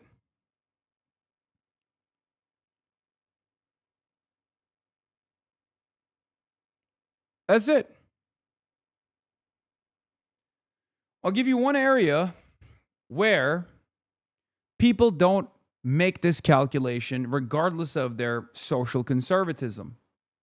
Labor unions. Okay? You think every rank and filer in the UAW is a fan of how woke Sean Fain is? No. But they love him as a leader. You want to know why? Because he fights like hell for those fucking contracts. And they trust him for it. Because he has materially improved the lives of every rank and filer. That's how this works. So they don't give a shit when voting comes around. They don't care that they might have disagreements with him on certain issues. Okay? Because what matters is the money that they're getting in exchange for a better contract. What matters is the better benefits that they're getting. What matters is seizing back their productive output piece by piece. They make this calculation all the time in labor unions. The opposite side of that takes place with Sean O'Brien, the leader of the Teamsters. You think every fucking Teamsters rank and filer loves that Sean O'Brien went to the RNC? No, they don't. I know many Teamsters. They don't like it at all. But it doesn't matter. As long as he gets those UPS contracts, that's what a leader is supposed to do. And that's what we are supposed to do. That's what we are supposed to do as well.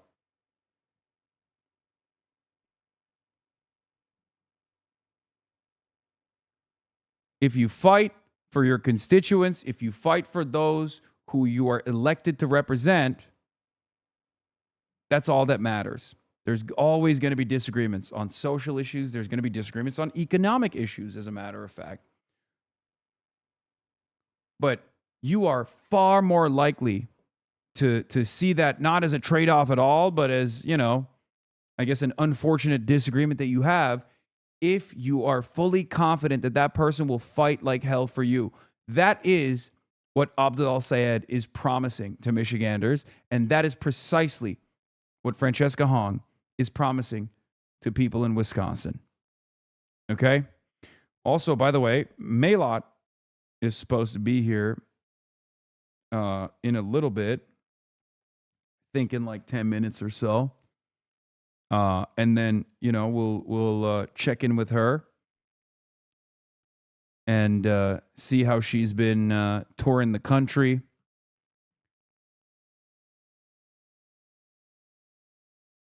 And, you know, talk to her about all of the events that are unfolding. What is this? This video also shows why it's important not to write people off. If you only watch the first 10 seconds, you might conclude this guy was a MAGA thug who could not be persuaded on anything. But he listened and he thought and he went, okay, I'm not so sure anymore. Yeah, I know, but, you know, that guy's a tough sell.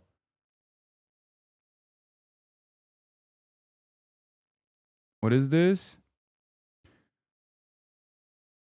Also, you're not truly pro-LGBTQ unless you're pro-Medicare for all, because being anti-Medicare for all means you're pro-locking gay and trans people, oftentimes life-saving healthcare behind a paywall. Yeah, I mean, across the board.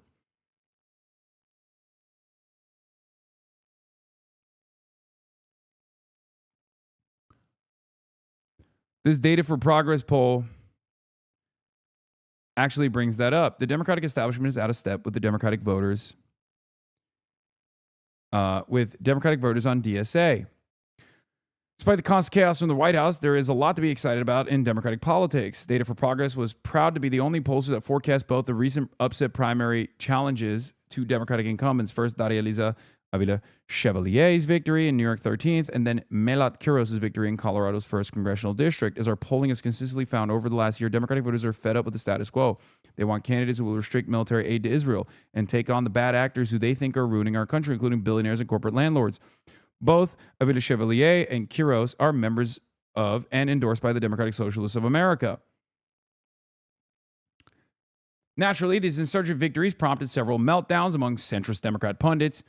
81-year-old Democratic strategist James Carville, whom people apparently still interview, suggested it's time for a schism in the party because DSA has no place in the coalition. At the same time, members of the Democratic establishment have insinuated that DSA candidates who are critical of that establishment should not be allowed to compete in Democratic primaries.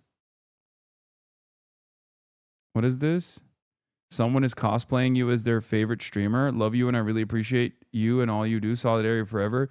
Yes, I saw, dude. I saw.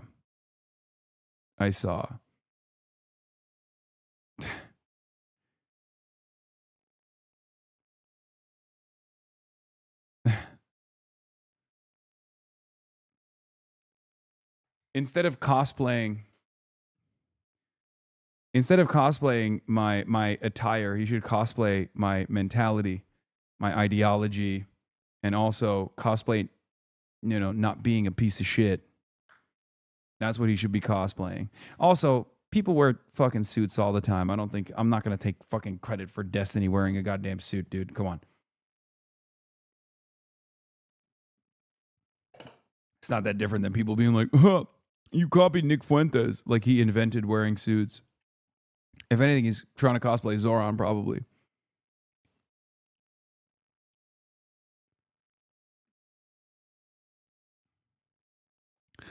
I'll admit that I was doubtful DSA was ready to seek a swing seat governorship, but the Hong campaign has already taken full advantage of the national environment, Wisconsin's progressive base, and a particularly weak split field. The sitting LG is broke, and the former lieutenant governor is trailing. This parallels New York City's mayoral race, where a slew of credible liberal candidates had a decent shot on paper, but never garnered any momentum and had the wind taken out of their sails by Zoran. And as McMorrow proved, primary voters aren't looking for middle ground candidates right now. Yep. This was before Sarah Rodriguez's campaign collapsed so hard that she had to drop out. Fex Pestany is trying so hard to ride your wave, Lamau. Why you let him ride for free? What the fuck? You so stupid sometime?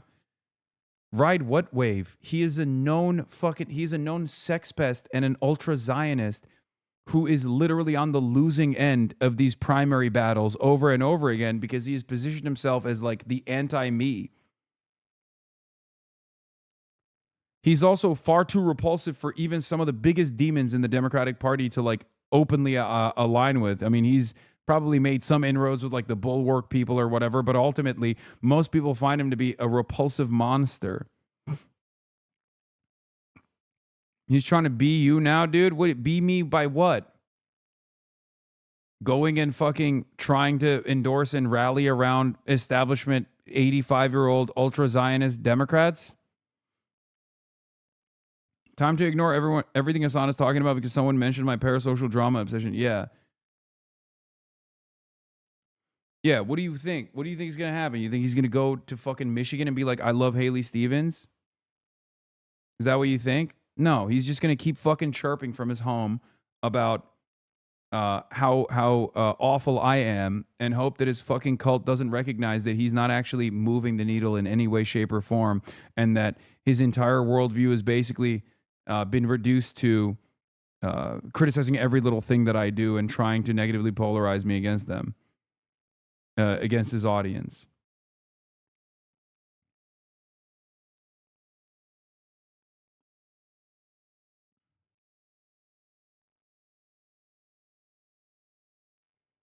I wonder if that's the suit he's wearing to his court cases.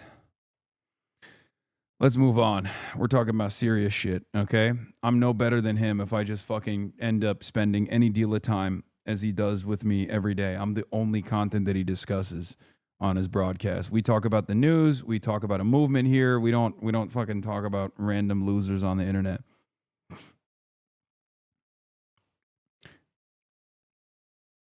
All right.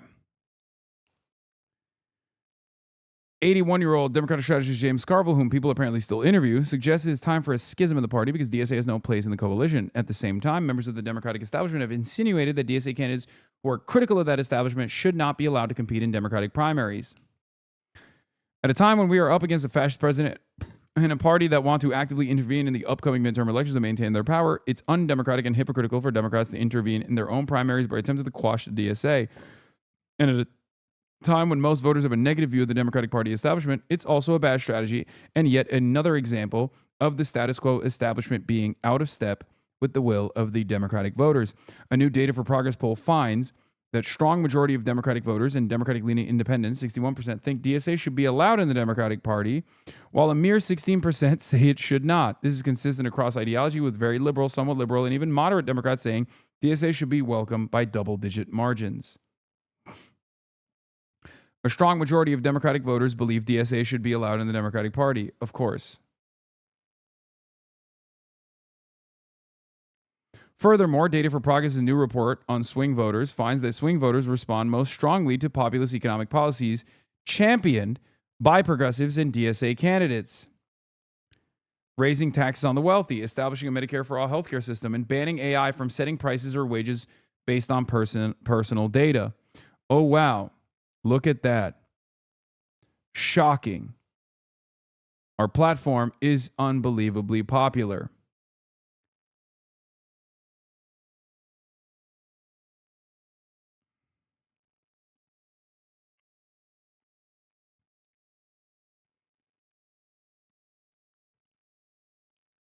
And it's only going to get more popular. Anyway, here's a fun little story before we get to who do you support age 18 to 24, according to Harvard Harris poll. Hamas 60%, Israel 40%.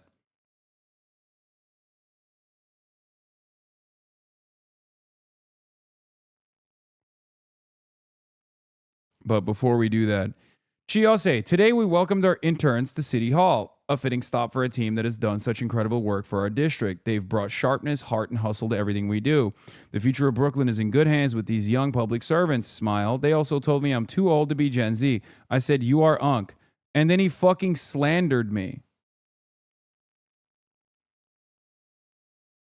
Can we teach Hasan how to hit depth?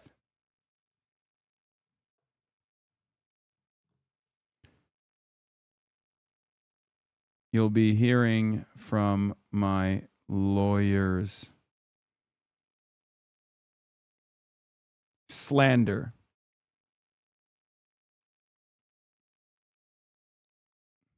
Slander. Libel. Defamation. Lies. All expected from these communists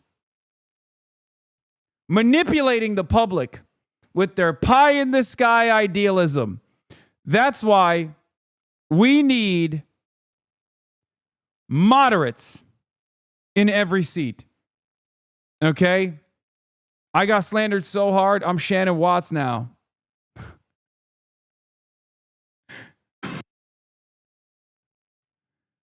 I got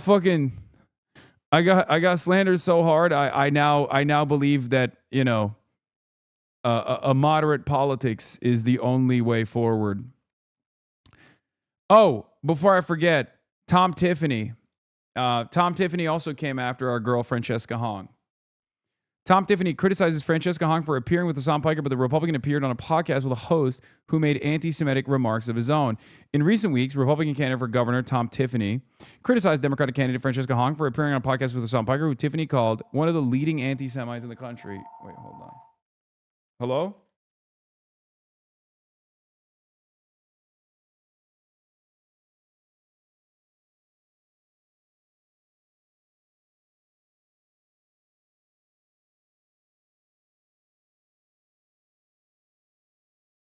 My guest is here. Hong appeared on Piker's show in late June. Okay, let's just, you know what? Let's let me get set up because I have to set some stuff up right now. But yeah. Here, let's play So you this don't want to now. abolish the Senate, the United States Senate, because that's what Article 1 is. Do you The know United that? States Senate is an undemocratic institution. It gives more representation to people in smaller states than to the 30 That's why you have million the people in balance. So California. you've got the House of Representatives, which is population driven, Mhm. and then you've got the Senate. So every state, if you're a small state, you still get 2 senators, even though you only get maybe 1 congressman, in order to make all of the states have fair representation. So you say, I'm just confused. When you ask normal Americans Yeah. if Congress and the Senate and our political system is working for them, Mhm. most people are very unhappy with the political system and they say it's not working for them. When we think about the 250th anniversary of the United States and we think about our proudest moments in US history, I think of times like when ordinary people rose up and they changed the Constitution to abolish slavery, to give women the right to vote. Everyone's proud of that. And That's a nationwide pride in the country. but back in those Yeah. moments, those were considered radical movements because those people dared to say we need transformative change in the United States. Right. And I well, think we that struggle we see to become a more perfect union. But I just want to ask you again, do you want to abolish the United States Senate? Because you said you approve of Article 1, but then you said you didn't think the Senate works. we think that the Senate should be reformed, that we should have a more democratic government system. But that's a long-term change that we're seeking. And in the short term, we're focused on issues like affordability, like freezing the rent, which we've just done in New York, like creating a universal childcare system, which we're also taking steps toward doing, like fixing our energy grid.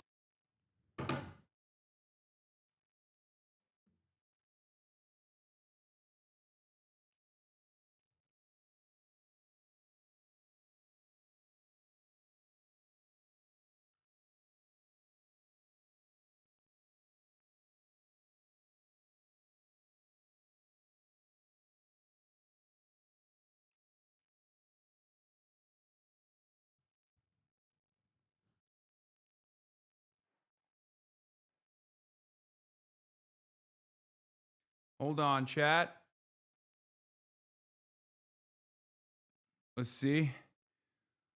Let's see if the audio is working. Okay. All right. Is it doubled up? Probably. All right. There it is. Okay. Fox News is straight up helping DSA with these interviews? I know. I think so too. There's an echo for now, but the echo's gone now, right? I fixed the echo. All right. Hold on. My guest is here.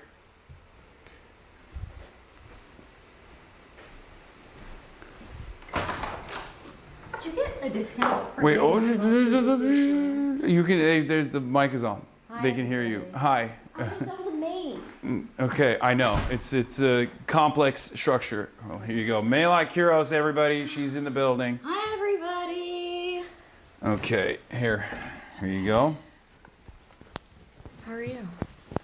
I'm doing all right. I just got into town, and very excited. You're speaking at the College Democrats of America convention. Did you speak today? I did. Oh, you did. How was it? It was amazing. It was so cool. I mean, I don't know. I just love talking to young people, and especially all of these college students that just like organized this entire convention for people from across the country. Mm-hmm. It's just amazing. They're amazing. It was a great time. So you were, I think, you were endorsed by the College Democrats, right? Or no, you weren't? So, no.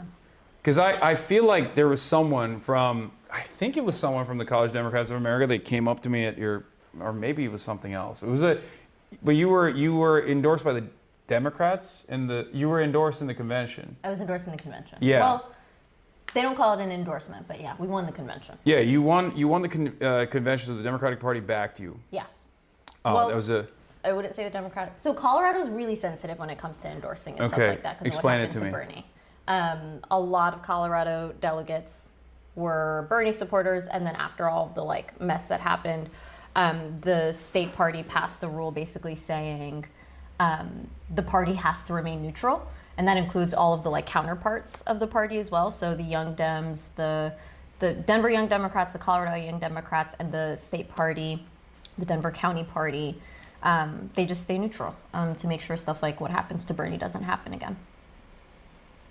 Yeah, I'm trying to fix the focus. I know. Sorry. I figured. You're That's good. wait. Can you move up a little bit? I can do that. Let's see, because I don't know what's going on. Okay. Oh, this is better. All right. Perfect. I think this is better. Yeah. Okay. So, cancel face focus on you? It's not. Is it still? It's good now, isn't it? You're serving. You're serving, so the camera's like, it's messing up. The camera's like, I don't even understand. I look at this ugly man's face all day. Oh, stop. Oh wait, let me see. Maybe I can do it here. Does that work? Good. I think. Oh God. Okay. Yeah, you're serving the people. That's what I meant. Boom. So how's it been so far? You've endorsed some other candidates as well. You've gone around the country. That's been really good. It's been really impactful. I think it's like an important part of like building this movement. 100%. How have things changed so far since your victory? Going out in public is a different thing now, for Yeah? sure. Yeah. It's amazing. It's so cool to meet a lot of people that supported our campaign. And, a lot of people found us in like those last couple of weeks when I wasn't really going out and about to begin with. But I think my favorite thing has been that like we've just had so many hospitality staff that were supporting the campaign because I was a barista and all the things. And anytime I'm getting a cup of coffee or like having breakfast out, it's just you get to meet voters and it's amazing. So That's cool. Is it just so you're clouded in Denver is what you're saying. Well, what about elsewhere? Like, are people stopping you in DC? Because this is a if town. they're Ethiopian. Oh, okay. Well, I was gonna say this is a town full of nerds. Yeah. So there's gonna be people who are like, oh my God, you won, you defeated a 30+ year incumbent. Yeah. I haven't not yet. Not yet. Not They yet. haven't. Okay. No. Because like But when it's they been were good. when they It's were been calling great. up, they didn't say Congresswoman. Did they not? They didn't say that. I didn't say anything. Yeah. They just have my last name. They should know. They should know. This was a historic victory for you. They should be giving you your flowers. I don't know what to expect from the College Democrats. I don't even. Do you want to hear something? Okay, give me some free ball. I mean, they just had some really cool speakers. The chief of the Cherokee Nation went right before me, and I got to hear his whole speech, and it was absolutely incredible. Apparently, the Cherokee Nation donates more to the College Democrats than the DNC and the D-Trip. Yeah. It's crazy. Absolutely wild. And then in my speech, when I talked about, the things that we're fighting for, what could be better, healthcare, housing, blah, blah, blah. When I talked about ending our complicity in the genocide in Palestine, I got a standing ovation. So they're like just ready for people that are going to finally speak to the things that young Democrats actually care about. And they're great. So, that's cool. That gives me a little bit more comfort because when I first heard about this, I saw that you were doing it, so I was like, oh, okay, so they're like probably chill. Yeah. But then at the same time, I was like, I wonder if like Neera Tanden is luring me here so that she can drone strike me or something. Like I'm just gonna go up on that stage and then Neera Tanden's got hitters out here. Stop it. Yeah. No. Because it's literally just an audience full of I know, but there's a lot of there's a lot of big donors that are backing the convention. And so I was a little bit worried.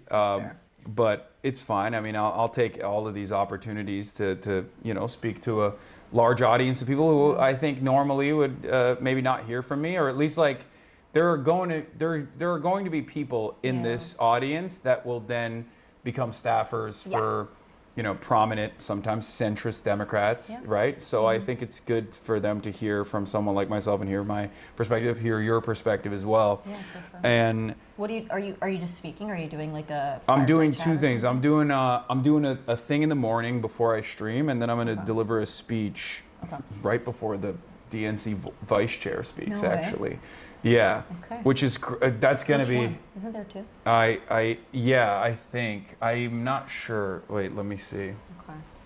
I got to look it up. I'm not so sure, but I think it's like me and then maybe I think Kat. I think after. Oh, I missed her.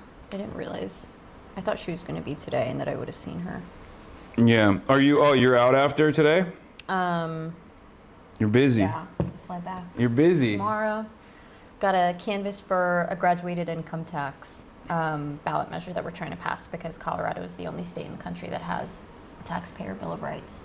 And the only way you can pass a new tax is by passing it via ballot measure. And this tax would raise taxes on everyone making over 500K. And is that good or bad? The ballot measure. Terrible. No one votes for more taxes. And so our schools, our infrastructure, everything is just like really, really struggling, and they can't do anything about it. Which is why when you renew your car registration, you just see this like litany of fees, because that's like one of the only ways that they can raise revenue without it upsetting everybody. My bad, I just leaned back again. Yeah, no, it's fine. But yeah. I'm trying to stay out of focus. So yeah, I'm gonna be heading back there for a canvas tomorrow morning. That's cool. Yeah. What was I going to ask you? There was a bunch of stuff. I mean, there's a lot of different races going around. Are you who are you excited for? Who have you endorsed so far that you're excited for? Every single JD candidate and every single federally endorsed DSA candidate. I'm lending my support in whatever way. If any volunteers or staffers on any of those campaigns want to reach out to our campaign about how we can help coming out to join for a canvas or something, let us know. I don't know, we got to go in there with as big of a coalition as we can. And it's a numbers game at the end of the day. So the more folks we can help support and phone bank for and fly out and canvas for, the better. Have you seen some of the stuff that's going around with the Abdul El-Sayed race and the Senate race? Yes, I think.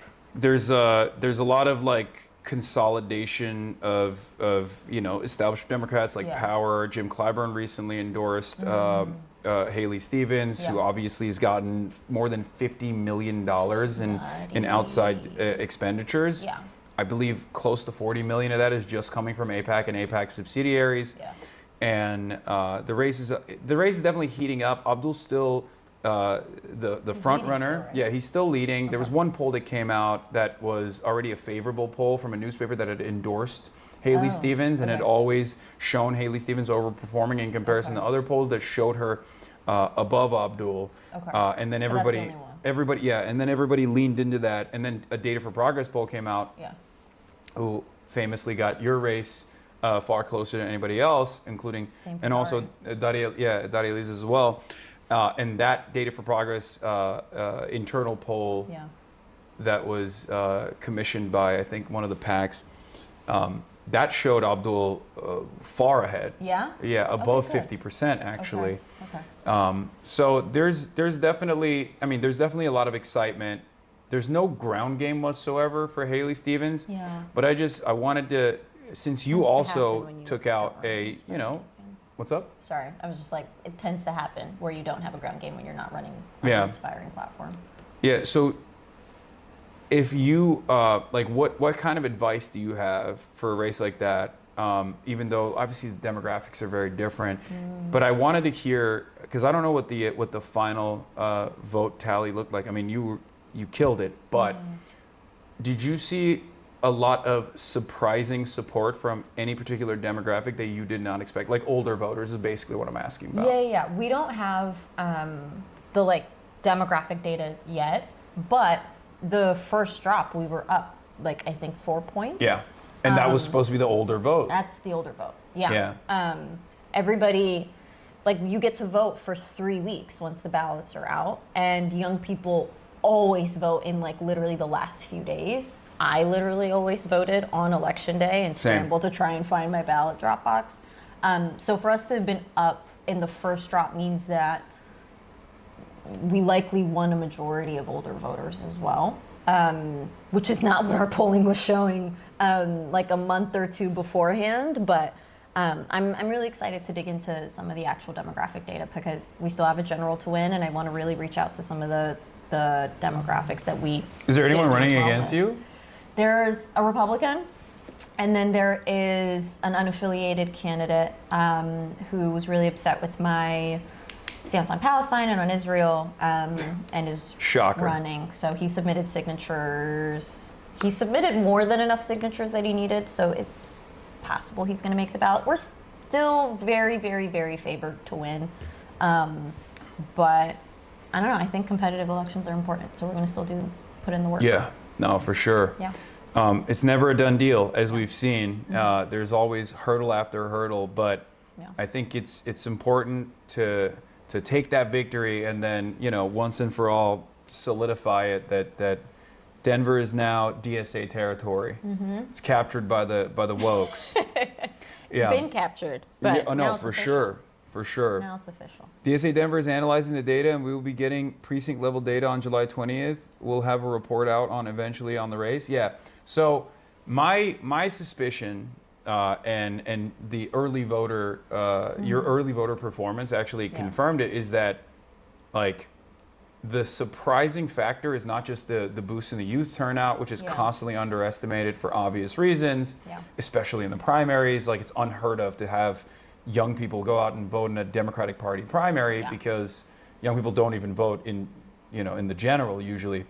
But the surprising overperformance, I think, or the surprising performance comes from older voters who also are carrying the same exact resentments that young voters are feeling. Not just an anger towards the Republican Party, which we all share, but also an anger towards the Democrats as well for their feckless ineptitude, for basically losing to Trump twice, simply put. 100%. I think that was a real wake-up call for a lot of people that made them realize, like a lot of older, lifelong, blue dog Democrats, lifelong down ballot voters that looked at the situation and said, okay, we voted for the moderate. Sometimes we plugged our nose to vote for the moderate. Sometimes we believed the electability argument and voted for the moderate. But this is not working. Yeah, no, 100%. I mean, again, I'll never forget the older voters that would like come to our canvases and talk about how they've been fighting and protesting the same stuff since Vietnam, and like just constantly seeing the party, the establishment, the oligarchy doing all of these things. And these are folks that have been fighting for so long and frankly are just like ready for young people to like actually take up the mantle and fight in the same way that their generation did. And we are, and I'm really so proud to see young people. I mean, I personally really credit, not all of it obviously, there were just years of activism and working and decades of activism from Palestinian activists themselves as well, but like when the students started protesting and started doing those encampments, like it would have been unheard of if you had told them that just a few years later that a majority of Democrats would have voted against sending Israel any more military aid. I mean, it was shocking to me. Insane. This has been a wild journey. Like I've been an advocate professionally, openly for Palestinian emancipation for the last 13 years that I've been doing this, and back in the day, most people didn't know what Palestine even was. They thought, oh, Pakistan, is that what you're talking about? Like they kind of knew Israel as the only democracy in the Middle East, and that was it. But the idea that like there would be this complete sea change where, I mean, there's a new Harvard-Harris poll that just came out. I don't want to get you in trouble. You don't have to say anything about it. I'm not even gonna show it on screen. I'm just gonna show you something that I saw. Okay. This. Wow. Yeah. I mean, actually, there's other stuff in the Harvard-Harris poll that are like very interesting. Yeah. That came out that shows that it's not just young people. Obviously, it's like there are like across the board, all demographics have completely turned. Yeah. Like the situation is turned on its head. Yeah. And turned in a direction that is more just, like that's more honest. It's just for years and years, I think most people just didn't even consider this stuff at all. And let me see, where is it? There was some interesting data that came out of it. Wait, did you get you got attacked for collaborating with me? I mean, we had They canceled 3 of our venues. Yeah, they canceled 3 of the venues. What do you say to candidates that might be fearful of an association at this point? I don't think any of them are, but you know, if there was any concern, because Tom Tiffany is now criticizing Francesca Hong for appearing with me. Oh my gosh. But it turns out, according to the Milwaukee Courier, he appeared on a podcast with a host who made anti-Semitic remarks. See, like it's just not. Oh, he went on the Quartering podcast? No. What is the Quartering? Do I want to know? No. Oh my God, this story is so much funnier than I thought it would be. Is this really right wing? This guy, his whole output, he's got no motion. His whole output is just talking about how women ain't shit. Look, woke Canadian attacks American and finds out. It's all racial agitprop. It's all just like woke women are nasty. Oh my God, he got mad at Francesca for being on your thing. Well, yeah, Tom Tiffany did. He once famously, okay, this guy, this is so funny. You should not know who this person is. He's just a fucking random, like, he's not even like relevant in the Republican sphere, but it's still really funny. He's a basement pisser.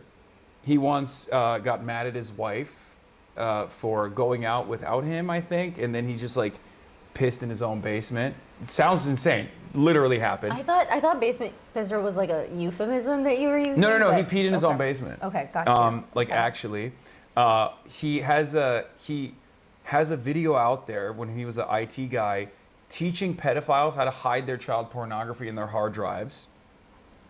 Yes, insane. How is he allowed to have a YouTube channel?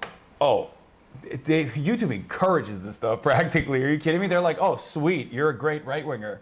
You're a valuable asset to the media. It doesn't even look that good though. These are some low view counts. Yeah, no. That's why I'm saying he's like also no motion at the same time. And then last but not least, there's that one. I mean, he made a career, if you want to call it that, off of just Brie Larson videos. For the longest time, he would just do Brie Larson videos like, oh, Marvel went woke, fucking sucks, all this stuff. And so there must be something. Speaking to a congresswoman-elect, by the way, yes, I'm teaching her game. Okay, I'm downloading. She's downloading very important information. And then the last thing I was gonna say is, yeah, the there it is tweet. Come on, someone has to have it. Someone send me the quarter pounder there it is tweet. Someone goes, Hitler was like bad or something. Someone tweets out like Hitler was fucked up and bad, Yeah. and this guy quote retweeted and went, there it is, like defending Adolf Hitler. Oh, cool. Yeah. Okay.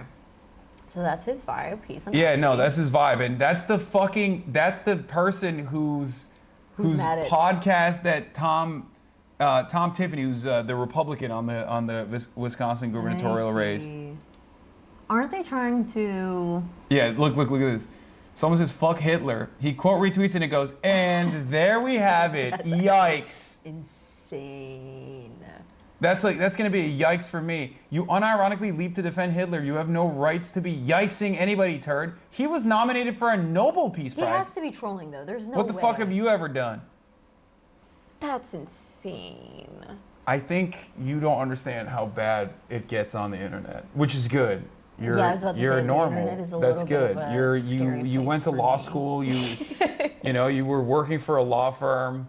See, posting got you in trouble. And then And then I realized I didn't like. yeah. So you were like, I'm good. I'm never posting. And I posted that on LinkedIn of all places. Yeah, so. I think that when I first heard that, I was like, should I even work with this person? She posts on LinkedIn. Who the fuck I was posts responding to a letter that was also posted on LinkedIn. you shouldn't even be on LinkedIn. You should not They be. shouldn't have been on LinkedIn. You should not be reading anything on LinkedIn. It was a nutty time. It was a nutty time. That's where everybody was posting. You some of really the most needed an outlet. unhinged You were like, "What? posts. This is like not even a Substack." You were like, "LinkedIn. That is where I'm gonna make my Stop. mark." I had to post it in the same place everybody saw his letter. Okay. Oh my goodness. Yeah, that was your biggest L, I think. That was Posting your. it on LinkedIn. Yeah. Where else was I gonna post it? That's like that might. It was for other lawyers. I'm not even kidding. That might be the only time anyone's been canceled on for posting on LinkedIn. Actually, No, I probably do. not. I mean, I think everyone was getting canceled when they were posting on there. That was the Batman composer she was responding to. Wait, who? Or no, the Batman composer? Weasel Boy? Oh, I don't know. I think they're just talking about. Oh no, this is a different guy. This is a different weirdo. You want to see? You want to see how weird these guys get? I'm scared. But Have you ever seen the Whatever podcast? No. Okay, this is a misogyny podcast, and when I say like, I'm not being like woke and being like, oh, they're so misogynistic. Like they literally, almost exclusively, their output is just like having women on their podcast that they try to berate endlessly, and then they sometimes get owned by the women on the podcast. This is one of those moments. Charlie, I just think honestly you're too stupid to understand them. Your wife has 3 baby daddies and has been married twice before. And you you lick sniz. That's his retort. This is like a 50-year-old man. No shame. He said, "You lick sniz." Oh my goodness. Your religion. You lick sniz. What is that? He doubled down. He was like, "That was such a banger. I must repeat. I must repeat." You're fucking. Don't talk shit about my wife, you stupid. Shut your mouth. Yeah, it's because I'm better than you, Charlie. No, it's because you're embarrassed and you know that the traditional values that you try to sell people are bullshit because you are not a traditional man. Chuck. Love her. Yeah. No, that was awesome. That's amazing. Hassan, she's gonna see all this and ban the internet. First bill. Do you know what? Okay, I have a theory that I always share with people, which is that millennials are the only generation ever to not get more conservative as they get older. Mm-hmm. I think that's because I consider myself a zillennial. No, you're with us. I am? Yeah, Okay, you're with dope. us. I've been taking ownership over your millennial qualities already. Okay, incredible, amazing. Yeah. My theory is that millennials grew up on the internet during the Wild Wild West before algorithms were there, and we had to sift through all of the complete and utter nonsense that was on there and build critical thinking skills on the internet in a way that old people and young people right now do not have, and therefore everybody else is getting more conservative because the internet is just a cesspool of that stuff. Okay, so like when you were growing up, there was like, have you ever heard of the concept of like email chains, like that old people fall for? Yeah. Yeah, I feel like that scam is something that Gen Z falls for as well. All the time. But I think the difference is like you're an older Gen Z, so you went through your formative years and then COVID happened, as opposed to if you experience COVID when you're in like high school, you're cooked. No, I agree. I do also think like I was on their early days of Facebook, MySpace. There was literally no algorithm. It was just like you meeting your friends or your family or new people, but like you had to sift out who was real and who wasn't, and like what was real and what wasn't, versus like now where like you literally, even before all the like AI deepfake stuff, you just can't really tell if you're not somebody who had to figure it out for yourself beforehand. Okay, there's one more from this guy. Of course there is. I'm supposed to open the pickle jar? I love the music. So he challenges another female guest that he has to opening a pickle jar. I gotta clip it. If you can't. Oh, I love her. Yeah. Oh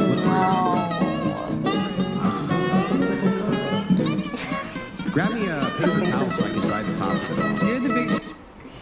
He's like using numerous. Like he's got paper towels on there. He's just like, we gotta wipe it off. We gotta wipe it off. That's why it's not open. There you go. Come on. I can't grip the fucker. Like I gotta have a way to grip it. I gotta grip it. Try it. Real though. Yeah, and then the producer comes in and just like pops it out, pops the top open. It's awesome. Wait, what is this? Oh my goodness. Yeah, simple. Poor buddy.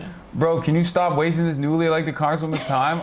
Dog, what do you mean? We're just, we're chilling. Like, not everything has to be serious all the time. Jesus Christ, she already won a very contentious primary. Okay, she won a contentious primary. She already got through this significant battle. Okay, what is the strangest phone call that you've had so far? Phone call? Yeah, like who has reached out since your victory that you were like, damn, I had no idea? And why is it Hakeem Jeffries? No, I'm just kidding. Stop it. There's no one that surprised me. All the expected people reached out. Really? Yeah, actually, you know what? What I'll say generally that surprised me was that a lot more members, even some moderate ones, reached out that I wasn't expecting, which I really appreciated. I think everybody has been generally really kind, and I think that is because the squad, AOC and Ilhan, and they endured so much, and because of the, I think, culture that they've built right now, people are not nearly as awful, and so people have generally been nice so far. That's good. You haven't encountered any Republicans yet? In person? No. No, not in person. Because they've been going crazy. Oh, I know. They've been going crazy on the internet. They're They're radicals. Going really these nutty radicals. in Colorado, especially. Because, oh, really? Yeah. The governor literally just made a post talking about socialism. Well, he's technically not a Republican, but He counts to me. He's not a Republican. He's just getting Republicans out of prison for no reason. Exactly. Just doing them some favors here and there. It's just normal. But yeah, no, they're fully on the communists are taking over train, and that Colorado, they're literally starting. One of the most popular conservative radio show hosts in Colorado made a article post thing about why he's thinking about leaving Colorado. He's gonna escape Colorado. He called it the most American thing you can do, which is to run away. A new frontier. That's what I like. Okay, so you don't have enough skin in the game. Then. No, you don't. You don't. And I wanted so badly to find a tweet of him commenting on somebody else who said that they were going to escape to Canada when Trump won. Yeah. Because I promise you, it's there. Because it's this. I mean, Trump has won twice. Yeah. And now this time around, this government is actively coming after me, and I'm still no, I'm staying here. Yeah. People are you should probably, find a safe haven. I'm no, I'm here. I'm stubborn. That's what you're supposed to do. What do you mean? You're not supposed to escape Colorado to go. These guys always do this. They go to Texas, and then all the locals in Texas hate them. Yeah. Because the locals in Texas, in places like Austin especially, they're woke. Yeah. And then these guys come in and they're all oh yeah, I'm gonna wear a big hat and well, I guess Colorado is kind of like that too. We do have big hats. Yeah, Colorado is hippie. It's it's a version of an American that I don't normally see. They're chuds, but they're also granola. They're crunchy granola chuds. Yeah. It's interesting. Yeah, that's fair. Yeah, they have Gore-Tex sometimes, but then they also have cowboy hats. Yeah. It's this weird matchup. New age cowboys, We're a special place. Yeah, no, it's beautiful, and the food is good. I thought so, right? Yes, I think Thank think Denver's gotten a bad rap for no reason. It has. Yeah. Do you know what it is that we often say for Denver is that there is incredible food, the quality is absolutely there. It might just not be in the quantity. Yeah, I almost missed your election. Well, I guess the first. It was a long night. I didn't even get to enjoy Yeah. the party. Yeah. Well, I was so bummed out. I ended up watching some of your stream afterwards to be like, oh, I wonder if everybody had fun. Yeah, no, it was. Everyone was having a great time. You're gaslighting me the whole night.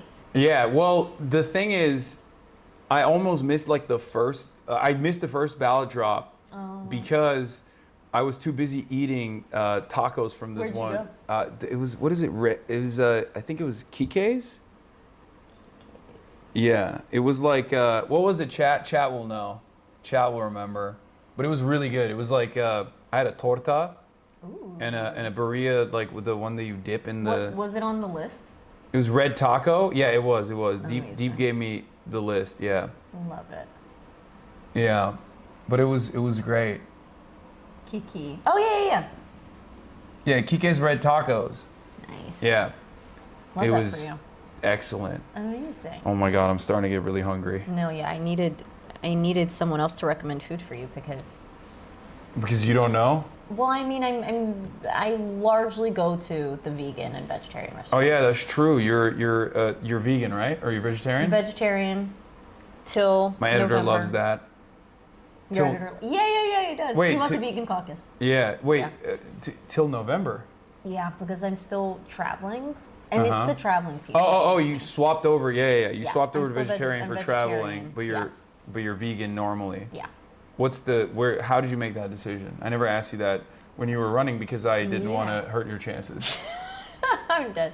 It came from petty rebellion. After I got fired, I was just like doing a lot of like research on policy to try and figure out what I wanted to do next. And I was reading about the healthcare industry and how, we're all just so sick. And then all these doctors were just like, we just need better diet and exercise. And actually policy is where a lot of those things are made. And then I was reading about the FDA and the USDA and just like all of these things. And I was like, oh, like this is all fucked, genuinely. And then also the environment. So it was really petty to begin with. I was like, I'm just going to do this to rebel a little bit. And now I actually really, really love all animals and creatures. I can't even kill spiders anymore. That's So, crazy. I know. So. Yeah, spiders, they're my ops. Like if I see a spider, No, I'm still not their friend. I'm throwing hands. But I'm still going It's to not- ask someone to just cup them and, why do they have to die? Because I'm afraid of them. Yeah. Speaking of the FDA, Yeah. and also,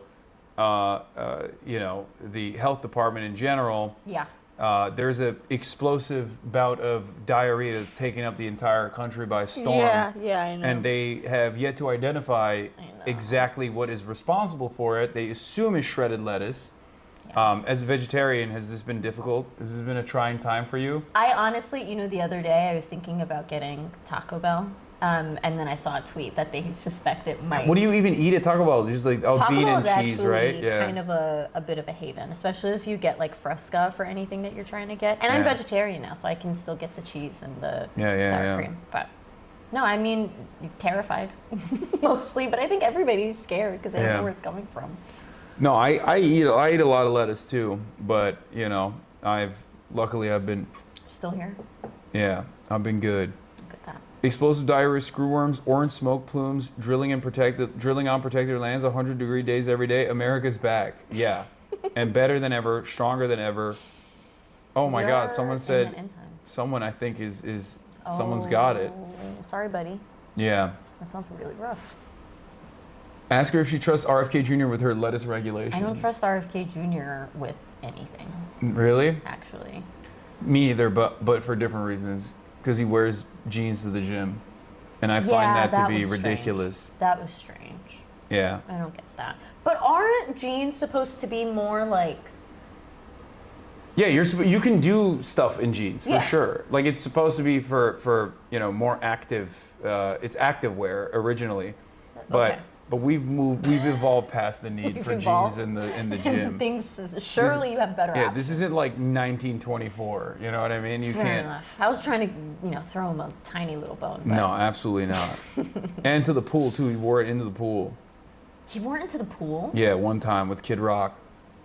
Kid Rock is still around. God, I can't wait for this administration to finally receive a little bit of accountability. We're almost there. Yeah. All right. So you You delivered a speech to Colorado. Oh, not Colorado. The College Dams of America. Mm-hmm. You've gotten some phone calls from people. Mm-hmm. Have you talked to Diane DeGette since? Yeah, she called the morning after Mm-hmm. to You see, she voted on the Massey I did. Amendment, Yeah, which was the whole which was Democratic good. Colorado delegation did. Yeah, Yeah. that was cool. Yeah, I was happy to see. I do feel like Progress. your victory and the victory of other DSA and Just Democrat candidates probably played a little bit of a role in that, because it's becoming like an undeniable force. Because as much as I think a lot of establishment Democrats refuse to reckon with the voters and their demands, elections are popularity contests. Yeah. And when they see that, they're like, okay, we have to be more responsive. 100%. Yeah. So that's no, I good. agree. I think our win is the same thing. Like, what fueled our win is the same thing that fueled them into voting in the way that they did. Like, ultimately, our victory was a reflection of where the voters of this party actually are. In a way that I think if, DeGette had won, that would have been a signal to them that, like, okay, things are, you can still make these votes. And they're not still face trying to consequences. desperately grab onto that, because they, like, with Zoran's victory also came Abigail Spanberger's victory in Virginia, and Mickey Sherrill in New Jersey, and they were like, well, see, centrist Democrats are obviously still like very successful, very reliable, very popular in purple states.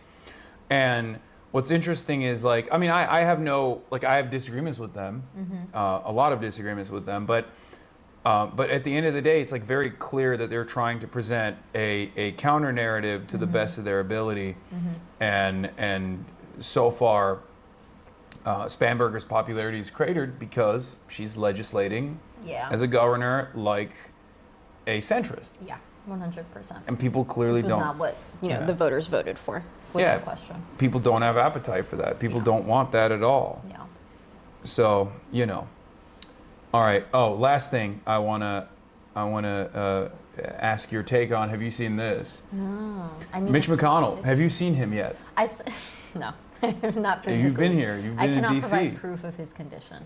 Okay. Mitch McConnell has been incognito mode. Yeah. He recently came out the day that Lindsey Graham died. He released a statement saying, "I'm alive."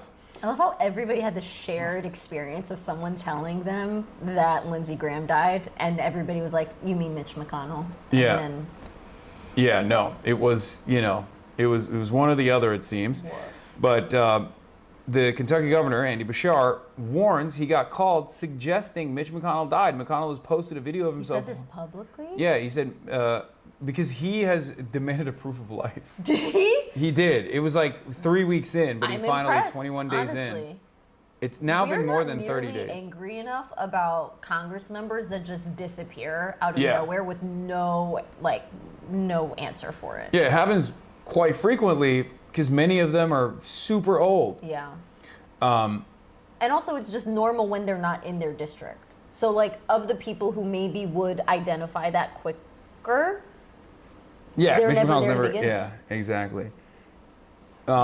Despite recent evidence to the contrary, Kentucky Governor Andy Bashar isn't so sure that Senator Mitch McConnell is actually alive. Speaking with journalist Katie Couric in an interview published on YouTube on July 15th. Hey, Governor, how are you? I'm good. How are you doing? Wait, I want to see if we can find we can identify the timestamp here, but Bashir explained why he had requested a formal update from McConnell's office earlier this month. In his explanation, Bashir revealed that he had received information from multiple officials indicating that the 84-year-old Republican had passed away. there's just no way. There's no way you can, hide a scandal like that for that long, though. Yeah. Right? Is the audio really bad? Is it really echoey, chat? I don't know. Can you add more echo? Yeah. I have the worst fan base. I swear to God. They're spicy. Yeah. But the medium. Not great. No. I mean, no, not at all. Okay, most people are saying it's fine. Oh, it was the video. Oh, that's why they were saying echo. Okay, not when we're talking, when the video plays. Yeah, I know. I know when the video plays, it gets annoying. Kentucky senator went missing for nearly a month. We know that. I mean, the fact that other people also said to him that Mitch McConnell might be dead Yeah, is that's wild. pretty fucking crazy. That is insane. Yeah, that's American politics, though. You know. What's the concern, though? I don't get it. Like, if he were to, because he's already said he's not.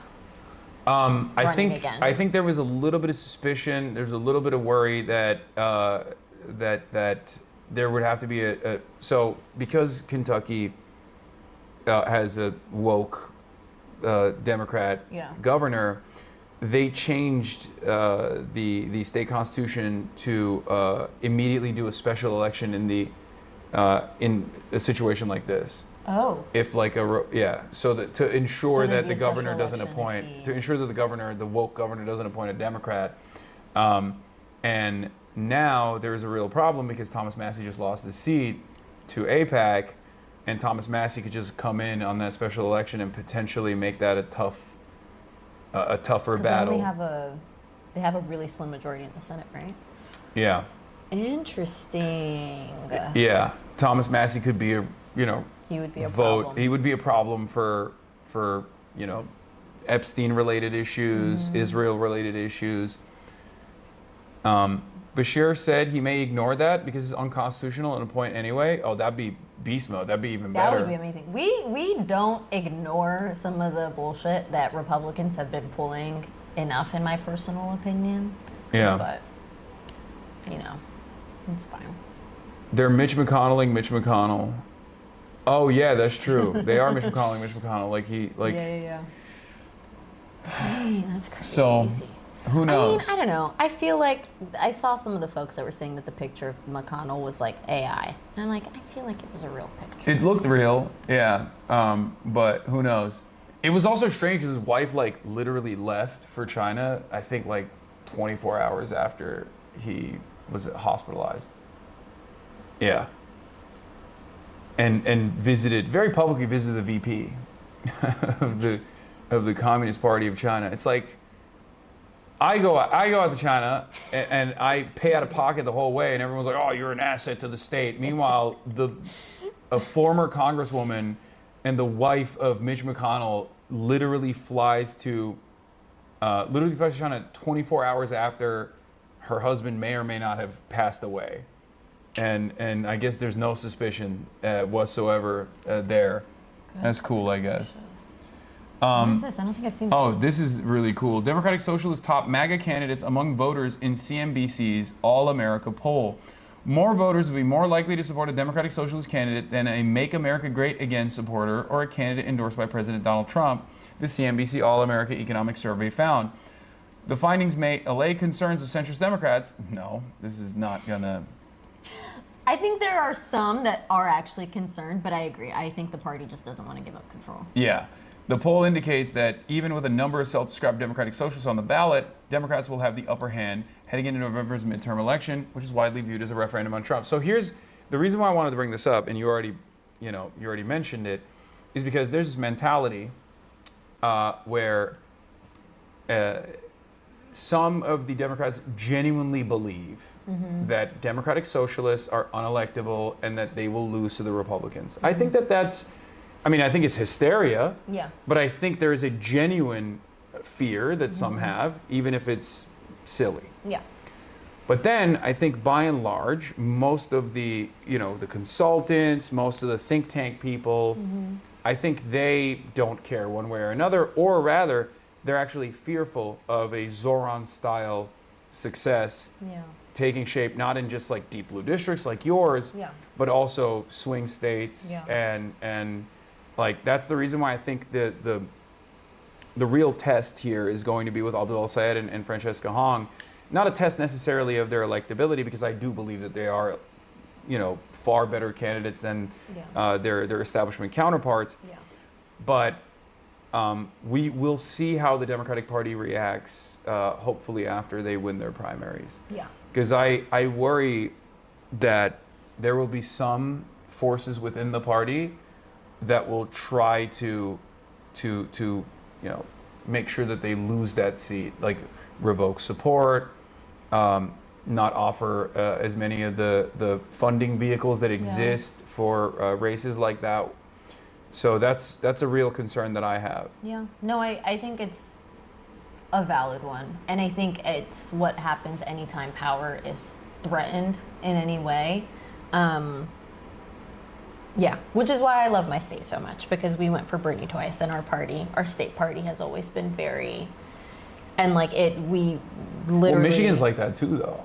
I mean, that's the difference. Like state parties are different all across the country. The national party, I don't know, we'll see what happens on that front as well. But I think it's going to be really important for Abdul to win and this primary, but even more so for the general. Like, I think that will be. I'm not so concerned with the party's ability to like rig things if we can prove to voters who have, I think, a sincere concern that maybe Democratic Socialists can't win or Democratic Socialist aligned candidates can't win. If we can prove that they can win and they can beat MAGA-esque type people. Yeah, and especially in, contentious seats, Wisconsin is considered a swing state. Yeah.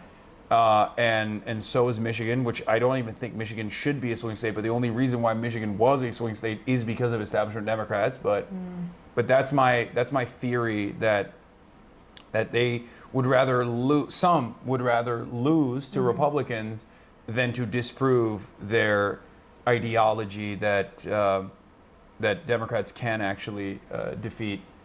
Yeah, but then those aren't serious people. Yeah. All right. Well, on that positive note. Melai Kiros, everybody. Is there anything, I don't know, is there anything you want to promote? No? I don't know, maybe? I mean... You got a general coming up?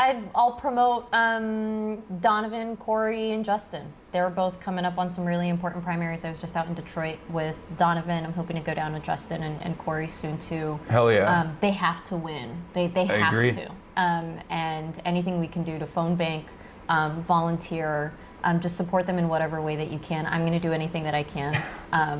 They got to win. So I was like, congrats on getting a job. Yeah. Thanks. It's the long route. I'm really excited. My first adult job in years. Yeah. All right. Melai Kiros, everybody. And last but not least, I am going to be live tomorrow at my regular time. After I'm done, I have one like fireside chat style situation thing. And then I'm going to do my regular stream, and I will also live stream my speech from the College Democrats of America, the National Convention, and we'll have some wonderful, cool guests as well tomorrow that I'm working on. Maybe some DSA upcoming potential new mayor of DC and numerous others. So tune in for that. And that will be all, folks. Sorry, I'm doing a 5-hour and 30-minute stream today because I am, I started late and I'm, very hungry. Okay. All right. Bye.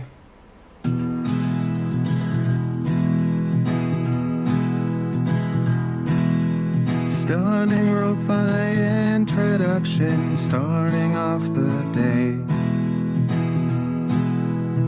All the chatter's trickling in, hostile people hate. Sunny in Los Angeles, California, says Hasan. Stun luck to the stun luck to the topics just begun. 'Cause there is again, Hasan is streaming. Hasan is streaming. There is again, Hasan is streaming. Hasan is streaming. Reviewing a Chinese train, telling Kyle place. Sun and Asmin chatter loves, giving Greening's grace. Zoran winning NYC, woke two back with the force. The Rogan of the left, to me a dumb himbo, still of course. The Charlie Kirk assassination, the Fear and Online show. 8 full fucking years of this, and plenty more to go. Doing fun stuff tomorrow, throw PBS up on the screen. A man-made horror reaction brought to you by this live stream.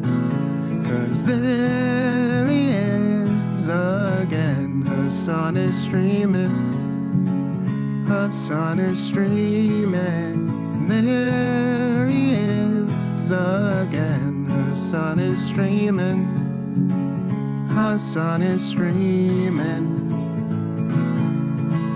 Kicked out of the DNC, IRL with March the Goat.